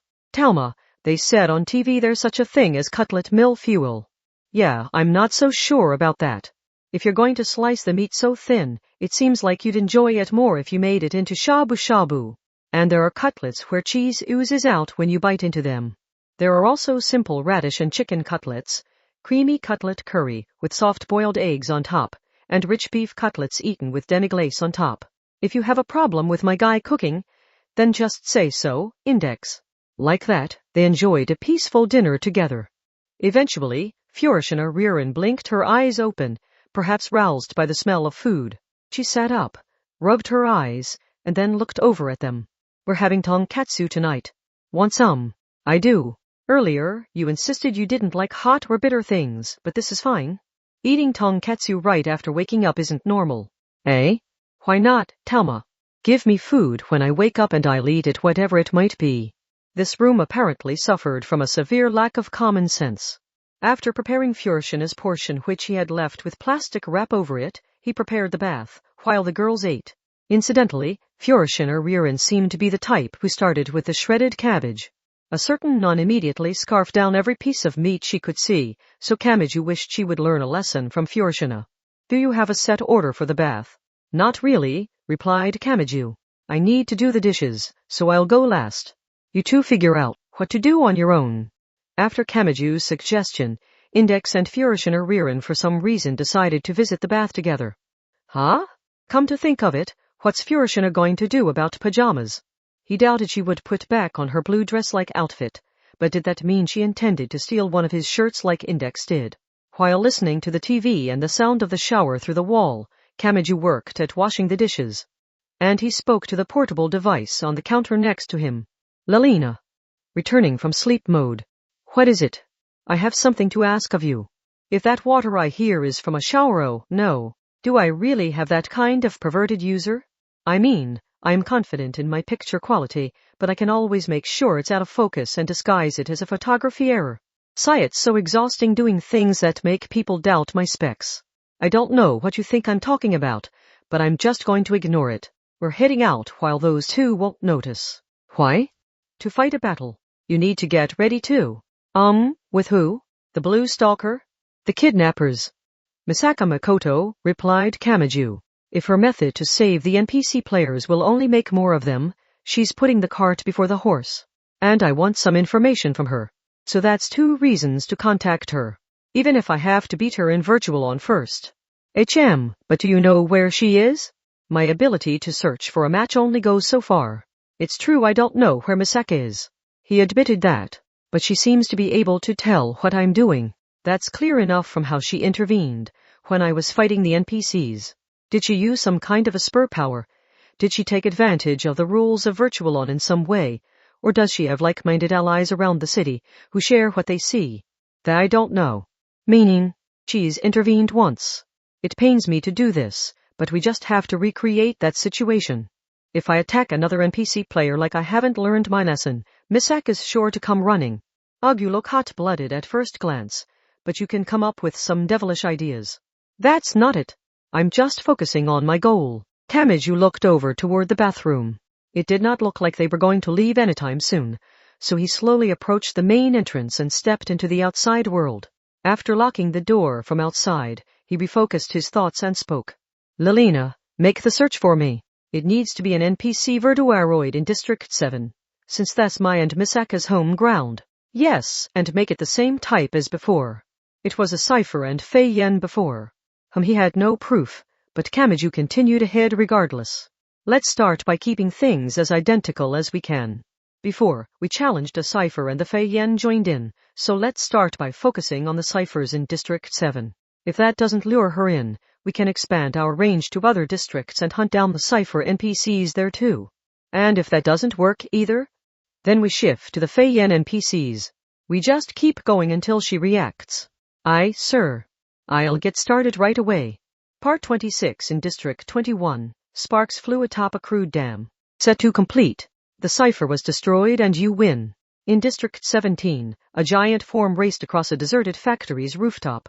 You defeated the cipher. There really isn't any tension when it's an NPC, is there? In District 22, sword strikes were exchanged while descending into a vast underground mall. Yet another cipher. It's right there, so are you gonna hunt it down? In District 15, shot after shot was exchanged while flying above a shopping district. Ugh. You smashed it up so bad it's like the rules don't apply anymore. Those defected PDs are scary. No matter where he went, the world remained carefree, so a lot of boys and girls shouted excitedly and aimed their portable devices his way in between viewing a factory or enjoying a night date. They had to be connected via blogs and SNSs, so information on Kamachi's battles had to be spreading. And none of them realized how twisted this really was. It was as disgusting as stuffing a rotting corpse into a cute mascot costume, sitting it on a bench, and having unsuspecting children hug it with smiles on their faces. Kamachi's Temjin earned more and more points with its frightening moves and won the matches. But the boy holding the portable device in his hands was clenching his teeth. From the outside, it was impossible to tell which of those NPCs had a live human inside. In the worst case, they might all be players being forced to fight as zombies. Even if it was necessary, something unpleasant built up in his chest each time he hit one of them. It was an odd expression for a resident of a city of science, but he could tell his soul was being worn down. So he held a wish in his heart, let the end arrive as soon as possible.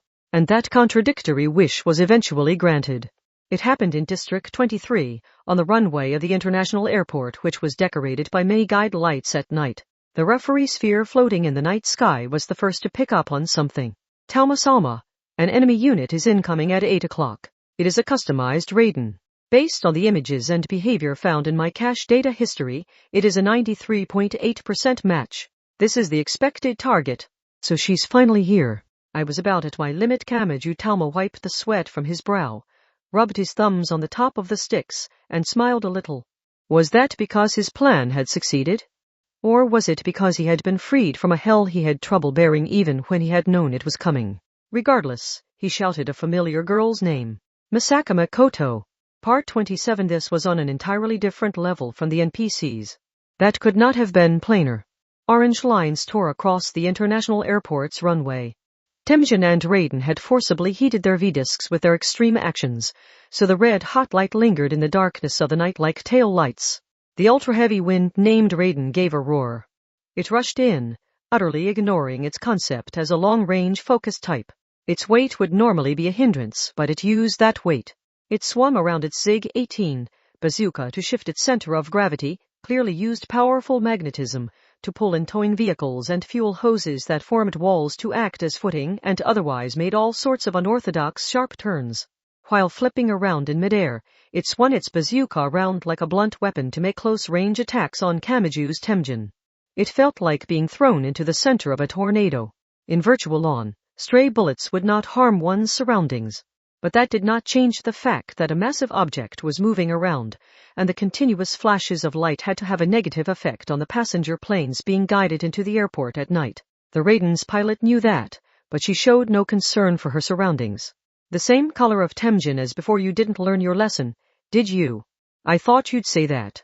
Listen, Misaka. I more or less know what you're trying to do.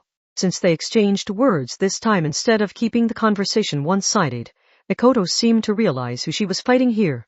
But she did not let up on the attack.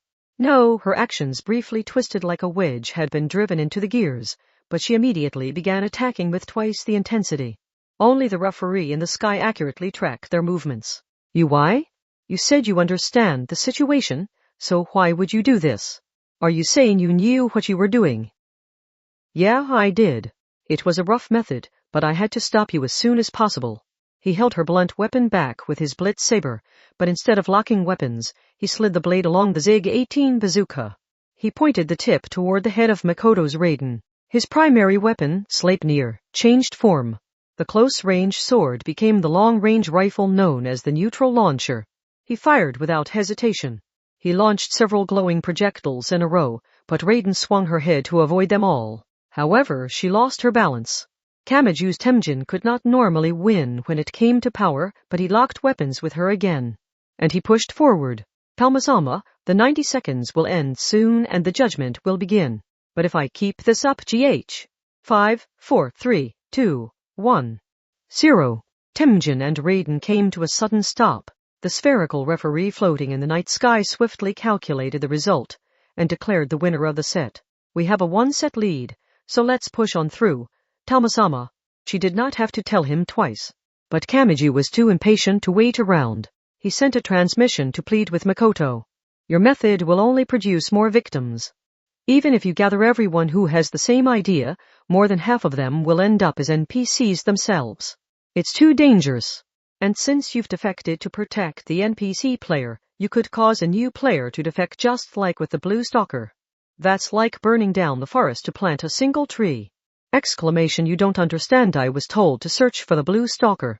I don't know that meant, but if they are at the source of the defections and the NPC players, then I can't just leave them out there. Help me, Misaka. They have to know something we done you don't understand. She roared at him. The second set began. The risk was great, but he was close enough to end this with a close-range rush. As soon as the set began, Kamaji planned to push down the Raiden and swing down his blitz saber to settle things, but that was easily overturned. It came from one of the Raiden's heavy machinery fingertips. He saw the thumb move as if it were flicking something. Oh, no, a nearly instinctual sense of danger filled him. And Kamaji Talma had his Temjin move back with all its might. It happened immediately afterwards. Talmasama, something is coming. I can't classify it. Oh no. The air was torn apart as a metal shell raced forward at frightening speed. The railgun. Kamaji was dumbfounded. Needless to say, Raiden had no such weapon.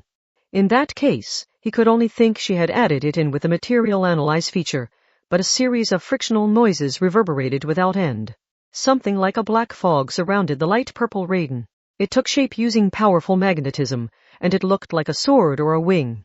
What is that? Exclaimed Lalina. An iron sand sword. Misaka, did she scan herself with the material analyze and incorporate it into her unit? Thinking back, Accelerator Spesinov had shown signs of something similar when it had intervened in the Blue Stalker battle. It was true that giving a Virtuaroid the traits and features of one of Academy City's 7 level 5s might give them a great advantage. But I can't believe this. It's more than just those kidnappers who use the reverse convert to gain a portion of their unit's power. The dividing line between human and Virtuaroid is blurring here too. My friend disappeared. Misaka Makoto spoke in a low voice. It almost sounded like she was muttering a curse. She is wandering the city somewhere. And she's coughing up blood as ignorant normal players beat her like a sandbag. And yet she sent right on to the next battle without even a chance to complain. I've done everything I can. But I can't search for her, I can't find her, and I can't stop this. Do you have any idea how that feels? So I have to save them. If I can't find her in particular, I just have to save every last one of the people turned into NPCs. Even if it's unrealistic and the odds are astronomical, that's the only shred of hope I have left. She was essentially cheating at this point. The already heavily equipped Raiden used iron sand swords, lightning spears, and railguns to attack from all directions. She filled in all the gaps in her attacks, so there was nothing he could do. Kamaju's Temjin continued a desperate attempt to dodge, but no matter how much he fine-tuned and optimized the turbo repulsion, he doubted he could shake free of it all. He rationally concluded he would lose this set. It had to come down to the third and final set. He had to focus on observing his opponent's idiosyncrasies and means of attack until then. And even as he did that, he thought to himself, it would be easy enough to say that he did understand. But there would be no weight behind it, and it would not resonate inside Makoto. For one thing, he did not even know who Makoto had lost. But that was no reason to fall silent and turn his back on her. He decided to set aside the idealistic statements and to stop making everything sound nice and clean. It might be irresponsible and illogical, but he did not care. He wanted to be here. He wanted to intervene. He wanted to stop Makoto here, before she strayed any further. If he was going to hit her with anything, it had to be that true motivation. Lelina. Yes.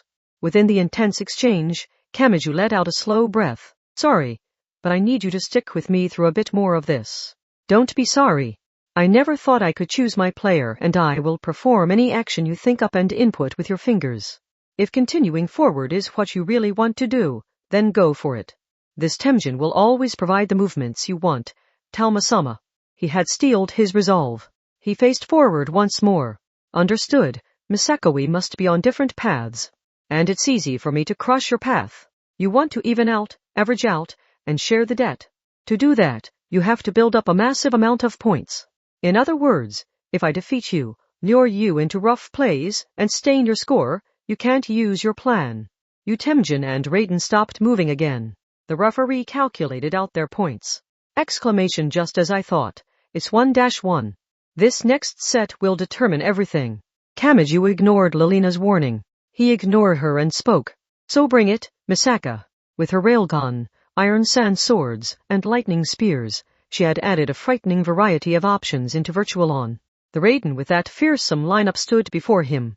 And Kamachi gestured back toward himself with Temjin's fingers to lightly provoke her. If you want to continue down your path, you need to crush my path first. Part 28. Constant explosions shook the night. Kamachi's Temjin and Makoto's Raiden clashed again and again on the runway. This was the final set. Whether via destruction or points, this final battle would settle everything. The location had few obstacles and little cover. Since Raiden's selling point was its firepower, failing to dodge its attacks might mean instant destruction. The standard method would be to take advantage of her slow speed to fire from a distance. Focus on the amount left in the different weapon gauges while wearing her down to stop her, and take points that way. But Makoto's swift movements defied the normal assumptions for Raiden's speed, so he could not rely on that. The V-discs on their backs were heated to a bright scarlet and drew trails behind their incredible movements like tail lights. He sometimes engaged in a close-range rush similar to mixed martial arts and sometimes moved away and sniped from a distance. Just when he thought he had dodged a shot from Raiden's ZIG-18 bazooka, a lightning spear pierced the explosive and detonated it near Temjin. But in exchange for the damage, Temjin used the smoke screen and caught Makoto off guard by rapidly approaching and slamming his blitz saber toward her right leg. Their scores changed with dizzying speed and their weapon gauges continually filled and depleted. Their primary focus was not losing the set via destruction. After that, they fought to score a down on the other. They fought over the points. They were also checking the total number of rough plays listed on their command logs. Since they had defected, this was more than just a sport for them, so that was literally a countdown to their deaths. Whwh of what is that? Lelina. If the data can't keep up, then cut it off. I'll aim by eye. Oh, honestly. That customized Raiden's entire body is crackling. Its surface is covered in ECMs, and who knows when it'll make a cyber attack that can slip right through our defenses. I know I can handle anything in binary, but it's still frightening. I see. So her hacking power is the most troublesome part. I hope that Raiden can't use it. If you get that, then hurry up and silence her. On the other hand, that might mean that even her hacking was not enough to return the NPC players to normal. Hiroshina Ririn seemed to specialize in that, but even she had said there was only so much she could do. Tsuchimikado had said Kanzaki Kaori of the magic side was taking action, so Kamachi felt as if formless concepts like people's hearts or lives were showing up here. Are you not going to use that power you're so proud of? Asked Makoto. Unfortunately, I've been a level 0 from the beginning. Take me too lightly and you're headed straight for destruction. You know it really pisses me off when I see things like this. Maybe so, thought Kamachi. He still did not know why someone, probably the Blue Stalker, was increasing the number of defected players and the NPC players that came from them. But it was true that it felt a lot like someone was toying with lives, just like that experiment in which the #1 used and disposed of 20,000 mass-produced military clones. That had stimulated Makoto, and it had been exacerbated by affecting someone close to her. But have you forgotten? Replied Kamachi as he cut off that line of thinking. I'm not the kind of person to take even a single step back when faced with things like that. Exclamation, then what are you even trying to do? 4 iron sans swords surrounded Raiden and attacked him like whips, and after they cut off his escape, she launched a railgun from straight ahead. Kamachi used all of his invisible repulsion to make a high-speed dash. Fleeing to the side or backwards would have been meaningless, so he moved straight ahead. If he avoided the greatest threat by a hair's breadth, he would find Raiden defenseless thanks to the slight stiffening from the recoil of launching the attack. With an explosive noise, Kamachi ignored all of the warnings from Lilina and moved forward. He had heard the virtuaroids were materialized data, but Temujin was far heavier and sturdier than a human. That worked to his advantage. He was up against the railgun itself, and the deadly shockwave and wind stirred up around it. A flesh-and-blood human would likely have been killed by those side effects alone. Kamachi's Temujin was partially torn away in the process, but he successfully dodged the metal shell, even if just barely. And then he attacked Raiden. Misaka. He wielded the Blitz Saber close-range sword. He focused his mind. First, lights crossed paths. Then Temujin powerfully turned 180 degrees while Makoto's Raiden launched multiple iron sans swords directly behind her without turning around. That was the second exchange. More and more and more and more exchanges followed. But had she noticed? Kamachi was swinging his entire body around to slash his close-range sword while Makoto was standing in place and relying entirely on her iron sans swords. This produced a difference in speed and instantaneous power between Temujin and Raiden. That difference grew with each attack, and it eventually grew too wide to ignore. In other words, she was ultimately unable to keep up with his attacks. Why? She forcibly turned herself around using the weight of her ZIG-18 bazooka, and by kicking off of a wall created by pulling in metal panels and beams with magnetism. Her top speed was greater than the customized Temujin, but the Temujin had greater mobility and stability. Why won't you let me do this? I have a way of ridding her of her pain. I have the power to pull her from the virtuaroid where she's forced to continue fighting even as she's left battered and bloody. That's all I wanted to do. This isn't about who's right, Misaka. Temujin's split saber gave a roar. It's about which option I want to choose. And I'm saying I can't bear to watch as your desire to save someone ultimately puts more lives in danger. No. Those strict words aren't what I want to get across to you. Her iron sans swords could no longer make it in time. He dodged the attacks from straight ahead and kept a position out of reach of the powerful binary Lotus laser weapons and her railgun, so Temujin could not be crushed where he was. So I'm saying I don't want to see you become a villain, Misaka. And I'm willing to become a villain myself to prevent it. There was no reason for Kamachi's Temujin to lose now. A bluish-white light followed the path of his close-range sword, and it drew a complex line that swiftly silenced the Raiden reinforced with so much firepower. Car 29, even if they had defected, it was still based on the next-generation game of Virtual On. Attacks were used to earn points, not to destroy your opponent. The winner and loser were determined by the points. And no matter how much a player wanted to keep going, their unit would not move once the match was over. Raiden fell silent. Kamachi's Temujin was similarly locked as they waited for the results. I know defections are common during battles with a player going by the username of Blue Stalker. They must be good at pushing people in that direction. But they aren't the only condition, so crushing the source might not be enough to solve this. So you decided to try a method other than crushing the source? The Blue Stalker appears so unpredictably that there was no real way to attack them anyway. That meant not even Makoto knew where the Blue Stalker was or how to contact them. I know my method is wrong, but the fact remains that there is no better method. Assuming the Blue Stalker knows something and that there's some way of stopping this all in one fell swoop seems like wishful thinking to me. They might just be enjoying the chaos. I know that. So with that in mind, I have to ask, what are you going to do? How exactly are you going to attack the Blue Stalker? The same thing I did with you. I don't know where the Blue Stalker is, so I'll have them come to me. I just have to do whatever it is they least want me to do. That being, I don't know how they benefit, but they've been using Virtual On to increase the number of defected players and the number of NPC players from there. I don't know which is their goal and which is a side effect, but stopping it is simple enough. I just have to attack the legal Virtual On in a very public way. If no one can play Virtual On, the defections from there will stop too. The Blue Stalker won't be able to make their very first step. Are you serious? You mean you're going to stop the entire Virtual On system? I can't even imagine the economic losses if you cause a data blackout across all 23 districts. This goes beyond raiding restaurants and getting the latest information. The people who are really into it can't read or write kanji or even do simple arithmetic without the machine.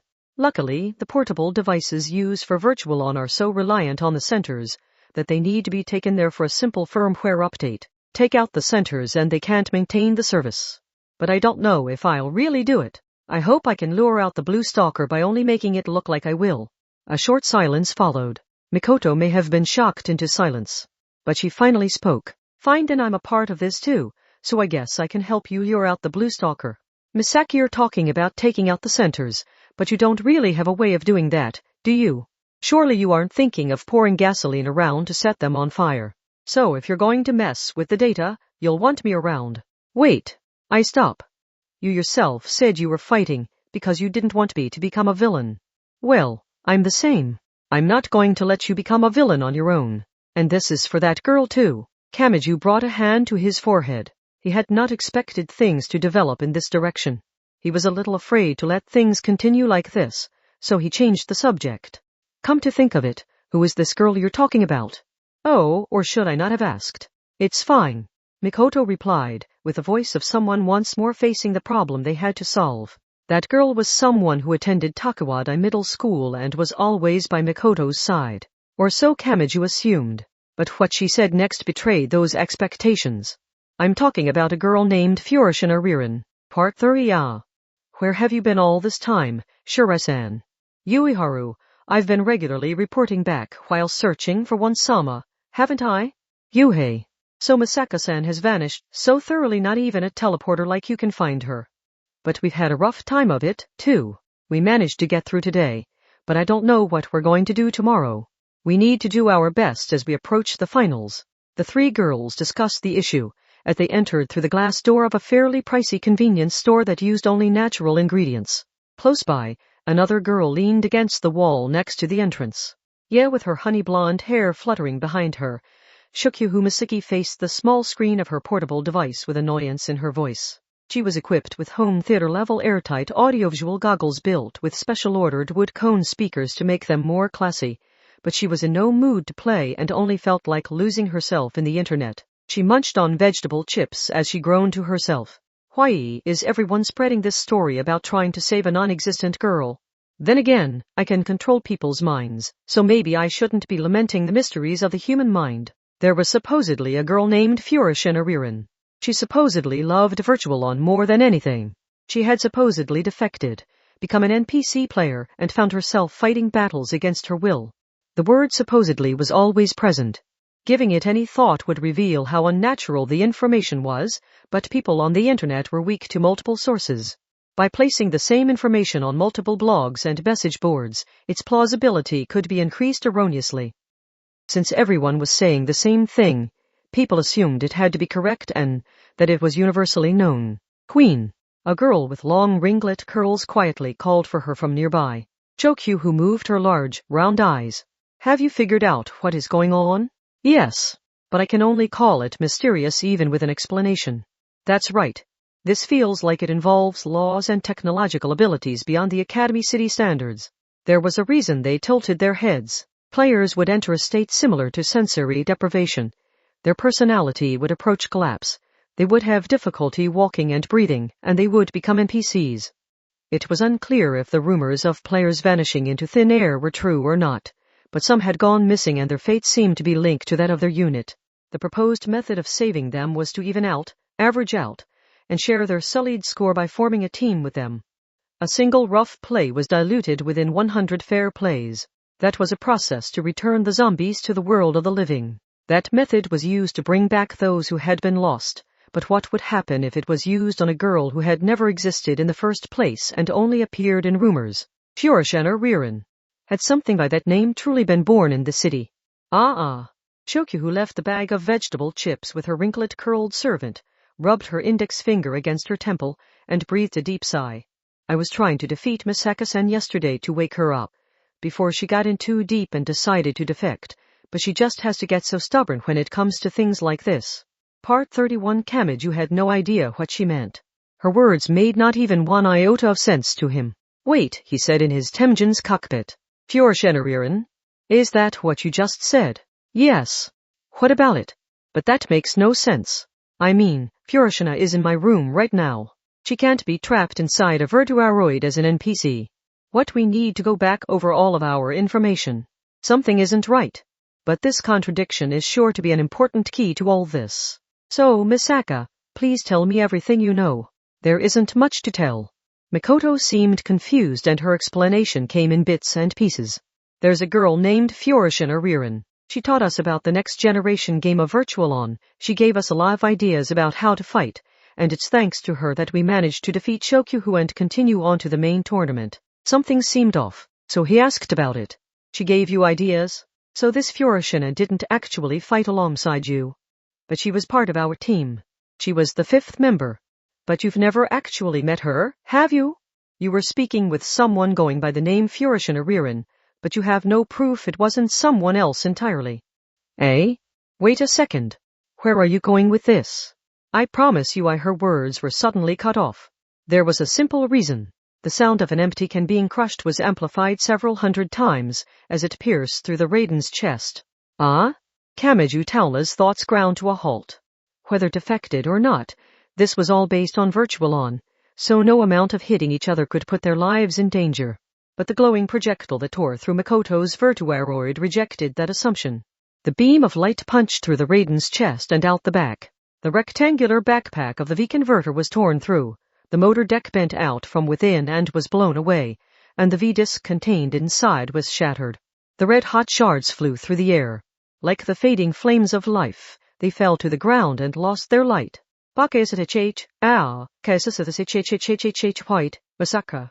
KSSSHHHH, KSSSHHH, KSSSHHHHH, Misaka. Click. Only a plain electronic tone sounded. He had no idea what that meant, but it sounded to him like the flatlining signal of an EKG. And she was disappearing. With a giant hole blown in her chest, the Raiden seemed to dissolve into the air. He knew it was happening and he could see it happening, but there was nothing he could do. The referee sphere overhead did nothing. He did not recover from the wait for the results. He pressed the buttons and moved the sticks like crazy on his portable device, but Temujin did not even budge. This was different from simple destruction. She had been shot. She had been defeated. She had died. Talma-sama, you are receiving a communication request from username ACH*-5Henel19HM? A corrupted name could it be? After a burst of static, a young man's voice spoke. It didn't matter to me which one remained, but I chose you to survive on a whim. The blue stalker, shouted Kamachi as another small window opened in the corner of his vision. It was a chat request, and it said, Furushina, my plan was to spread rumors to create an outline for the non-existent Furushina Ririn, but since there had to be some basis behind them, I had to prepare a few things first. I registered an empty apartment with a fake name, placed a non-existent student's data in a school server, and left trash or a handkerchief at a meeting place to make it look like she just missed someone after setting up a meeting. I did similar things with online activity. Simply sending messages doesn't provide much realism, so I placed hints here and there which could be combined into what seemed like a real presence. But the rumors have grown so much now that I can just sit back and watch as more and more people claim to know Furushina Ririn or that she's a friend of a friend. Now do you understand what happened? Kamachi clenched his teeth. He doubted this was really Furushina Ririn. It was clearly someone pretending to be her. He was being toyed with by the blue stalker who had tricked Misaka Mikoto into trying to save a friend from the defection trouble. The chat window closed and the man spoke directly once more. Once the results hit a certain level, I just have to wait for the final result to appear on its own. You can take your time and praise your freedom until that final moment, although the end result will be the same no matter what you choose. Far in the distance, he saw a cipher with distinctive blue coloring and yellow lines. It was lit by multiple guide lights and yet still blended into the darkness. The blue stalker wielded a brutal close-range sword longer than it was tall. But Temujin did not move a finger. His opponent slowly turned around and transformed its humanoid form into something more like a fighter jet. Kamachi let out a roar when he realized the blue stalker was preparing to leave. Wait. If you have regrets and still wish to struggle, then come with me. A repulsive pressure blew back at Kamachi as an answer. The one who knew everything had once more stole something from Kamachi and then left before his eyes. It was over. Silence surrounded him. The maddening heat in his head cooled. He finally grasped the current situation. Kamachi Talma screamed. He screamed on and on as if to crush the pressure of what he had lost. Between the lines too, it seems Code Phoenix will pass stage 2. The Plagianer bud is demonstrating behavior very different from that of the original girl loved by the Tangram, but this too must be one option among the infinitely branching paths. The human NPCs were another unexpected change, but I can accept those as another possibility for the shadows. At the moment, I have no chance of completing stage 3. I must first acquire Plagianer, the world's greatest black box. From there, I can use that power to find a solution to stage 3. I am aware how pathetic this is. I keep talking about escaping the bonds of Plagianer, yet I still find myself deifying Plagianer in a way. Does this make me the same as a zoologist criticizing a witch for using a familiar? My birthplace had passed the point of no return. Everything was quantified and calculable, so it was a world in which the field of possibilities had been closed off. The few enlarged plants held all the wealth for themselves, and they created a cold cage in which overthrowing those in power was utterly impossible. Within that, there was one symbolic existence. The V-crystals, cyber-imaginary space, verduaroids, the original Feyen, and the Tangram. Beyond all that advanced technology stood the name of a single researcher. In other words, that name was synonymous with technology, and anyone chosen by that name was blessed with technology. That deified and sacred researcher became the winner, Elm Plagianer. The scales of the world took the form of that girl, and I will smash them to smithereens. I will bring possibility back to the world. And to do that, I have come to another path using the Tangram's rejection. I will do this even if it means relying on the other Plagianer, Pure Shinaririn. Now, let the final game begin. Chapter 3 Part 1a. What does that mean? Kamachi was not the only one thrown into chaos. Night had fallen and all of the day's tournament matches were over, so it was time to head home.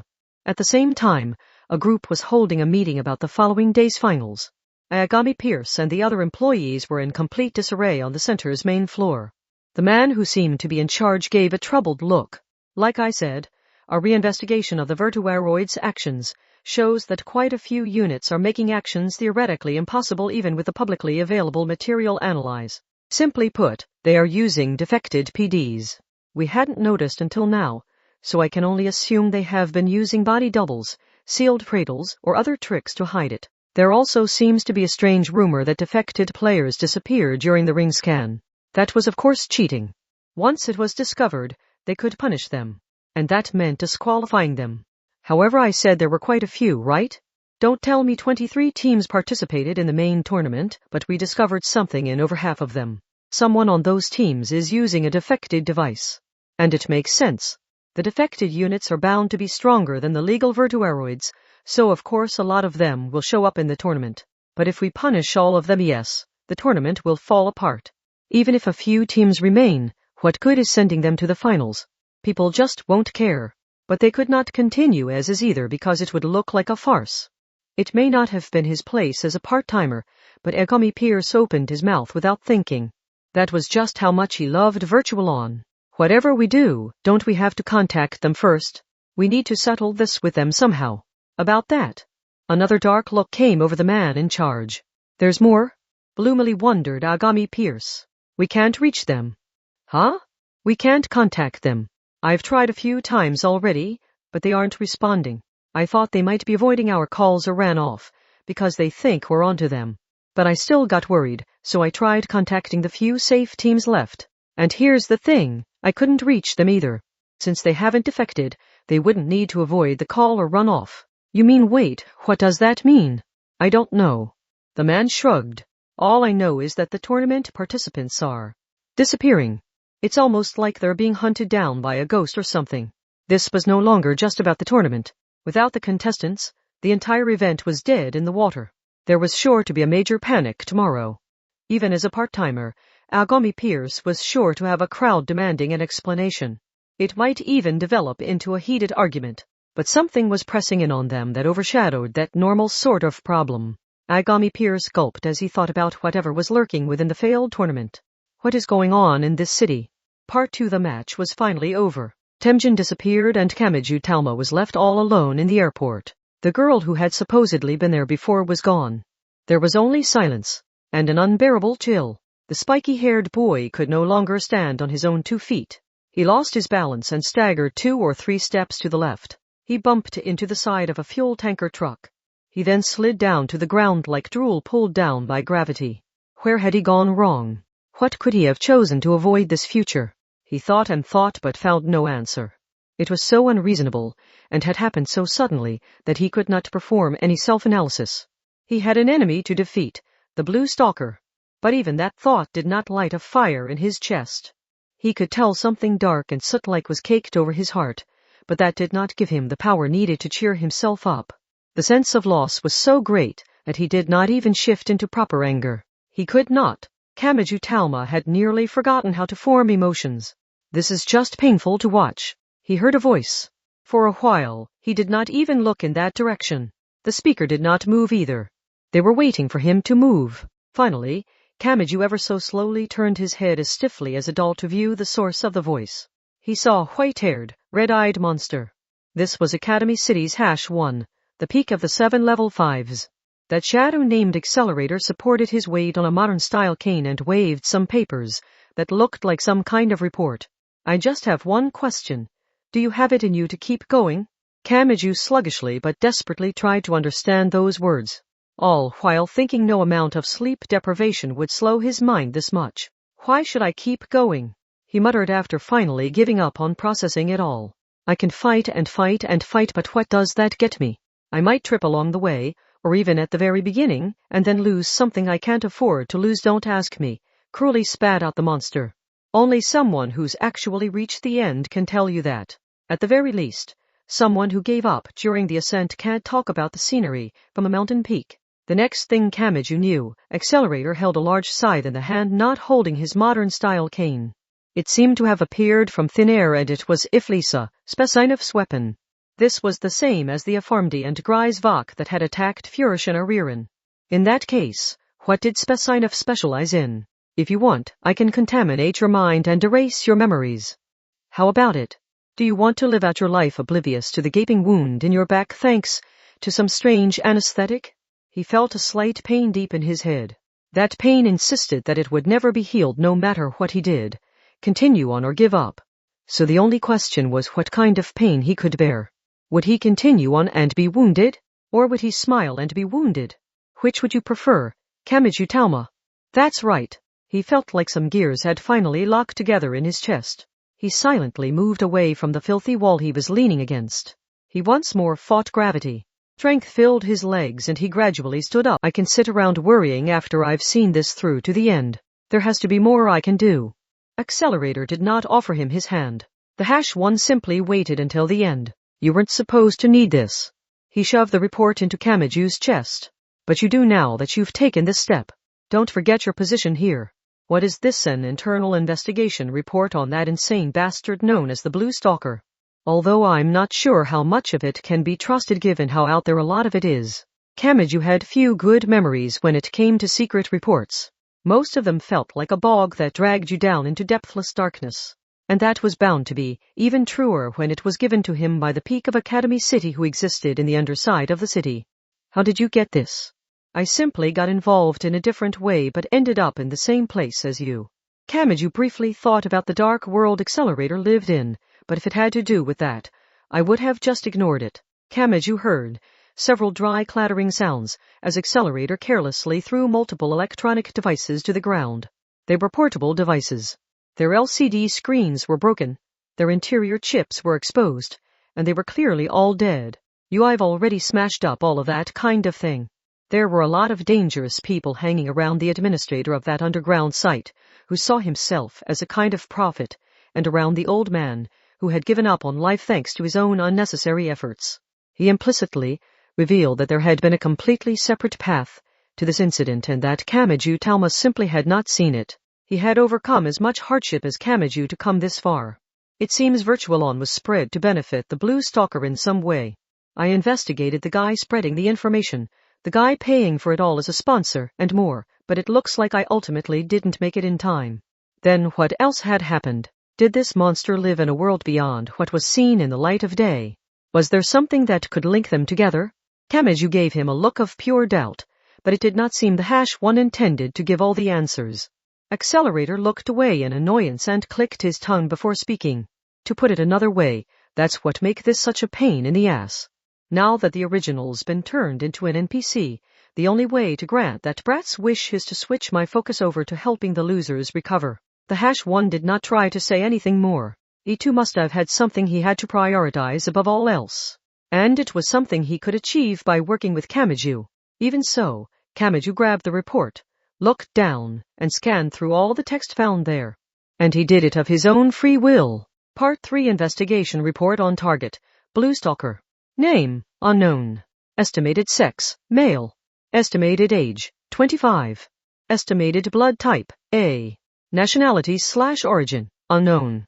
Education/job history, unknown. All of the estimated entries are based on witness information and acquired samples, but we were unable to identify a clear individual from the genetic information. It was less like something was interfering with our analysis, and more like there was some ambiguity in the genetic information itself. We are continuing the analysis, but I unfortunately must report that it will be difficult to ensure any results. My honest impression is that there are no records whatsoever of the target individual. This is true of electronic information, as well as analog media such as paper and microfilm. It is hard to imagine any normal means of concealing one's information so thoroughly. He may not be hiding the information. As we feared, the information may never have existed in the first place.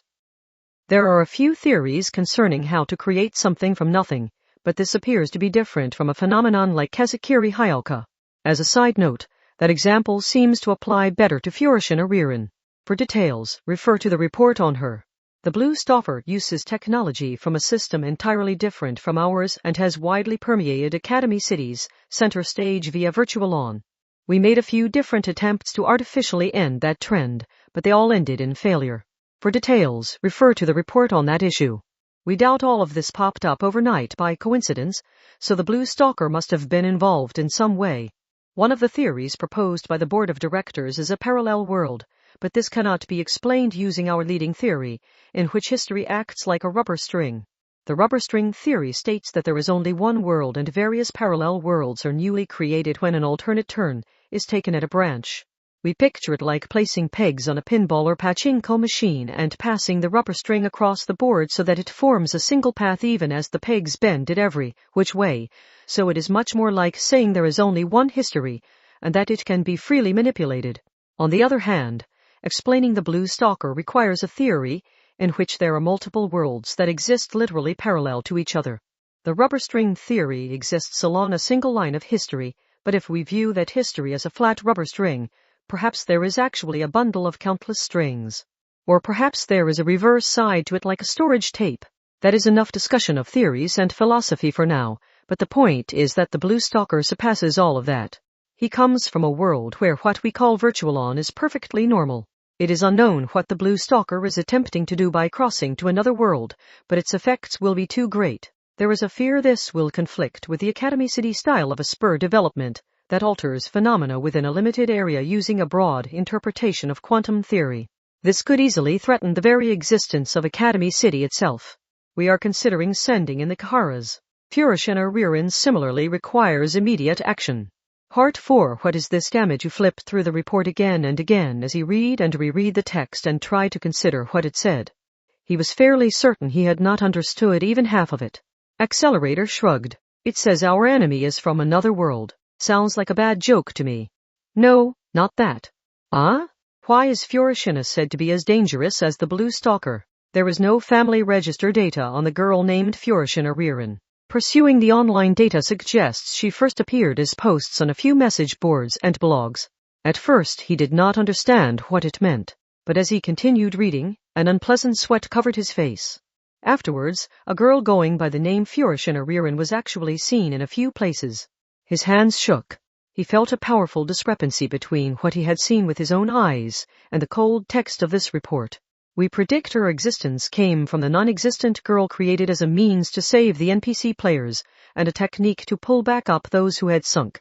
The conclusion felt like a finishing blow. Kamachi suppressed his dizziness and read that final text. There are traces of the Blue Stalker's involvement even in the initial stage of spreading the rumors, so it can be assumed that Furushina Ririn's very existence has been greatly influenced by his goals. Caution is needed. I can't believe this. He recalled when Furushina Ririn was nearly abducted in the Twilight streets. Had that been connected to the Blue Stalker too? The Blue Stalker had some kind of malicious plan, but what if he had always needed to? Let Furushina Ririn walk free for a while and then capture her. If Furushina Ririn was his goal, would he sit idly by now?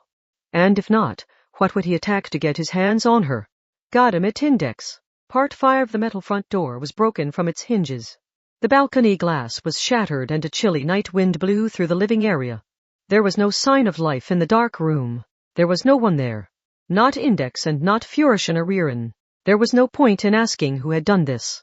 He did not even consider the possibility that the Blue Stalker had not been involved and that Furushina Ririn had harmed Index. In this case, the most likely suspect was the culprit. No other possibility came to mind. Kamachi Talma slowly took a breath in the trashed student dorm. His senses had numbed over. Furushina Ririn had likely been abducted by the Blue Stalker. But what about Index? She had only just met Furushina and had not had much of an opportunity to speak with her, so they would not have been that close. But if Furushina was being taken away before her eyes, would Index have just watched? And if she had not, what would have happened? What would the Blue Stalker have done when Index resisted? This enemy was not a magician, so he would not be fixated on the 103,000 grimoires in her mind. If he had no intention of abducting her and getting information out of her, how would the Blue Stalker have disposed of that nuisance? The image of that Raiden, with a hole through its chest, came to mind, as did the face of Misaka Makoto, who had been lost along with the unit. Had that happened here too? Had the Blue Stalker shown no mercy? For an instant, just an instant, Kamachi felt something colder than the night wind blowing out from his chest. That was when he heard a quiet mew. Sinks. The calico cat stuck its head out from under the broken bed. It alone must have escaped danger. Spotting Kamachi, it trotted over. This may have been meaningless. The cat surviving would not bring Index or Furushina Ririn back. But, even so, that one remaining connection to what he had thought was normal helped Kamachi relax his muscles somewhat. He felt the truly hopeless blackness inside his chest recede somewhat. He crouched down, picked up the kitten, and spoke. Sorry, Sphinx. It'll take a while longer to clean up the room. Can you give me just a little bit of time? The cat could not understand human language, so he was only making sure his own limiter was in place. He set the cat back down and left the doorless room. After leaving the dorm, he found Accelerator waiting while resting on his modern-style cane. What are you going to do? I have even more reason to kick the Blue Stalker's ass now, so that's exactly what I'll do. How exactly? I'll use everything available to me. Even if that means help from you. You're asking me to lend you firepower? No. Accelerator frowned a bit when Kamachi immediately cut him off. Then the spiky-haired boy said it. I want you to stop me if I seriously try to kill the Blue Stalker. That's the help I want. He spoke quietly. But that did not mean there was no emotion behind his voice. Accelerator had met a variety of monsters and come in contact with many forms of malice. But he could not ignore the darkness he saw in those eyes. Fine, then. I don't really care, but where are you going to start? Surely you aren't going to head back out without knowing where you're going. If Kamachi had no answer, Accelerator intended to punch him out and deal with this on his own, but Kamachi Talma had a surprising answer. I have one clue. We just have to hope Anti-Skill hasn't acted yet. Part 6. It was late at night in the hospital where the crashed van's driver had been transported for emergency care.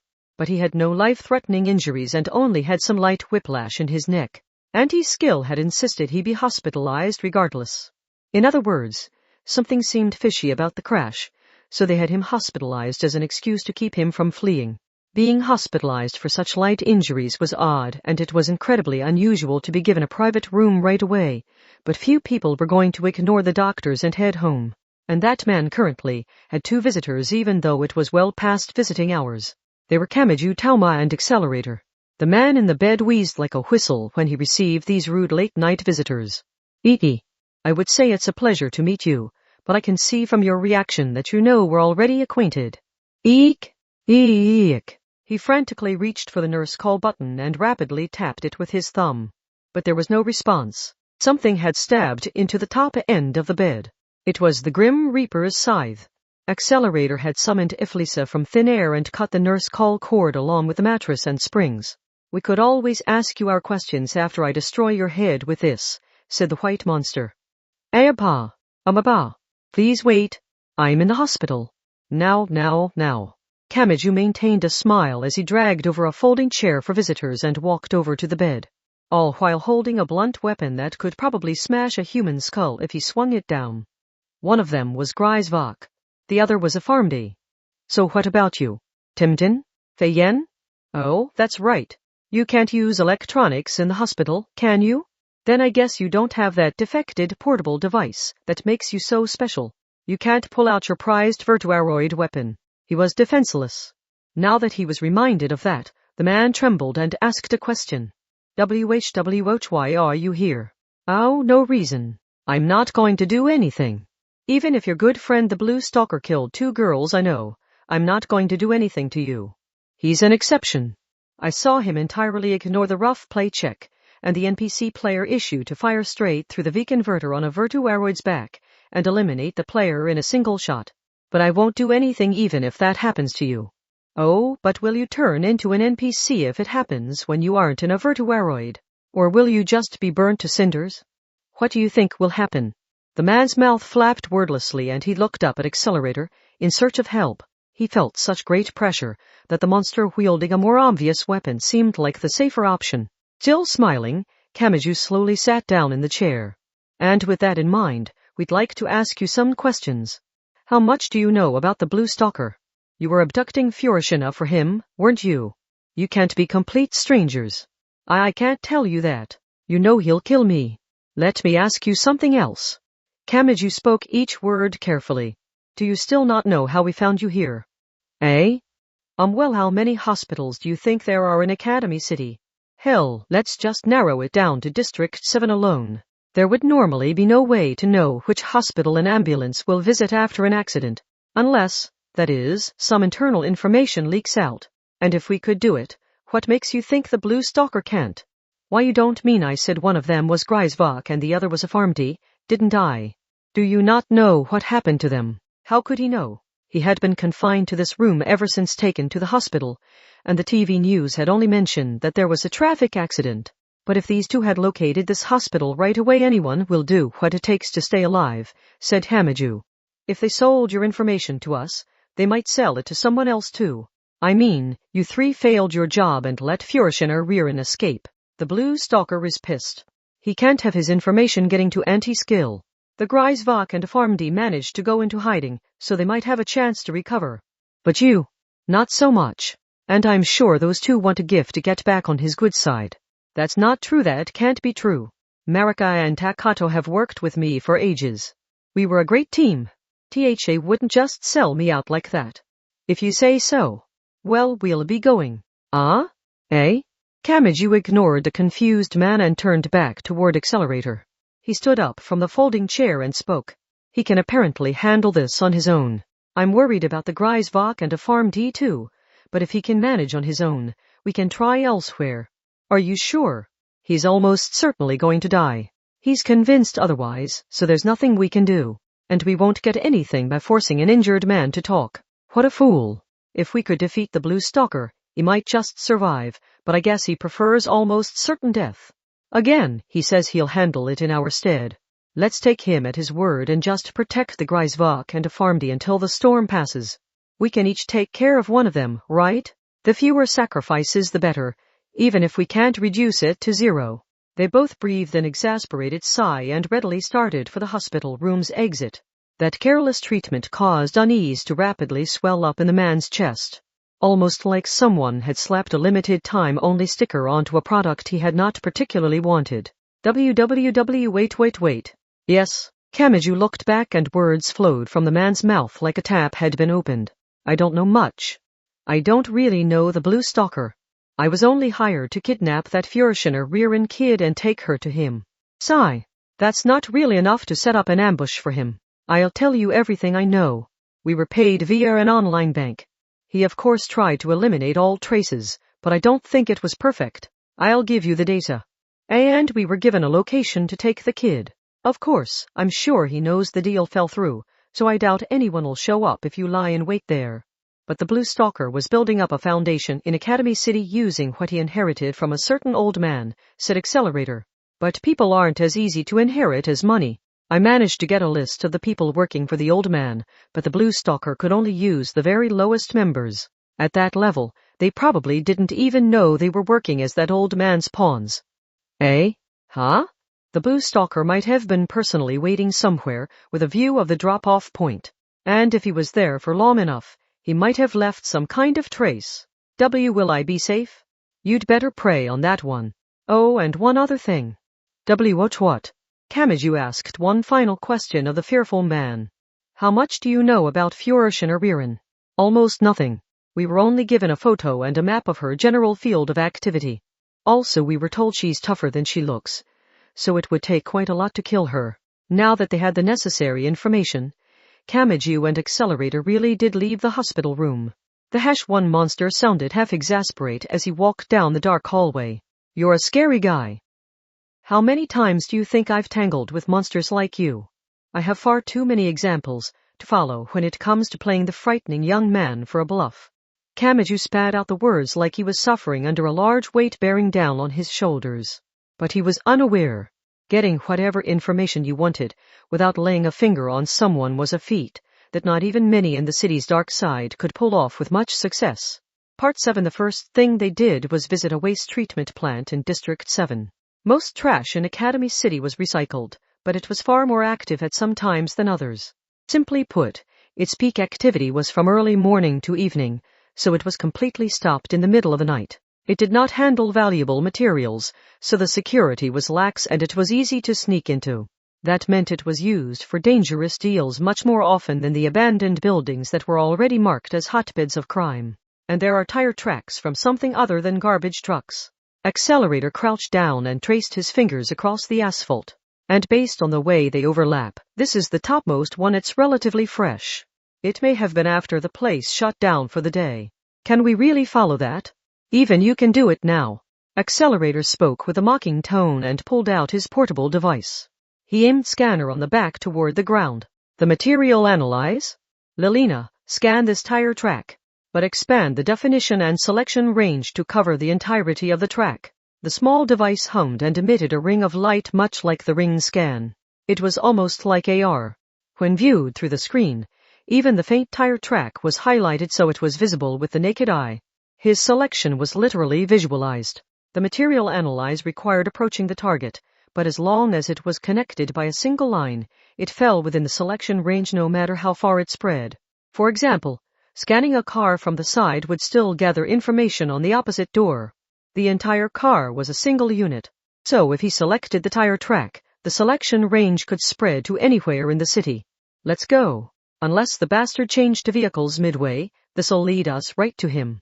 While following the tire track on the screen, they wandered around a fair bit and ultimately found themselves among the automated factories of District 17. However, they were not at one of those factories. It was a giant warehouse within a line of similarly designed buildings. Kamachi looked up at it. Is this the place? If you have time for stupid questions, how about keeping your guard up? There was a human-sized door next to the giant shutters, but the locks on both were meaningless. When Accelerator grabbed and turned the knob, the internal structure was destroyed with a metallic noise. There was of course no light inside. They had to rely on the backlight of Accelerator's portable device as he walked around with his cane. The vast space contained something like a jungle gym made of metal pipes and diagonal metal panels. However, it did not fill the entire space and seemed to mostly fill in the edges. What is that? There seemed to be a disconcerting empty space in the center. Kamachi thought for a bit, pulled out his portable device, and aimed it toward the center of the warehouse. And he spoke to the small device. Lilina, do you have data on that blue cipher? Place a life-size image of it on the screen. Aye, sir. The AR-enhanced scene fit perfectly. The giant jungle gym surrounded the cipher when it was down on one knee. This was scaffolding. There was a small stairway up to the V-disc on its back, and it was positioned so someone could climb in as if there was a tunnel there. But what for? Normally, virtuaroids were rearranged and maintained on the portable device's screen. A life-size hanger was not needed, so did the blue stalker simply have some odd habits. There's one set of footprints. Accelerator was investigating something else. Lelina, record a sample of the footprints. Search for similar ones in the area, and redisplay.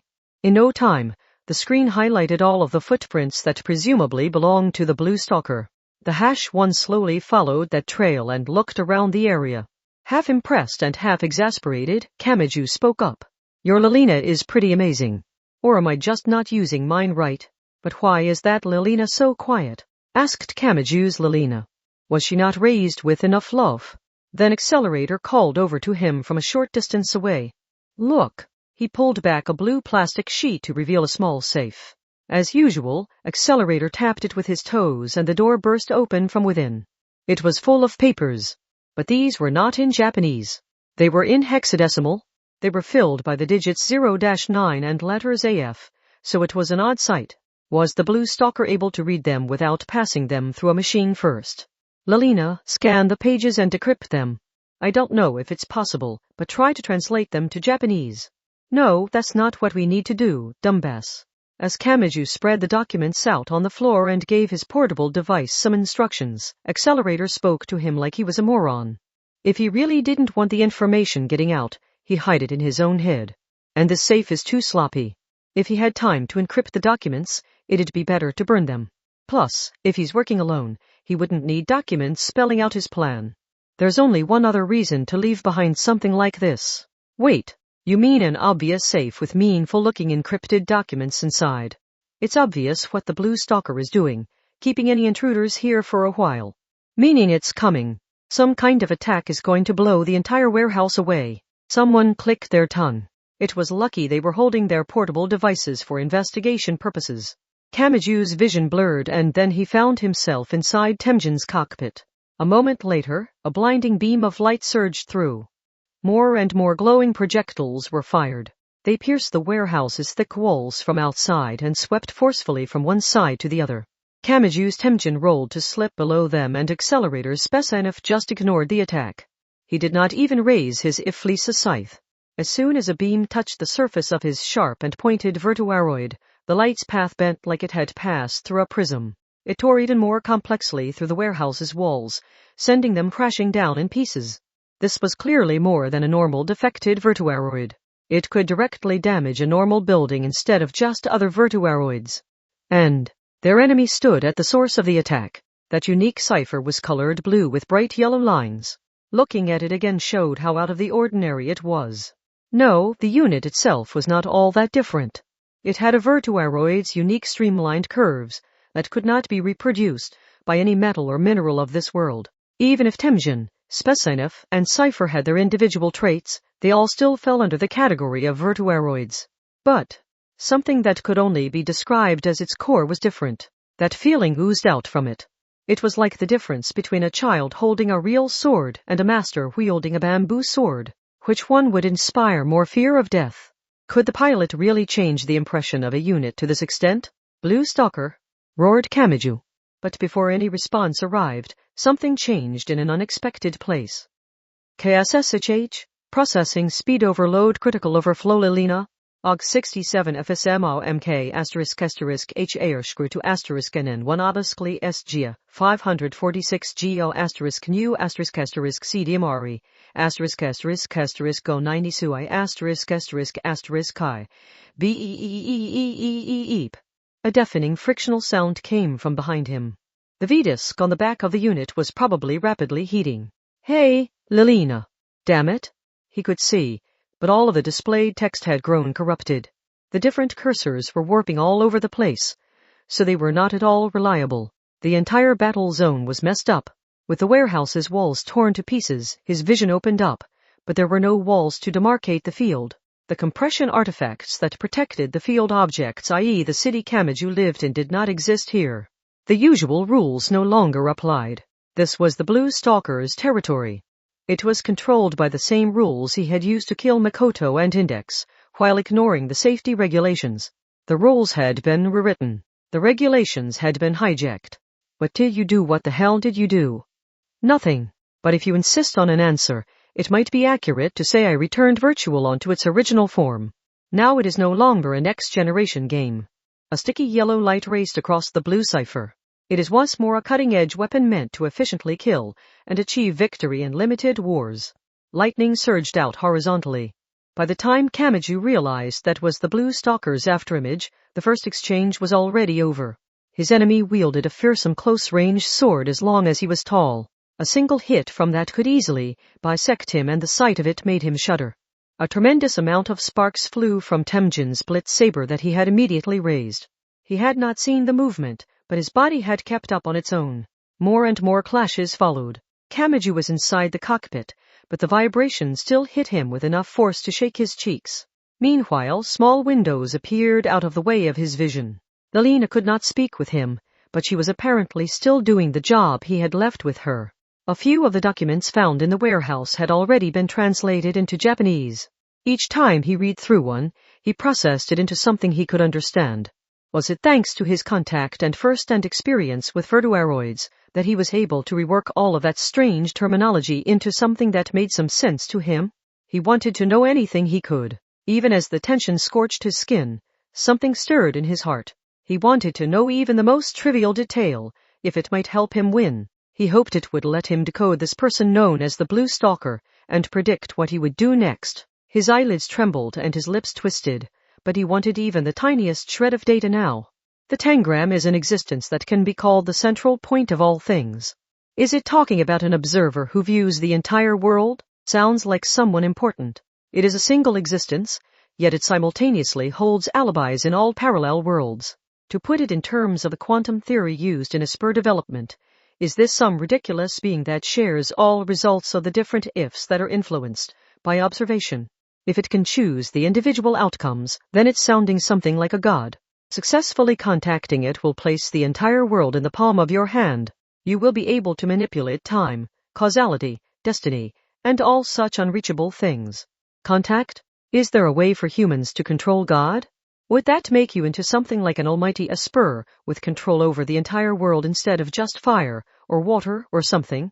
On the other hand, the tangram has something like a will of its own, so even if you do contact it, it will reject you if you are not accepted. If something like that went berserk, well, I can see how that would end badly. So does this tangram god have a mind of its own? That rejection takes an incredibly simple form. The power of the tangram eternally exiles you to one of the infinitely expanding parallel worlds, and you trade places with the same person in a different dimension. So basically, it's like using a time machine to make it so you were never born? No, it sounds more like you're swapped out with someone who looks just like you when they take over your body. Can you imagine what kind of place my home was? The blue enemy unit blurred as it made repeated high-speed dashes to the left and right using quick bursts of repulsion. Or so it seemed until the blue stalker vanished from Kamaju's view. He sensed the killer intent circle behind him. But before he could turn around, Accelerator Spesinov launched a jump kick like a shooting star.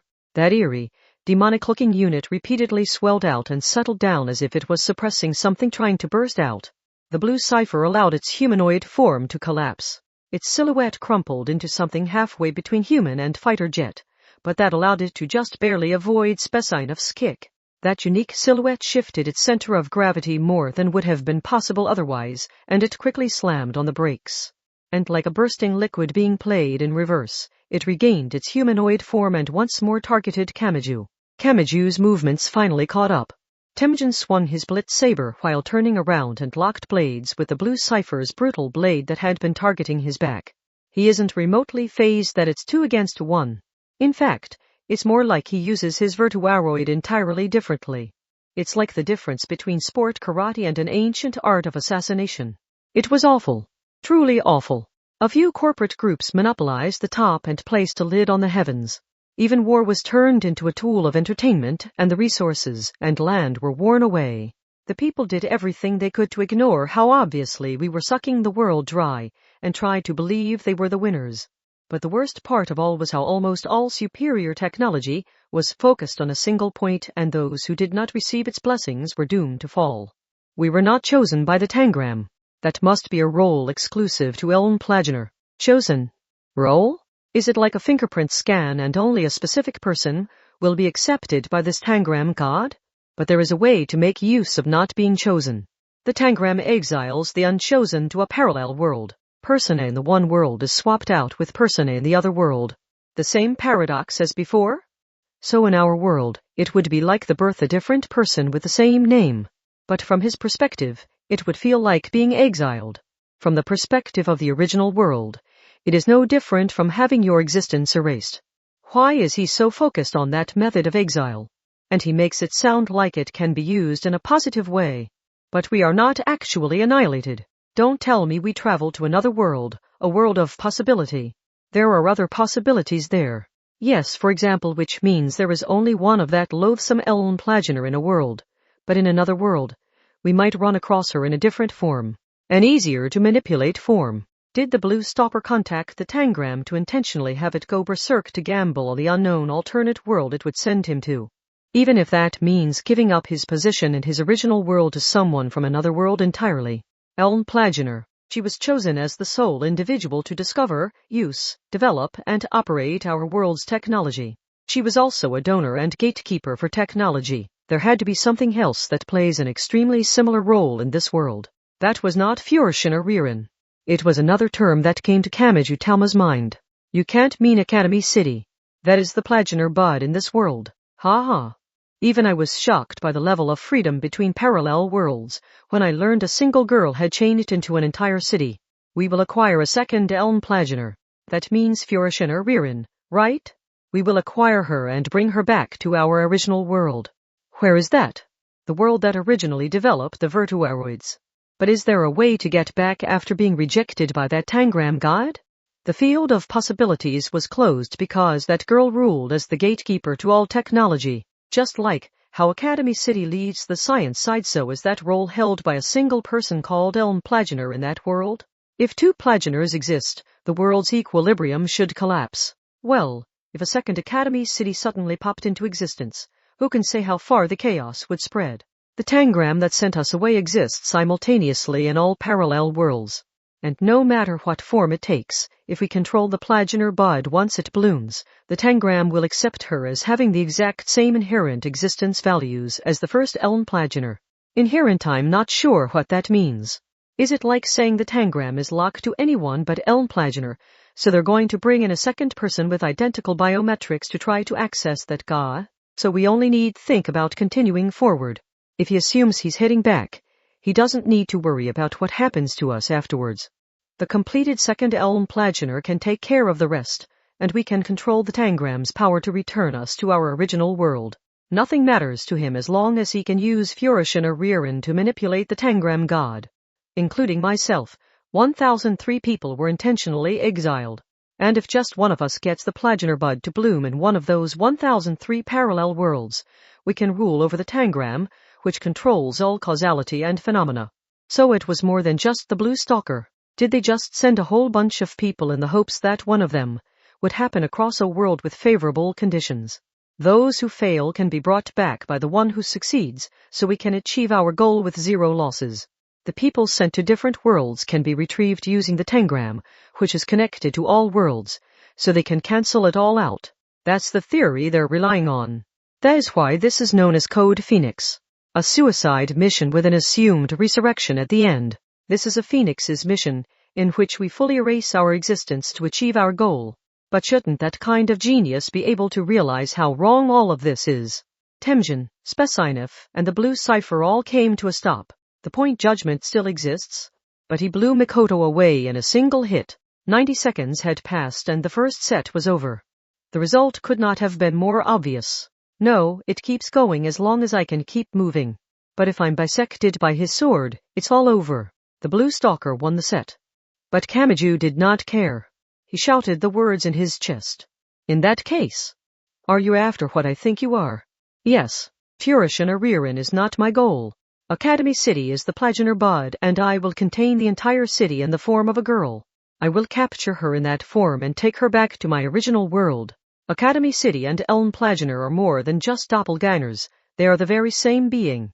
It just so happens that the possibilities of parallel worlds gave her the form of a city in one world, and of a person in the other. So I remade her. And now I will make her mine, because the second key, the second Plagener, can access the tangram. The second set began. Accelerator Spasinov moved once more behind the blue cipher. He raised the Iflisa scythe. If he had built his own level 5 power into it as Misaka Makoto had, that Spasinov would have his reflection. But the blue stalker moved just after Spasinov charged in. While locking weapons, he intentionally pulled back his close-range sword while shifting one leg back. He seemed to be opening the way, and that caused Kamaju's Temjin to pitch forward due to pushing forward with such great strength. The Temjin lost his balance and stepped forward, so the blue cipher slipped past him and kicked him in the back. And that sent him toward Accelerator Spasinov and his reflection. They were going to collide and the reflection would tear him to pieces. But if one of them survived, they could defeat the blue cipher. Since the blue stalker had altered the rules and regulations, he would not escape unscathed if he was defeated. So it did not matter which one. Even if Kamaju was defeated and destroyed here, turning him into an NPC player, the #1 monster could crush the blue cipher. As long as Index and Makoto were returned to normal, nothing else mattered. So he raised his voice. Just do it. Accelerator took action in response. He removed the reflection power covering his body. They collided. They briefly came to a halt. But Kamaju's Temjin was not torn to pieces. Only then did Kamaju realize what the #1 had chosen. They were losing a second set in a row. And the blue stalker's special rules were in effect. So if someone's unit was destroyed, they would be taken out regardless of their points and rough plays. You idiot. A moment later, a beam of light surged out from behind the blue cipher. The Spasinov shoved the Temjin away in that instant. The blinding beam pierced the unit's chest. It punched through. The Spasinov came to a complete stop this time. It had been destroyed. No, it was just like with Misaka Makoto's Sessy chair was static. It would have been the same either way. The static formed a human voice. So you do it. It would probably be meaningless for me to help with this problem. The voice vanished inside a great cacophony of static that sounded like everything falling apart. The stalled Spasinov and the pilot inside vanished into the ether. Oh, and Kamaju Talma grasped the instant of opportunity available to him. The blue stalker had prioritized defeating Accelerator, so he had used a sniping attack which left a lot of openings. Kamaju was in position to make full use of that slight moment of stillness. Oh, so all he had to do was fire repeatedly. He transformed the Sleipnir in his right hand into the neutral launcher long-range rifle, aimed it straight ahead, and fired blinding beams of light from the end over and over. The blue cipher used its crushed mid-transformation form halfway between humanoid and fighter jet to dodge the glowing projectiles. But Kamaju would not allow that. He would not allow himself to waste the opportunity he had been given at such a great cost. He moved forward with all his might. His high-speed dash seemed to cut through space itself. With an explosive noise, his Temjin rushed forward. This time, he used the destructive power of his close-range sword to make a horizontal slash at the half-transformed blue cipher. Due to the unnatural silhouette, large gaps had opened in the module, leaving it defenseless. A single hit could easily deliver a fatal blow, but not good enough. Just as he felt the slash miss, he saw the blue stalker completing his change to the fighter jet form. He was finally using his full power. That Virtuaroid would become a gust of wind that used overwhelming speed to slice through its target. Or it was supposed to. But in reality, there was a sound of gears breaking followed by the blue cipher grinding to a halt. His transformation had not completed. Something had jammed it. After checking on the details, the blue stalker's eyes must have widened in shock. What Temjin's close-range sword? It was caught inside. The tip of the blitz saber was stuck between the armor panels that were supposed to fold cleanly together during the transformation. It looked a lot like a giant hammer with the blue cipher as the head. Kamaju had nothing more to say. He whirled his body around with all his might and used centrifugal force to swing the hammer down. The flying bird was slammed down to earth with enough force to create a giant crater. Part 8. The blue cipher was smashed to pieces. Due to its excellent transformation structure, it was hard to tell what any individual piece did. Some parts looked a lot like arms or legs, and others looked more like wings or weapons. Either way, it was obvious he could no longer fight. He had brought things back to the original war to blow away Misaka Makoto and probably Index and Furishina Ririn as well, but that had been turned back against him. And even if he was back to normal when the third set began, Kamaji would not fall back. Was it over now, or would it be over next time? That was the only difference. The blue stalker could be defeated. Knowing that meant a lot. So will everything go back to normal now? Wondered Kamachi inside Temjin. He received an immediate answer. Yes, it will. In the way I wanted it to. The blue stalker? Kamachi looked over to the smashed-up remains of the cipher. A V-disc was sticking out from the crushed V-converter. In another dimension, Academy City was a single girl, Elm Plagener. That worldwide Joker develops and manages all cutting-edge technology. Neither form is more correct. They are both correct answers. They simply took different forms among the branching possibilities of the parallel worlds. So all I had to do was return her to the form I wanted. As long as she took the same form as the girl with full access to the tangram, nothing else mattered. That was all I needed to win. What are you talking about?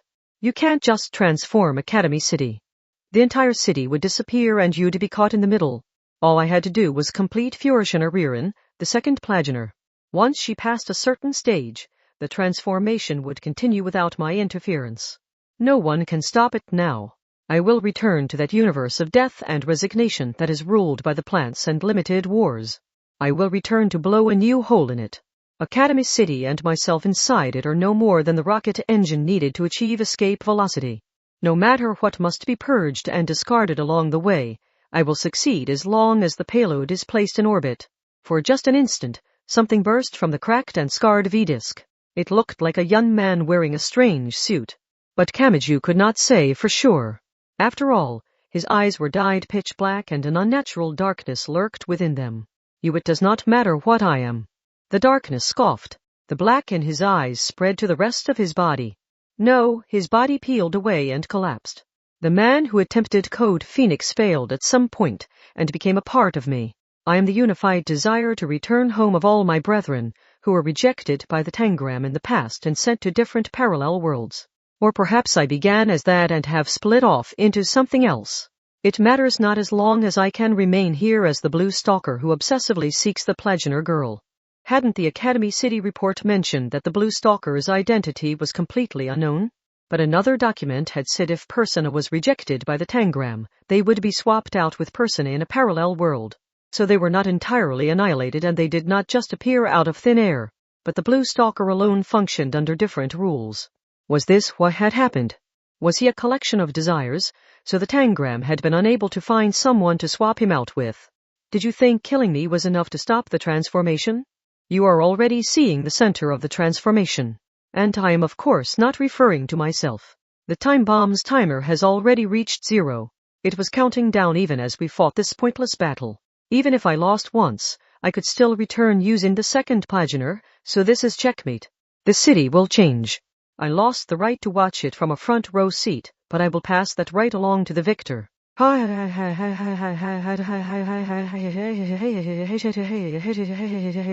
The words, the unit, the person, and the life all disappeared into the static. Not even the referee sphere floating overhead could keep up with the situation. The blue stalker vanished into empty air. Part 9 Immediately afterwards, a great change came over Academy City despite the blue stalker's fate. Between the lines 3 I am the Plagener bod. No, I am the second one so you can call me the second Plagener.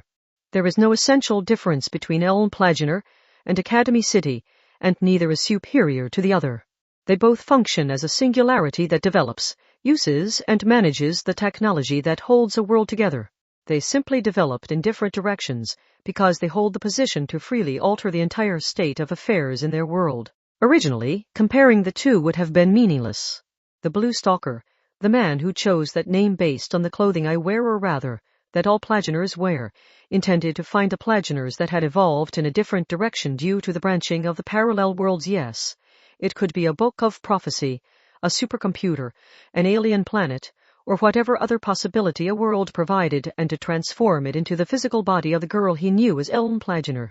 Just as this world would collapse if it contained 2 Academy cities, 2 Elm Plageners in his world would bring down the social order that puts great focus on the tangram, and is ruled by advanced technology and giant corporate groups.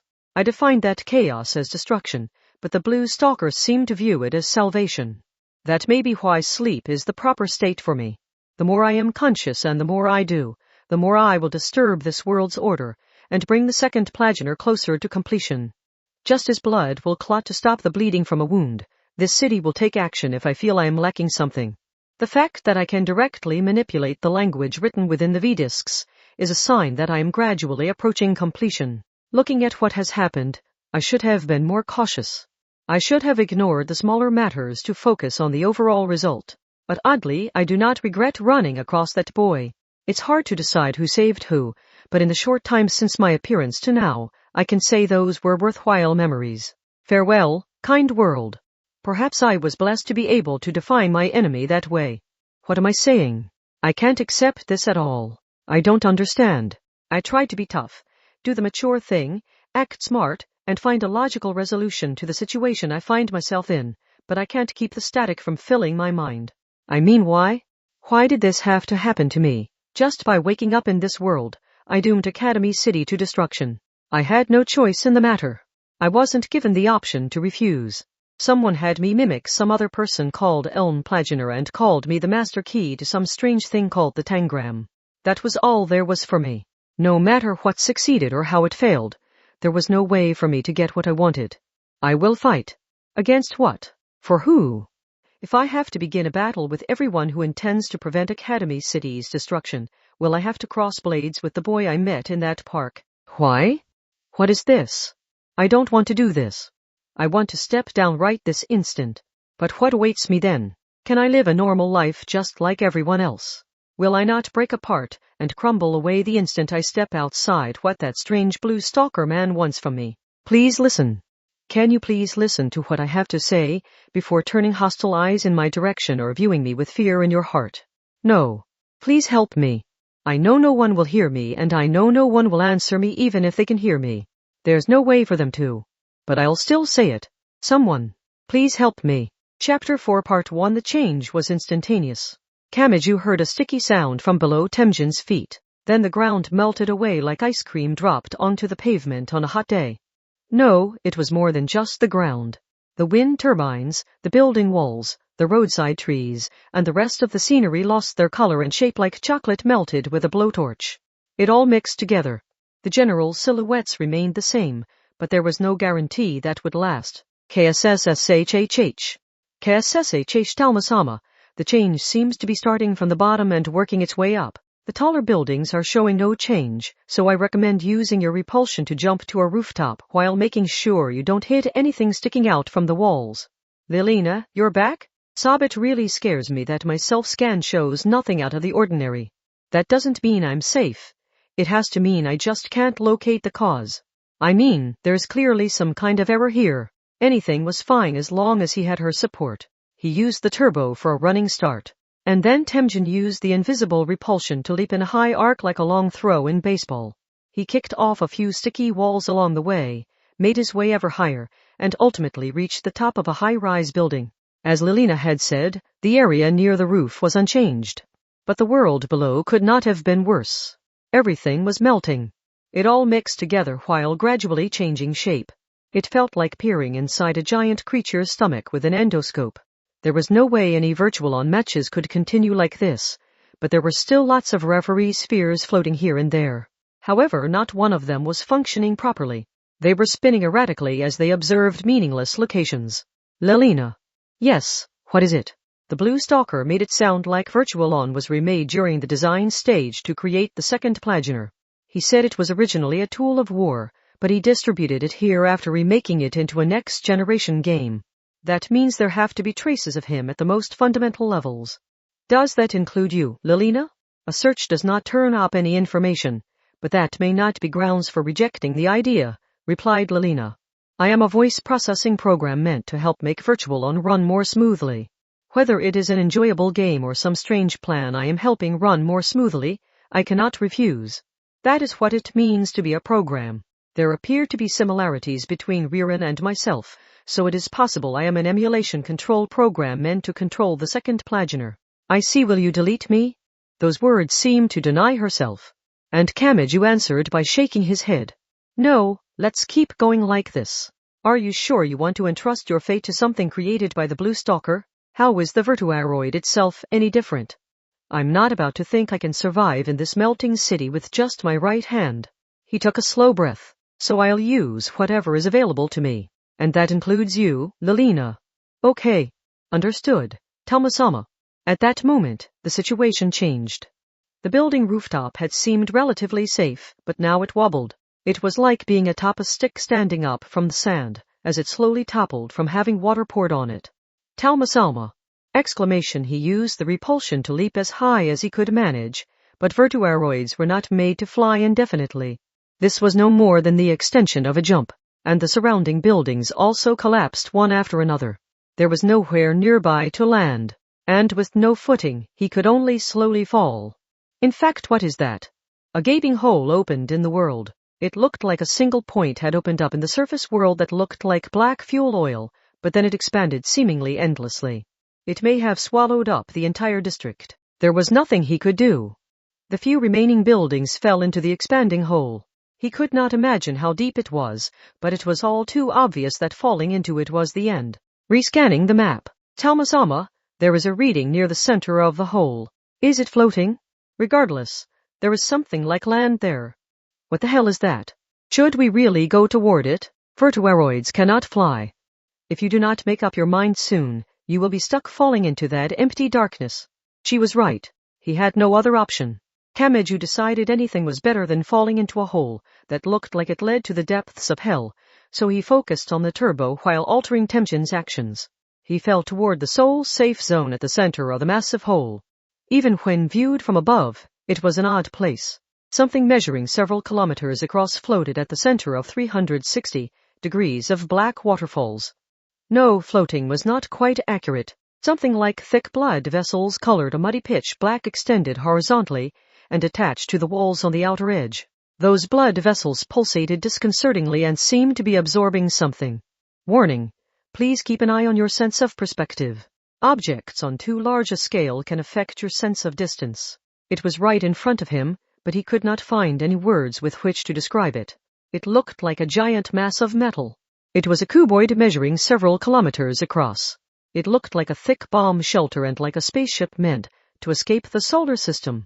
But the most distinctive feature was the giant spherical bulge near the center that completely ruined the otherwise perfect silhouette. Kamachi did not know what that was, but his instincts told him it looked like a giant embedded eyeball that was staring at him. He gulped as he saw something else.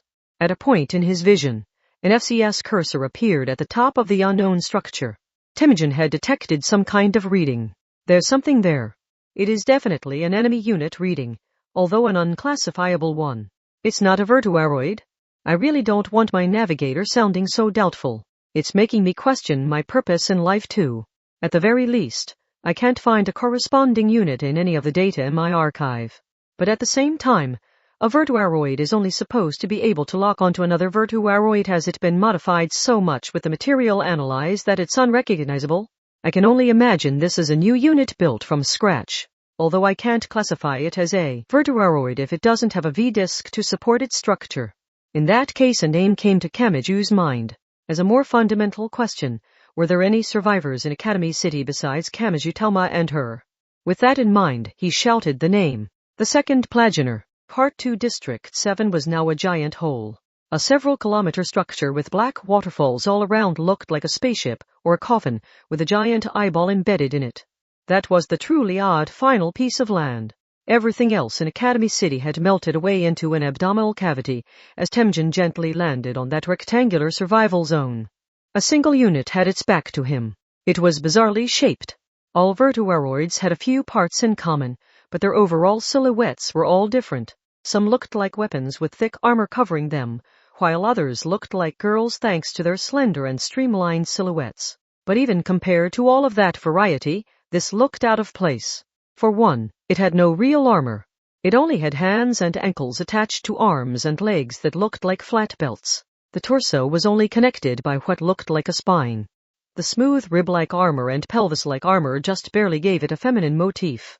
On top of that, it lacked the V-converter containing a V-disk that all units supposedly had. It had nothing inside. In that case, what was supporting it?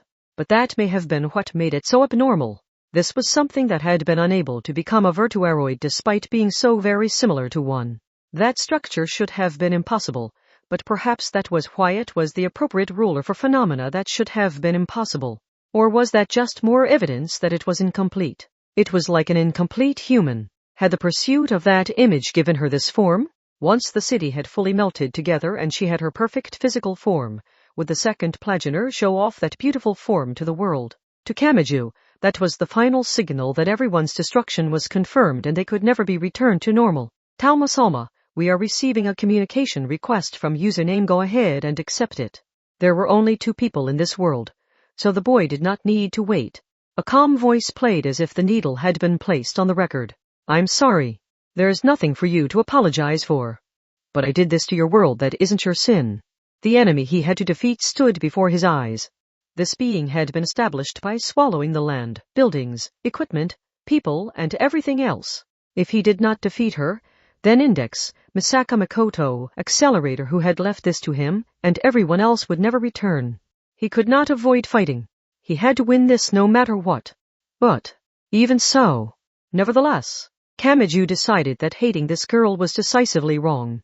You understand, don't you? She asked. Yeah. The blue stalker no longer matters. I have already been placed on the rails to my completion, so I cannot end this battle even though I want to. And I won't be completed without swallowing up everything, including you. I know that. This is like a pupa deciding whether to emerge or to return to being a larva. This battle is forcing that decision onto you, isn't it? The Temjin slowly raised his blitz saber close-range sword, and he spoke. But he understood it all, and yet even if you're an enemy of this world, you're still a girl I know. Nothing will change who Furishin Ririn is. The transmission fell briefly silent. The slight breath he heard might have been quiet laughter. And a moment later, all of the referee spheres ceased moving randomly throughout the city and instead focused in on them. The entire melted world, in other words, the second Plagianer's flesh and blood, bared its fangs against Kamachi Talma. The final battle had begun. Part 3. There was no time limit, coins counter, set number, or anything else. All of the displays are messed up. This is no normal battle, Talma-sama. One look at the city is enough to tell that. With the rules and world melted away, all that remained were Temjin and the second Plagianer. Thus, the only possible resolution was for one to destroy the other. Would the pupa emerge and spread its wing, or would it revert to a larva?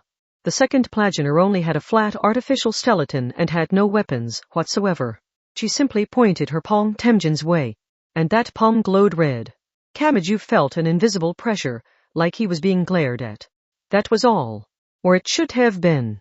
But a moment later, the entire scenery transformed as if drawn along with the outstretched hand. The ground at his feet gained a giant spear-like point, swelled out, and tried to pierce Kamachi's Temjin. Was something stabbed up through the ground he stood on. He immediately produced repulsion for a high-speed dash to dodge sideways with all his might. The air was torn apart, the heavens were pierced, and the forcibly compressed air scattered shockwaves every which way. That was all it took to nearly knock Temjin off balance. Meanwhile, the second Plagianer slowly pointed her red glowing hand his way. No claw-like close-range swords jutted out from the fingers, and no thick lasers were launched from the palm. Based on how it seemed to work, it was more like a bombing target designator. How large was it really? The repeated attacks felt like a giant sword was stabbing up from the depths of the earth. Kamachi had his hands full dodging, but he still attempted to fire on the second Plagianer from a distance. However, she's gone. Talma-sama, up above. The slender unit had created a dragon-like swelling below her own feet to carry her up like a rocket, and she continued to aim her red, glowing palm toward Kamachi. But she was not just targeting his Temjin directly. The melting walls around him would react and grow countless sharp and biological-looking horns or jaws. An unpleasant sensation ran down his spine just before an overwhelming blast of light assaulted him from all directions. The horns launched beams of light like lightning strikes, and the jaws split open to spit out massive glowing projectiles. Kamachi used the blessings of defection to make quick dashes in every direction to just barely dodge it all, but then the second Plagianer herself made her move. At the top of a smooth tower, she spun like a gymnast atop the protrusion she had used to fly so high. As her heel moved around, the massive dragon swelling up from the ground began to rotate. It bent in an upside-down U-shape, looking like a plesiosaur biting at prey on the land. The slender unit and the dragon became a giant hammer and approached like a meteor. There was a deafening noise and a blinding light. An overwhelming barrage of light destroyed everything in every direction. Who? Oh! Kamachi roared. He dodged. Really, he just kept moving. He fired overhead in desperation, but the giant dragon prevented his shots from reaching her. He clicked his tongue and started making a high-speed dash that used his repulsion solely to flee. The meteor fell shortly afterwards. Still bent in an upside U shape, the tower slammed into the ground along with the second Plagener. And of course, it used tremendous destructive force to crush the bug crawling along the surface.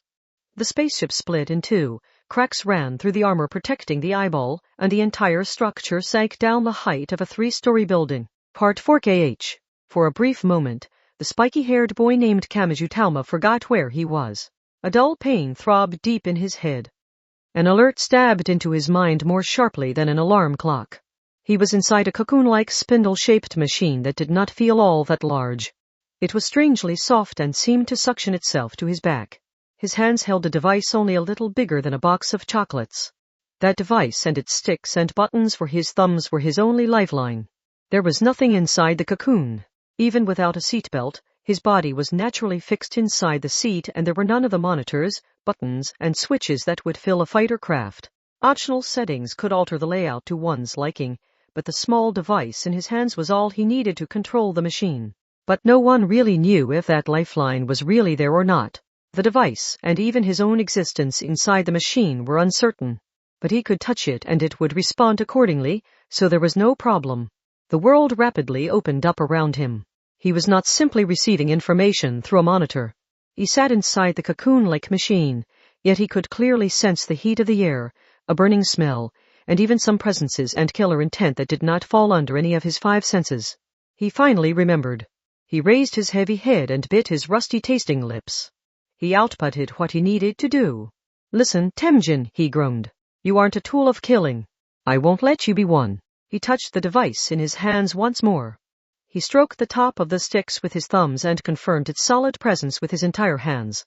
He entrusted everything to it. And he spoke. "So help me out here. Help me save that girl." Part 5 he remembered. He opened his eyes. He breathed life back into Temjin. He had avoided a direct hit from the second Plagener's meteor-like attack from above, but the shockwave it scattered in every direction had battered the unit. But he was still moving. He could still move. Kamachi used the repulsion to jump up and escape the waterfall of rubble from the spaceship-like structure, made of an unknown substance, but the second Plagener pointed her red, glowing palm toward the pieces of rubble. Several spears attacked the heavens. They bent in midair to target Temjin like a giant's fingers closing to crush him. Countless horns and jaws welled up and filled space with a storm of light meant to cut off the slight remaining avenues of escape. KH. And I bet a single hit would be enough to take out that flat and hollow body. Warning. Incoming attacks from the north, west, south, east, northwest. Incoming attacks from every direction. There was no point in paying any attention to the storm of warnings at this point. He chose to charge toward the approaching dinosaur and avoided the barrage as if swimming through the light. At the last second, he planted his feet on the side of the tower-like thing and used further repulsion to leap. From the slight contact point created by the soles of his feet, he jumped around like a pinball to dodge the attacks while moving straight toward the second Plagener. He entered close range. His weapon gauges swapped out. Exclamation after landing right in front of her. He tempted her to attack and then slid sideways. He swung his blitz saber around, but each time, something melted would spiral around the enemy unit and block his attack. The same thing occurred each time he attacked. More and more obstacles appeared to defend against Kamaju's attacks. And it went beyond that. The spiraling substance swelled out like a balloon. No, it burst. A tremendous shock pushed Temjin's giant body straight back. He nearly lost balance and stiffened slightly, and the world itself moved to take advantage of that opening. Talma-sama. There's a warning from behind. He practically fell over to dodge the drill-like attack from behind. Having lost its target, the dragon approached its supposed master, the second Plagener. By then, Kamachi had already pushed his turbo to activate the repulsion for a high-speed dash. With a high-pitched noise, the deadly dragon and the shield meant to block all close-range attacks both shattered. An unstoppable force had met an unmovable object, and this was the simple answer to what happened when the strongest collided with the hardest. So for just an instant, the dragon and the barrage of light were wrapped in emptiness. This created a slight opening, and as that self-destruction occurred, Temjin forced out his top speed even from his collapsed position. He raised his close-range sword again and this time arrived within the close-range barrier. Part 6. In that instant, Furushina Ririn smiled thinly while watching Temjin charge straight toward her. In truth, she had never wanted to win. She had resisted it with all her might. More than just operate her portable device poorly, she had tried to throw it away again and again. That was how much she had tried to obstruct it from within, and yet she still automatically produced such overwhelming results. The portable device was stuck to her hands and would not leave. Even her attempts at obstruction were incorporated into the fight, and the optimal fighting style was built up around the commands she gave. Even if she stood still or jumped in the wrong direction, it would somehow all work together and find a way to produce massive damage. That was just how strange a unit the second Plagianer was. So she smiled. With this, it was finally over. She had been born for someone else's purposes. She had grown by destroying what was already there, and she was meant to be taken away to bring new possibilities to some other world. But now she was being removed from those rails. She had agonized over this ever since her birth, but she was finally being saved from that. So she smiled. She did not have to grow. She was glad someone had stopped her. She was glad a being like her was being returned to oblivion instead of reaching true completion. She was truly, honestly, and utterly glad that everyone would be returned to their peaceful world without any sacrifices. So she smiled. He was strong. Kamachi Telma was strong. He was not like Academy City's level 5s who had simply implanted the special abilities they already had. Nor was he like the Blue Stalker who had mastered the art of virtuaroid piloting as a severe and optimized tool of war. His Temjin had nothing special. He had only used the Material Analyze feature to incorporate the normal scenery of a normal park. But had he realized that by cutting out and gathering together the small world in which he lived, his own presence and essence could show through? Didn't Academy City use the term personal reality? On one side was a city that had been dragged into Blue Stalker's plan and reformed into the second Plagianer.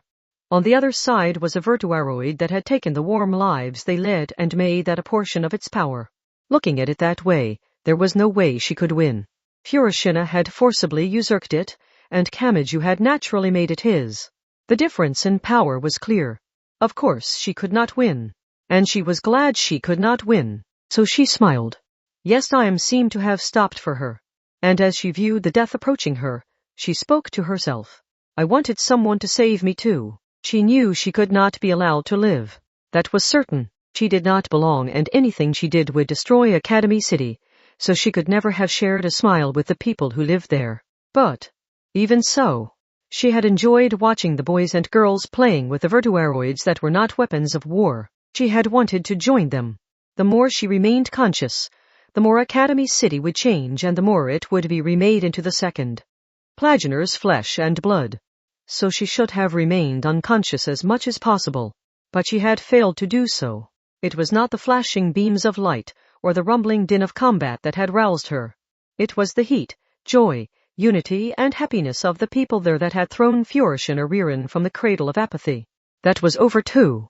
This was the best possible path she could imagine.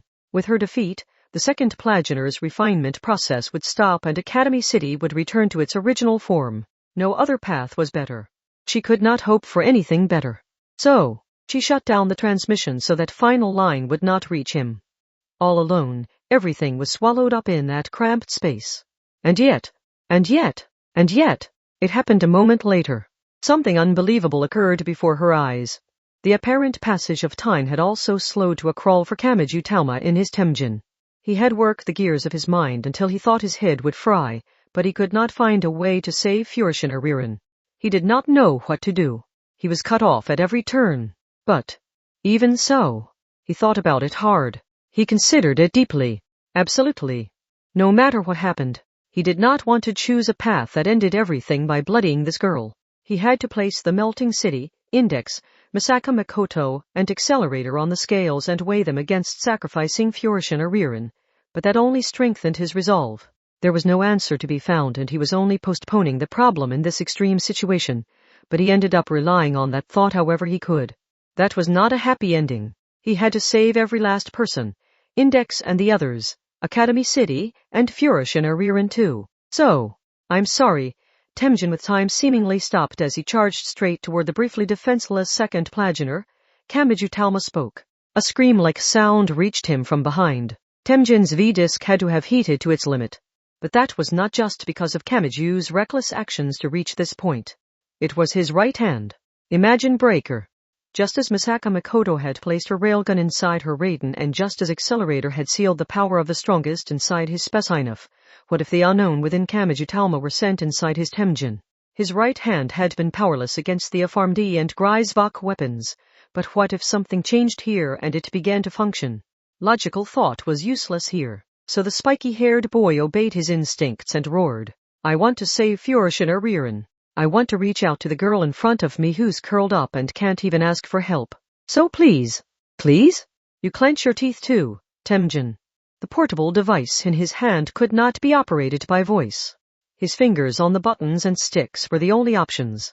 The gauges and switches inside the cocoon-like cockpit were only for show. So did his shout mean anything at all? It may not have. But a moment later, the scream from the V-disc died down. All of the noise grew gentle and even, like a record spinning atop a properly made record player. "Don't worry," said Lilina. She spoke on behalf of something that had no voice of its own. "Everyone has their own way of controlling a virtuaroid. If this is your way, and you define Temjin in that way with a specific goal in mind, then the virtuaroid will surely do as you wish." Those words pushed on his back. He felt like he had been saved by the support of someone without a voice.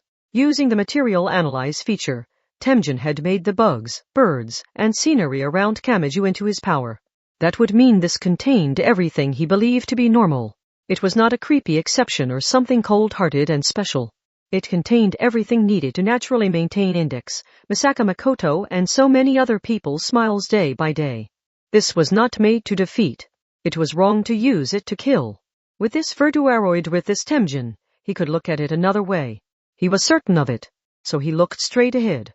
He stared at his enemy. No, at the person he had to save. He saw a girl there who he would not let anyone refer to as the second Plagener. He did not need a weapon. The power to kill her would be of no use to him.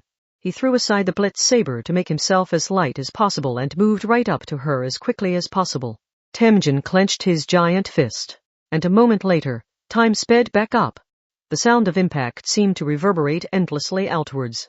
In the instant of impact, Kamaju viewed it like a clump of snow exploding. The second Plagener and Kamaju's Temjin were both blasted from the point of impact. The power to destroy supernatural powers and nothing else was propagated from his arm, to his torso, and to every other part of his body. The virtuaroid crumbled like a shattered ice sculpture. The same was true of the V-converter on Temjin's back. No, of the V-disc contained inside. The motor deck cover fell away. The contents burst out in a twisted form.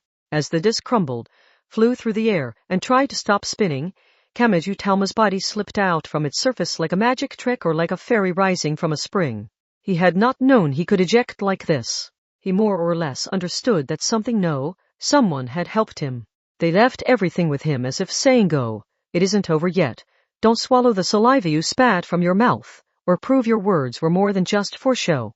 He thanked them. And he then looked forward. He faced the contradictory unit that had shed as much weight as possible and carried no V-disc. It was clearly not thick enough to hold someone inside, but its ribs pulled back and the small upper body of a familiar form was ejected. It was Führerschein Rieren. Kamaju reached out his hand without thinking. What good would that do? Would Imagine Breaker not affect her? Even if he did drag her out of the unit, what would happen to the melted Academy City or Index and the others? He knew nothing. He found no answers. But this was a different issue. There was a girl in front of him who wished for death, had decided that was the best possible answer, had given up on tears and asking for help, and was biting her lip while curled up all alone. He believed that was enough of a reason to reach out his hand. He might have no idea what would happen to the world or the others, but he would figure that out after saving the person in front of him. It seemed foolish to abandon someone he could save now, because he was worried about what might happen in the distant future. If they had to choose between regaining their everyday life through a sacrifice and regaining their everyday life while rejecting someone's sacrifice, everyone would prefer the latter. So while it might be somewhat more difficult and it might require a detour, he was willing to accept that. Some might call it selfish and some might say he was defining people's feelings for his own purposes. But he still believed in this. Kamaju believed in the human heart, in goodwill and in justice. So, He did not need a second's hesitation before choosing to grab Furushina Ririn's hand and to fully pull her from the crumbling second Plagener unit. He held her slender body tightly in his arms. The second Plagener completely shattered and crumbled. What would have happened to her if he had taken even a little longer to pull her out? He could not imagine the answer, but that did not matter. What mattered was the girl in front of him now. He knew she had not really wanted to do this, but the role of the world's destroyer had been forced onto her by someone else. That was enough for him. The words naturally left him. It's going to be okay. He had lost his unit and been thrown out into space, but he still said it. He did not know what would happen in the future and he did not know how to solve this, but he said it regardless. None of this Tangram and Plagener stuff matters. If you think anything else is going to be taken from you, I'll destroy every last one of those illusions, so you don't need to worry about anything else. Furushina Ririn said nothing. He could not see her expression as he held her in his arms, but she racked her slender arms around his back. Her small hands clutched his clothing. That was enough. That was more than enough to tell him what she thought. And yet, something moved. It happened before gravity could pull them down once more and before they could be slammed into the ground. The sole remaining surface looked like a giant spaceship and like a structure to contain an eerie eyeball, but it began to squirm. Something moved, shaking the air to produce noise. No, to produce a voice. It's going to be okay? Hardly. You don't need to worry. Think again. He recognized the voice. He had never met them directly, but he had heard it from the cockpit. The Blue Stalker. Didn't I tell you it doesn't matter if I lose once as long as I ultimately gain the second Plagener and return to the other world? The second Plagener has consumed Academy City as an alternate form of Elm Plagener, and it has crystallized. Now Code Phoenix enters its final stage.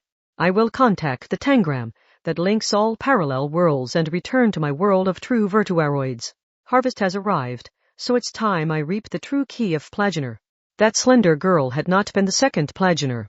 That skinny unit had not been the second Plagener. Under the current rules, the destruction of both sides results in a draw, which means a loss for both sides.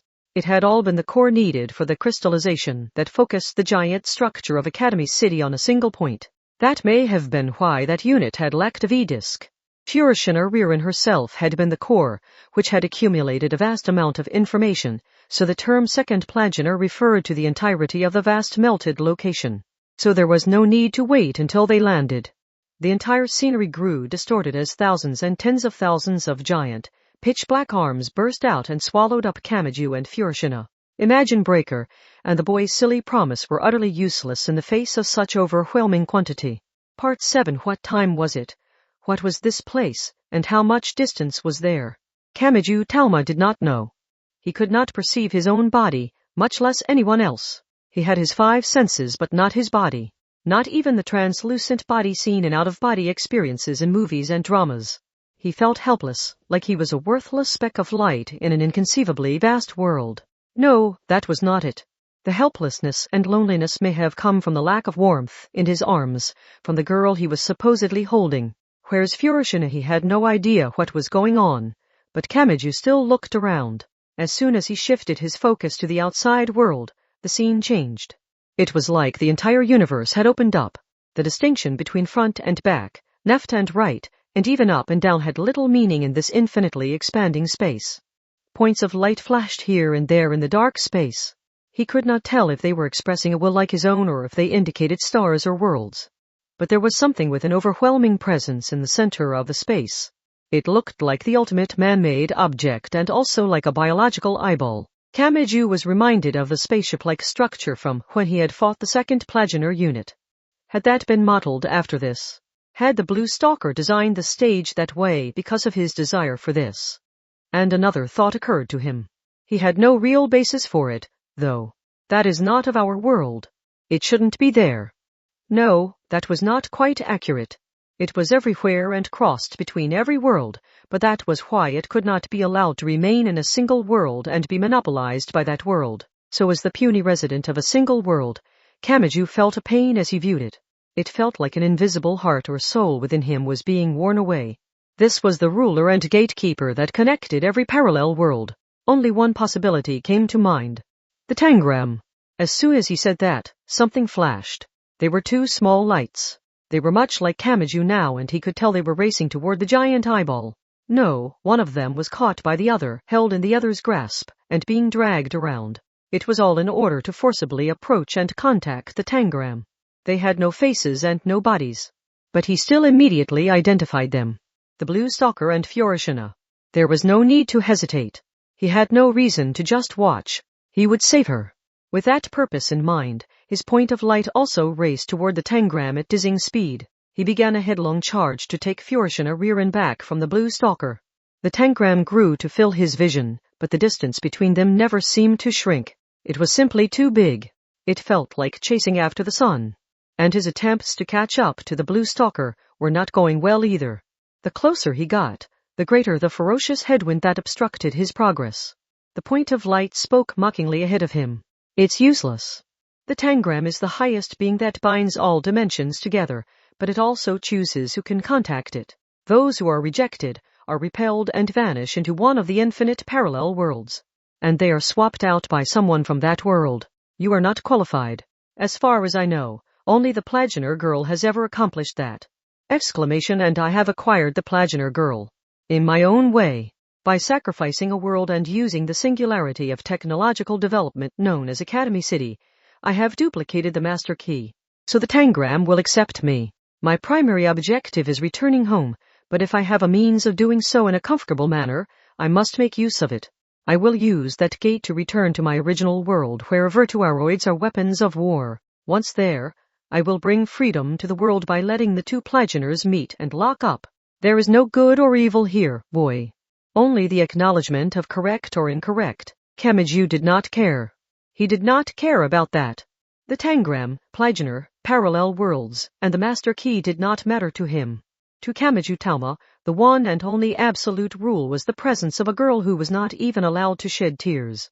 After all, she had conveyed her will in the very end. After being dragged from the second Plaginer, Fiorishina Ririn had wrapped her arms around Kamachi's back as he held her. She had clutched his clothes in her small hands. That was enough for him. Even if she had not spoken to him or written him a letter, Fiorishina Ririn had already confessed her feelings. She did not want this. She had not accepted it. She wanted to live. She wanted someone to save her. So the real Virtualon did not matter. The power balance of that world could eat shit. By destroying everything, bringing it to failure, ruining it all, picking a fight, and selfishly and willfully refusing to hold back, Kamachi Talma was only trying to say one thing. He would keep his promise. He would save her. But reality was cruel. The headwind crossed a certain line. Kamachi could not continue forward and was held in place. And before long, he was pushed backwards. The blue stalker continued toward the tangram while holding on to Fiorishina Ririn. If they made contact and were sent to a parallel world, they would be out of Kamachi's reach. He knew that, but he could do no more than watch. In fact, Kamachi Talma's puny existence felt like it was being blown away like a dandelion. The tangram was rejecting him. And just before that happened, honestly, why are you getting so thoughtlessly worked up on your own there? Well, that might be part of your charm. Talma-sama. Something supported the boy from behind, even as his existence was nearly blown away. There were no physical bodies in this world, so he could only see a point of light. Still, he instinctually realized who it was. Lilina. Hi, Talma-sama. It's your lovely partner, Lilina-chan. Why was she here? How could she resist the tangram's frightening power of rejection that forced all things into random parallel worlds? Given my appearance, there's a good possibility I'm an external emulation control program for the second Plaginer based on Fiorishina Ririn. Lilina sounded exasperated. The tangram only accepts the original Elm Plaginer or a copy as its master key, right? Then wouldn't I have a small right to control since I was modeled after her in a different way? Well, it's probably more accurate to say the blue stalker made me as insurance in case the Fiorishina Ririn plan failed, but he was a real fool to prepare multiple access points. Did he not know that more openings makes it easier for a cyber attack to get in? But Lilina shouldn't have been able to do anything alone. Fiorishina Ririn was the complete master key and Lilina was only a partial one. To put it another way, Fiorishina Ririn was the completed jigsaw puzzle and Lilina was just one piece.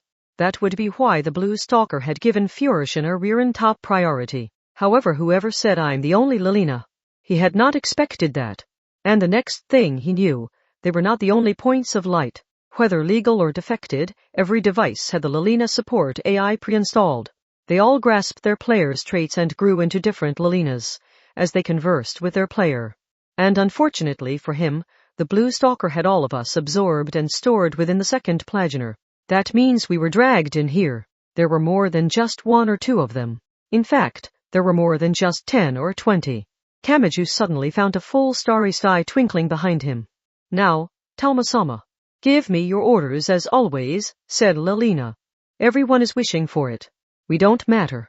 Who could possibly bear to watch as Furushina Ririn is forced into such an unfair situation, mocked and manipulated by the blue stalker, and transformed into the villain's master key? So we're all waiting for your words, as the final survivor who can save her. We want you to say that the rules of the true virtual on don't matter, and you can throw out any concern for the power balance in the true Academy City. We want you to say that one rule remains even if you get rid of all, that and view the world as a blank slate. We want you to say that there is always one kind, unwritten rule that no one can violate, even if it seems overly convenient. We want you to say you believe that. So say that to the world. No, say it to that damn eyeball that links every world together. Say it to that piece of junk called the tangram that thinks it makes all the rules. Show it you have the absolute words needed to reach it. Talma-sama. He accepted it. He took it in. He grasped it. He had no body in this world and thus could not form a fist. But the boy named Kamachi Talma still clenched something. I don't care how powerful a being the tangram is. I don't care if the blue stalker is protected by its absolute power, and I don't care how hopeless Furushina Ririn's situation might be. And he finally said it. He was picking a fight with something. I will save her despite all that. Yes, I will save her. Because she let me know she doesn't want to die. Because she was glad. Because she wrapped her arms around my back. And because she grabbed at my clothes. Because she wished to live longer and she prayed to be happier. So I'll give her what she wanted, no matter how high the hurdle in the way, no matter how difficult it might be, because it's worth going through all that. He psyched everything up.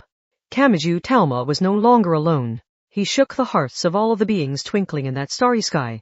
So lend me your power. I will make your dreams come true. You want to know someone will reach out their hand if a girl can't even cry. You want to know that exceedingly convenient rule exists. Well, I'll prove that it does. And I'll destroy anyone who gets in the way of that. They might say we can't protect anyone, we can't save anyone, and we can't make anyone happy. But I'll destroy every last one of those illusions. I'll show you that here. So, Elena, each and every one you, lend me every last drop of your power. He let out a crazed roar, but everyone began moving calmly. The immense number of lights, the countless Lelinas, all pushed on his back. From there, it was like he was equipped with a rocket engine. He was in hot pursuit. It did not matter how far ahead the blue stalker and Furushina Ririn had gotten.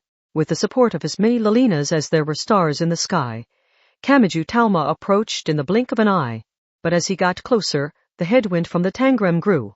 The blue stalker sounded concerned, but he still mocked Kamachi. It's no use. I have the full master key. That patchwork emulation might fool the tangram to an extent, but only so far. You will be rejected by the tangram in the end. It is only a matter of sooner or later. With another 10,000 kilometers, he might have been able to kick the blue stalker's ass. With another 5,000 kilometers, he might have been able to grab Furushina Ririn. But they were too close to the tangram. The blue stalker and Furushina Ririn would reach the giant eyeball before he fully caught up. Once that happened, they would leap to another world and Kamachi and the Lelinas would be unable to interfere. He would be unable to save the girl known as Furushina Ririn. He charged onward with all his might. He had no arms or legs in this world, but he still stretched his mental fingertips toward the girl's point of light. But he did not reach her. He did not make it in time. The true rules that treated virtuaroids as weapons of war were far heavier and absolute than the boy's pathetic cry. So it was a matter of correct or incorrect, not good or evil, and the blue stalker was prioritized. He would be accepted by the tangram, he would contact it, he would freely cross between parallel worlds, and he would be given the power to rearrange history. Ah, Kamachi screamed. But it was no use. The ending was approaching fast. In the end, this would establish a rule saying that there are girls in the world that cannot be saved. But just before that happened, something far too large moved its gaze. The The one caught off guard first was the blue stalker. At the same time, there was a torrent of tremendous power. It was the ferocious headwind of the Tangram's power of rejection. The blue stalker had held a position of absolute safety, but now he came to a stop. He was held back. Even though he held Furishin, the master key known as the second Plagianer. What? Why am I being rejected? I was scattered among countless parallel worlds and rejected by you, finally had the answer. This was the greatest possible code Phoenix, so why is it unraveling in the final stage? Kamachi also sensed the change as he pursued from behind. The Tangram was an incomprehensible being that looked biological yet also dull and bland. But it had changed. Its appearance remained the same, but he could sense something oozing out from within. It was almost like someone had accessed a previously automated robot, and was now controlling it remotely. But who could do that? This being existed across every dimension and parallel world, reigned as the gatekeeper and ruler, and would eternally exile those it rejected to a random world. Who was the one and only person with the authorization to fully access the Tangram despite the risk? It can't be, muttered the Lelina right by his side. Kamachi could also only think of one possibility. Is that the true Elm Plagianer? He did not know what intention she had for this. He did not know what she would benefit from this. He did not know what emotions led her to do this. But in the end, that absolute being had made her judgment against the wicked man who had destroyed an entire world in his greed, pursued a girl, and remade her into a copy of a girl who held a godlike position. And she had judged him incorrect. Thus the rejection began. To hell with this. The power to gain it all was right there. I had the master key in hand. I had Plagianer right here. And yet he came to a complete stop. In another few seconds, he would be exiled to a parallel world like a dried leaf blown from the branch by a gust of wind. The judgment had already been made. The Tangram had chosen exile. There was no escaping it. Struggling would not overturn it. It was only a matter of sooner or later. The blue stalker would be sent to a random parallel world and would likely never appear before Kamachi and the others again. Kamachi could just let it happen. That would solve everything. He knew that, but a thought flashed through his mind. Can I really do that? This man had made so many people suffer. He had manipulated that one girl so very much. He was the source of it all. Kamachi had never managed to punch him even once. So could he really just watch as a third party interrupted and passed judgment? Furishin had never shed any obvious tears. But who was it that had stolen even that from her? This was a strange rule set in place by some strange person. Could he just leave it to that? Was that his only option? Really? Don't joke. The next thing he knew, he was speaking. And it quickly rose to an obvious shout. I can't just let this happen. I'm sick of just letting some big shot have their way. Blue Stalker, whether I'm going to forgive you or whatever else, I won't be satisfied until I've gotten one good punch in on you. So give it back. Give back my conclusion. He did not have a fist or even a physical body.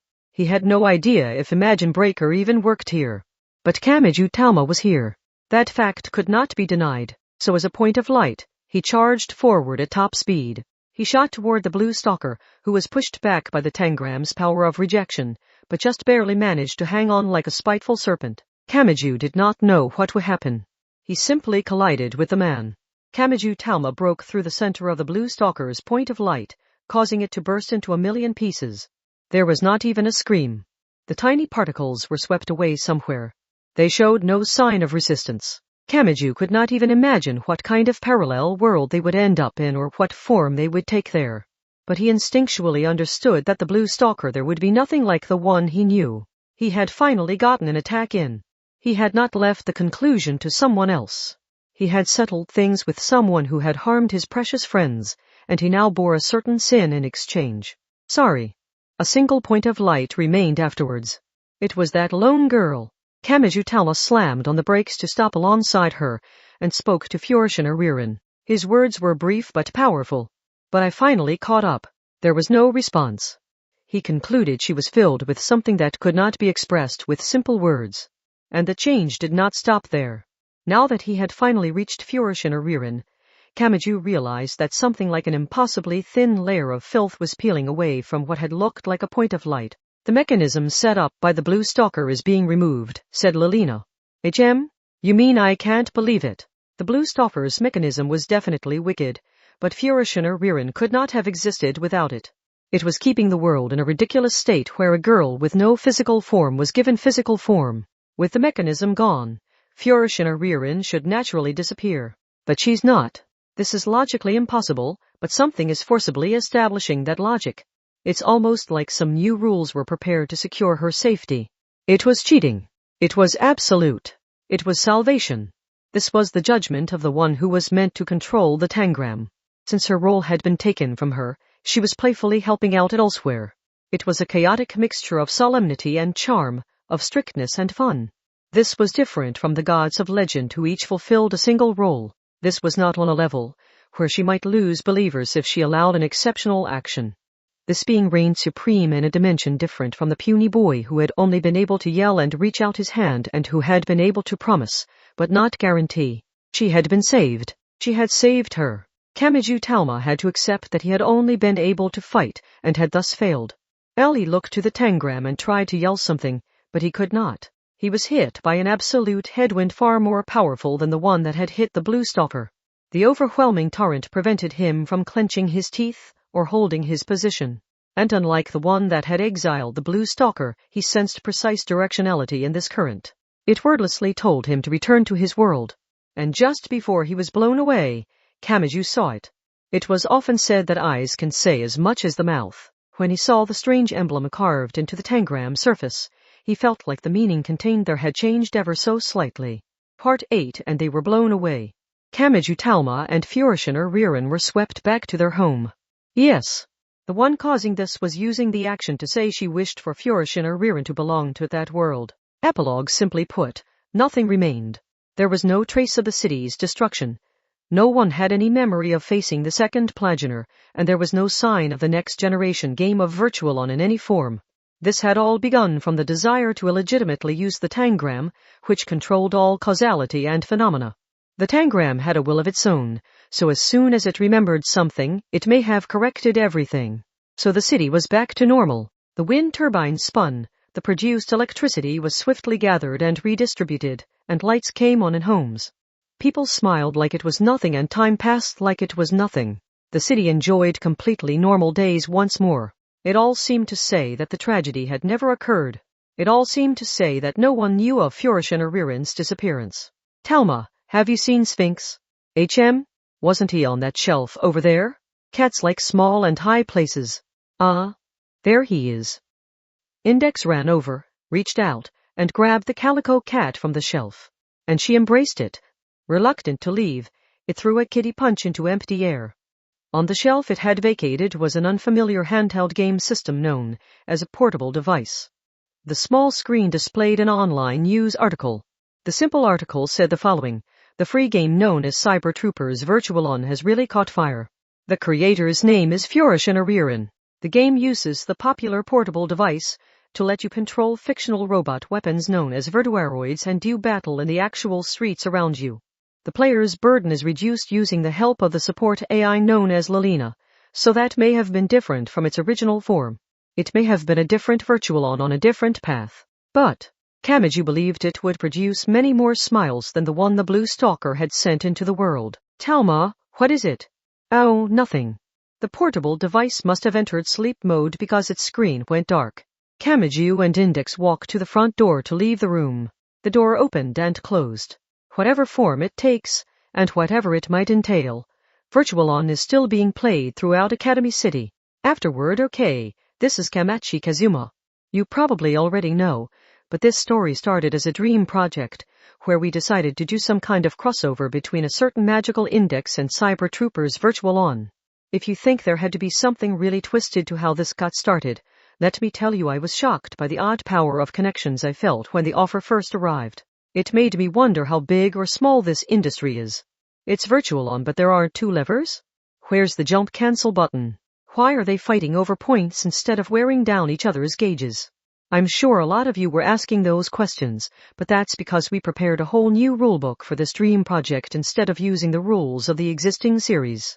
It might be surprising, but the overwhelming majority of these suggestions for a different sort of Virtualon came from the Sega. At first, I thought I should build up a world that strictly followed the Virtualon side of things, and the more I looked into that, the more material I found to use, but when Wataru-san saw the plot I had come up with, he sliced it in two and said I should do more of my own thing with it. I'm not sure how to explain what I felt then, but it really rattled me and reminded me that this was nothing like my usual jobs. So I ended up basing the story on the index side of things, while having fun with the virtual-on material I had. If you asked me what my favorite virtuaroids are, I would have to say Temjin or Feiyan. That might be cliché, but I think I may tend toward the ones with less idiosyncratic controls. That said, I'm a lot more interested in the Tangram than the virtuaroids themselves. It chooses who to be with, it has incredible power but doesn't show it off and usually hides in an extra-dimensional place. It gets alt soon and drives away any strangers who approach, and it only has a connection with Elm Plagener who created it. That round thing sounds like a shy tsundere to me. Maybe what grabbed my attention was how it has such a clear character even though it's inorganic. I give my thanks to Wataru-san and everyone else from Saiga, to Katoki Hajime-san who not only designed the second Plagener and the other units, but directly handled the illustrations as well, and to my editors Miki-san, Onoda-san, and Anan-san. I love wasting resources and talent like this. You often hear that the attention a book gets before release is important these days, but I think this should take care of that nicely. Thank you very much. I also give my thanks to the readers. What did you think of this crossover that began as a dream project? I tried to keep things in the usual Academy City setting while bringing the battles to a scale I normally can't use. I hope you enjoyed it. And I will end this here. I hope the prefix of dream can be removed someday. Kamachi Kazuma.